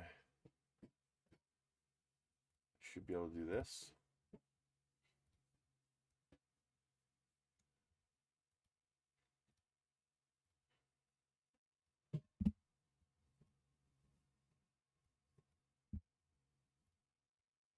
There we go. That's perfect.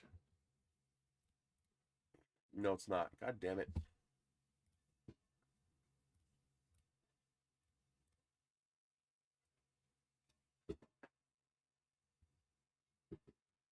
Forgot I need complete coverage. Okay. That's perfect.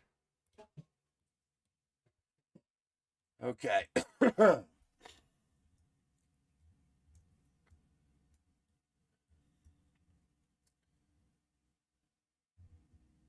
I think this needs to be larger. I don't think that's a big enough footprint. But I also now realize that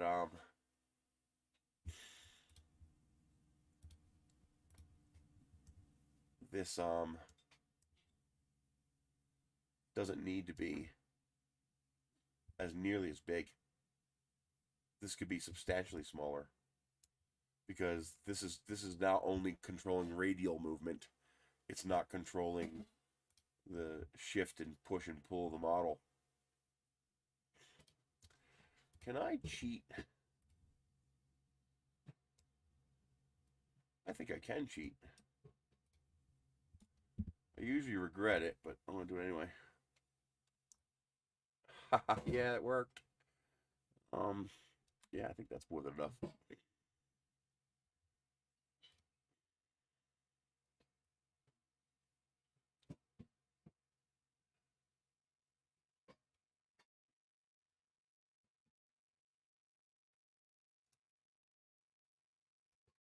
Not what I wanted you to do.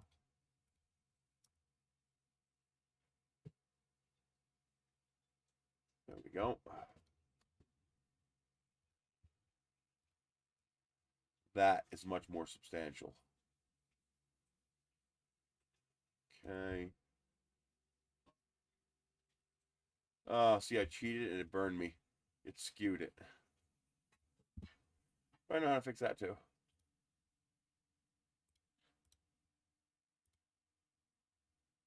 I just delete this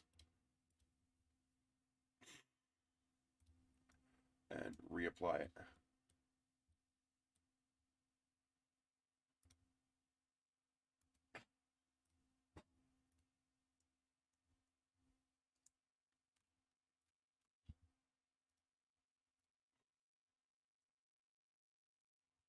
Okay.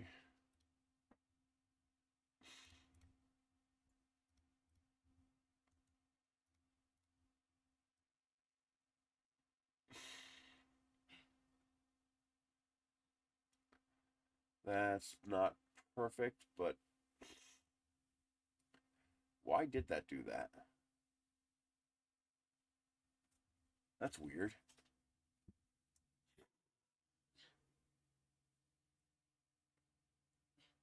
Huh. I mean, it doesn't really matter, but that's kind of annoying.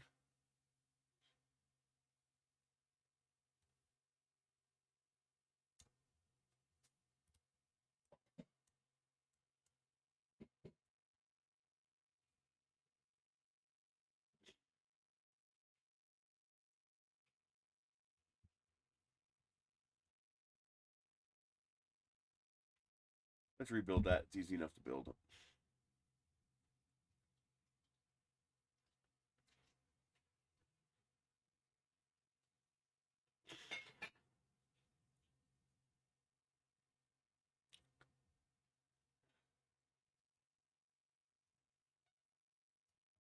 Yeah, let's rebuild that. I think. Thank you, Michelle. I think some creep got into my distortions. Huh? I was talking to the viewers.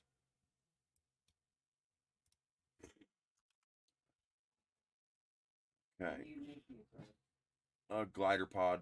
No. Food wise. I don't know. Whatever you want. All right, I'll make something. Okay, we are 4 millimeters wide. So let's add. The reason why I'm asking what you want to do. Uh-huh. And then make it 1 millimeter tall.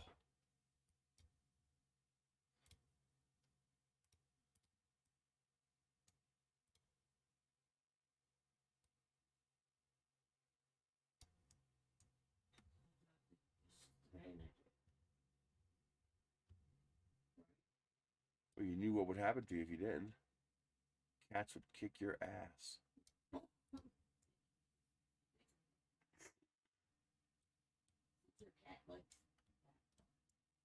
Actually, no, we want that farther. What? No, I'm talking to myself. We want that. Chair back. And then we trim it. On top of my laptop, and then I'm going to use the bathroom. Okay, now, how do I want to trim this? Let's do this. Then this. Yeah, that's going to work.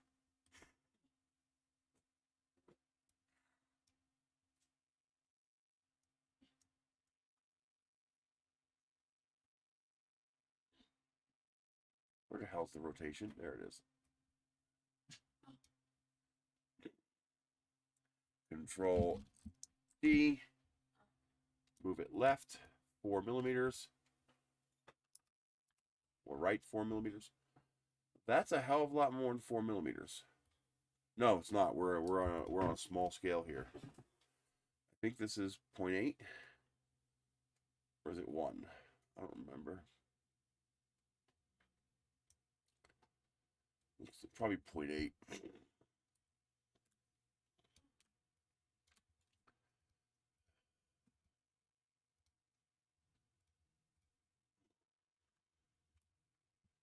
Go 1.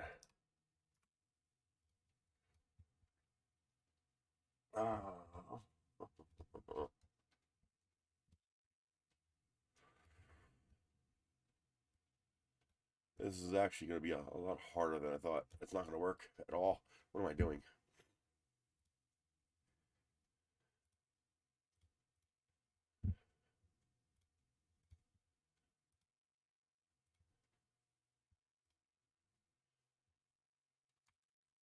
I need to do this.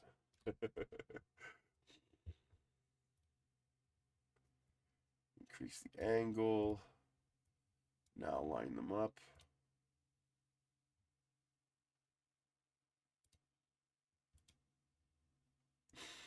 There we go. And now I increase this until we get curvature that matches that. Oh, I don't want these to be too deep because then I lose my interface.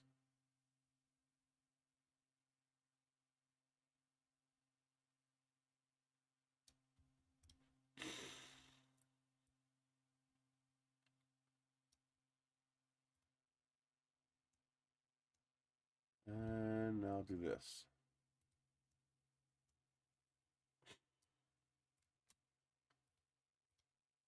There we go. Now I have a clean joint. Okay. I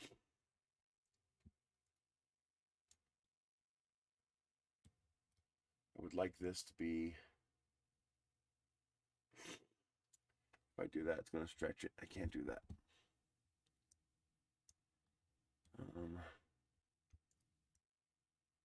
Is that enough? Not 100% sure if that's enough. I guess we're going to find out, aren't we?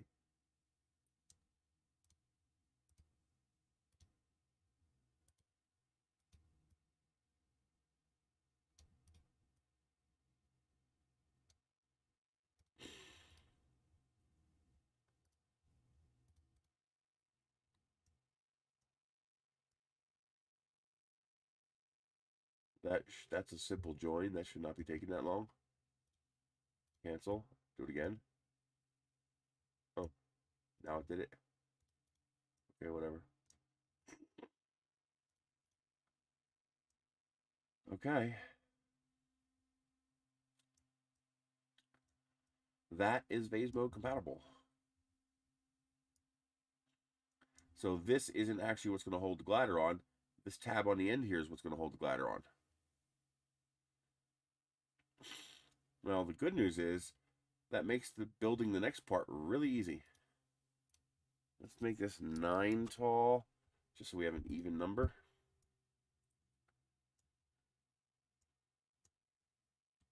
Okay.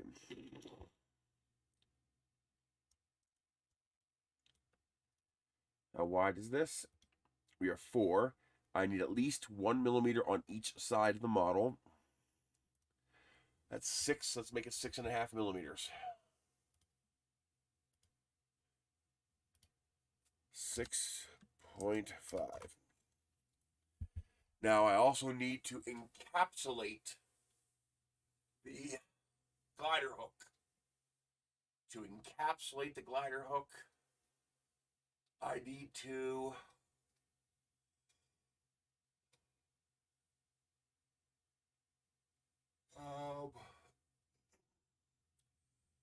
I need a 1 millimeter outer shell. Well, technically I only need a 0.4 millimeter outer shell. I could make it single wall. That would work in theory.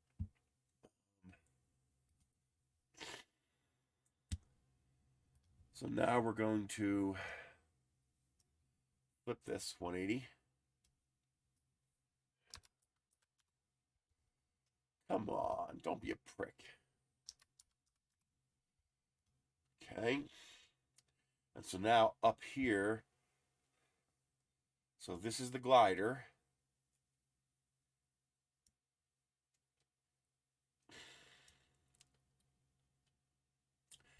Oh, I just realized the rocket part of this just got real simple. Oh boy, the rocket part of this just got really simple.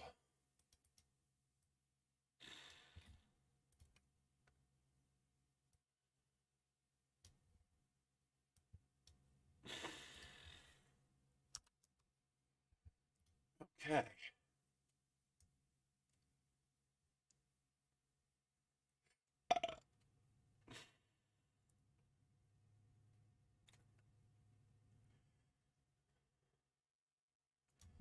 Okay, let's put a fakey airplane on here.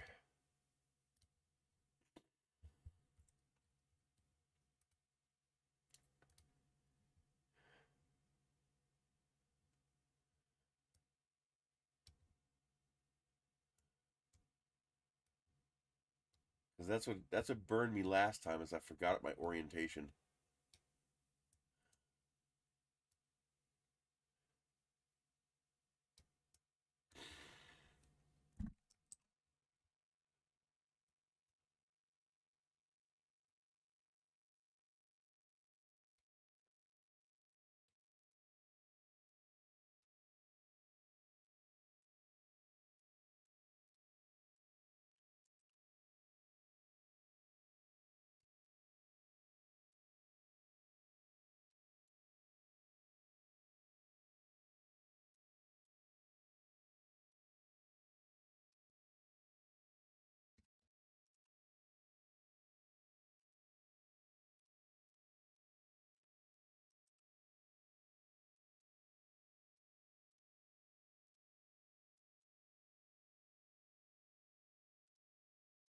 What are my control points? There they are.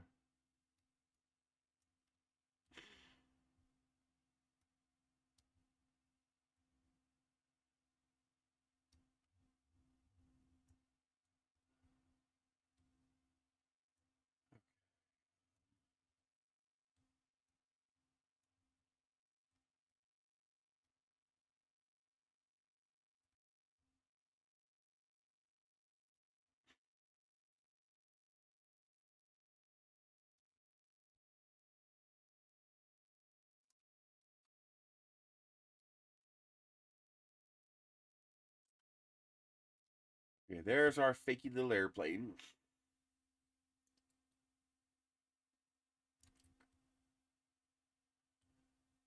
There's the glider hook.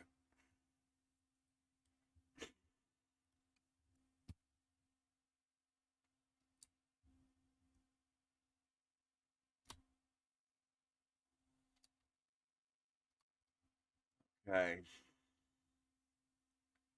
So we got our fakey little airplane. And now we have the rocket.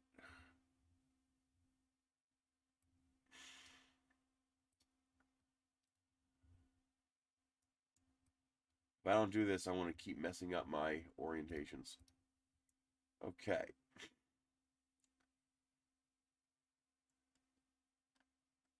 Okay.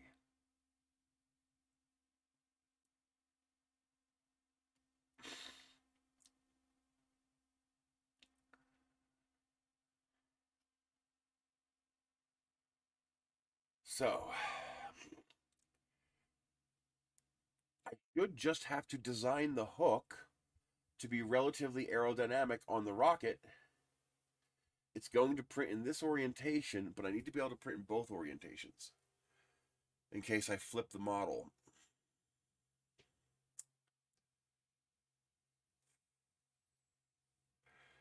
Because some of the models I print tail down, some of them I print nose down. So I want to design it to be able to be printable in either direction. So that means I can't have a flat top.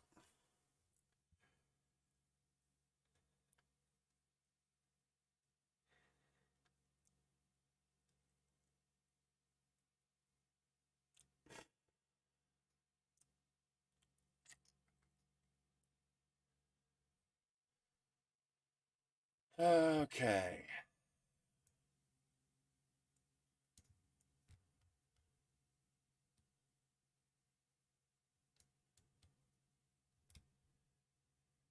This sticks out 9 millimeters. This doesn't have to stick out 9 millimeters.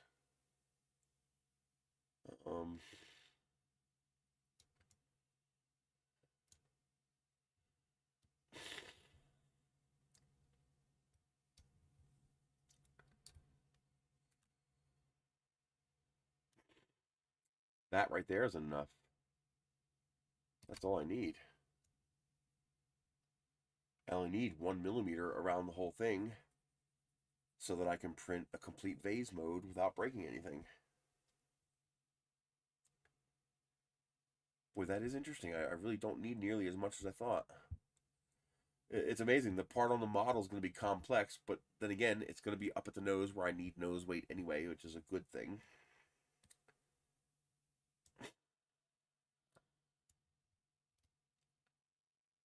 This can be a lot lower.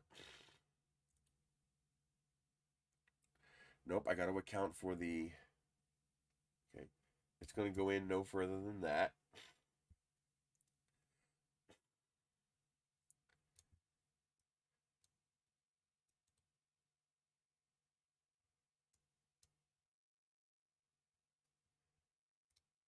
Let's make this my standard. What's going to be the standard size? Probably 50 millimeter.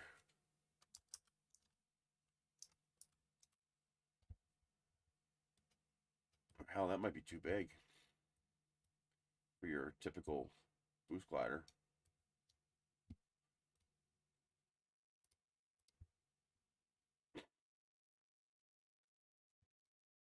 Go 40.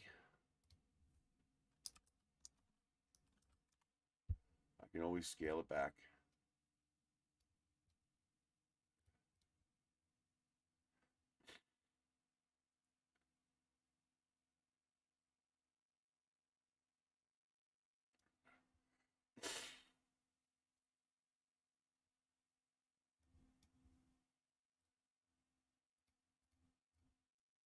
That looks pretty good to me.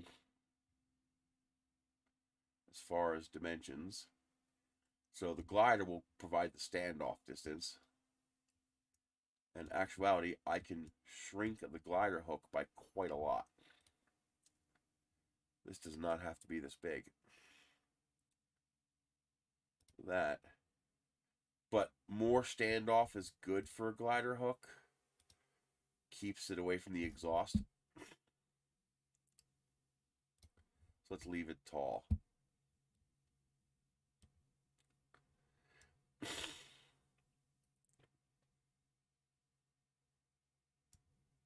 Let's see here.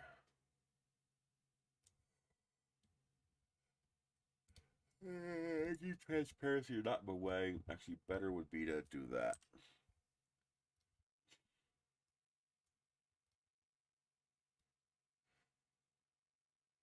So I'm thinking having more standoff is probably not a bad idea.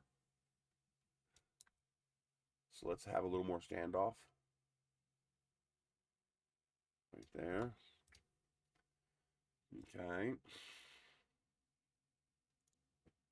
Whew, wind is howling. Now it is perfectly okay for this to be square.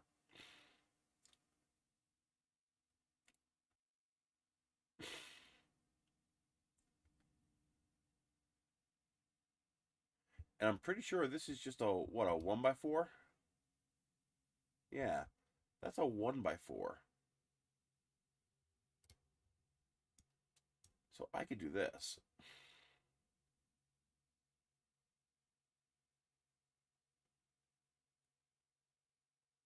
I'm going to want it to be the same length as the glider hook. Glider hook is 40, so I want this to be 40. This way I can use the same, it doesn't have to be as thick, but I want to use the same angles. Okay. Now I need to start chipping away.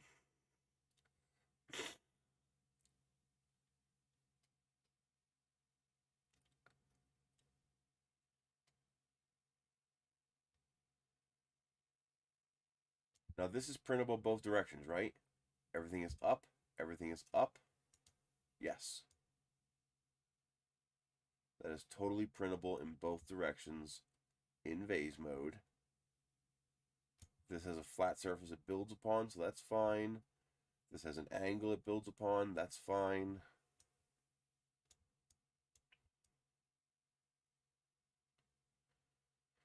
Okay, so now let's put my continuation slot in. So this is going to be 1x4. This is going to align with this. Align with this. There and there. Okay. Let's hide this so that I can access this. And that's going to come up to here. Like that.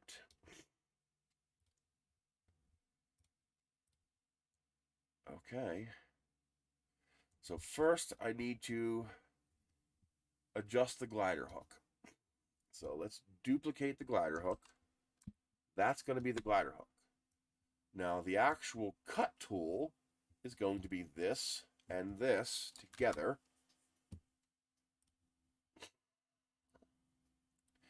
And now I'm going to duplicate this. And I'm going to shift it this way, 0.4. Maybe I should do 0.5. So I'll have a 0.25. You think 0.25 on each side is enough? I think so for vase mode. We have enough room, so let's go 0.6. That'll give me a 0.3 millimeter tolerance. And then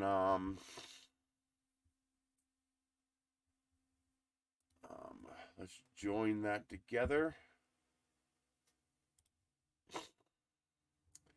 And now let's increase this dimension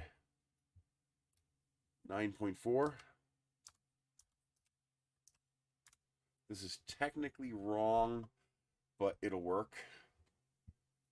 The correct way to do it would be to only increase the thickness of this piece here. But it'll be close enough. And that is now a cut tool for this. Now we need to put the angles in. This might actually have to be taller.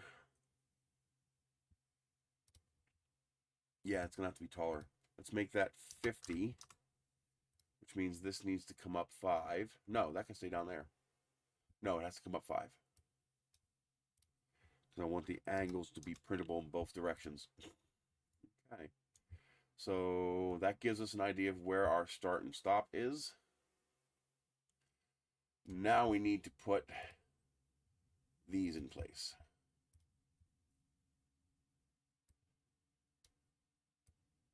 So that's going to cut from there up to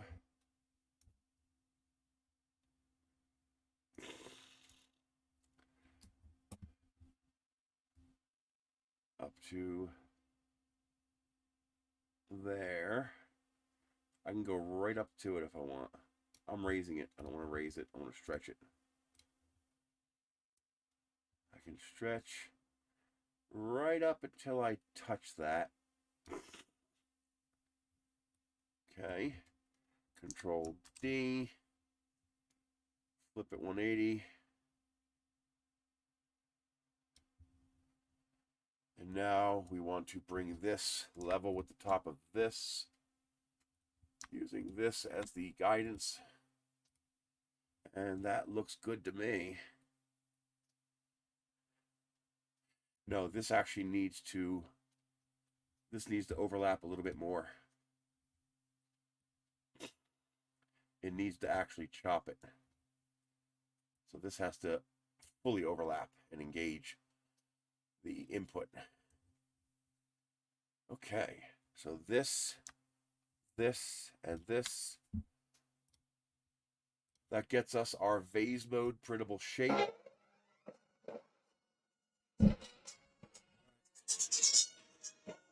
I gotta take this call. It's also 3:30 in the afternoon, so I'm gonna call it for the night. I'm gonna post these on Thingiverse if I get this done. So I will see you guys later.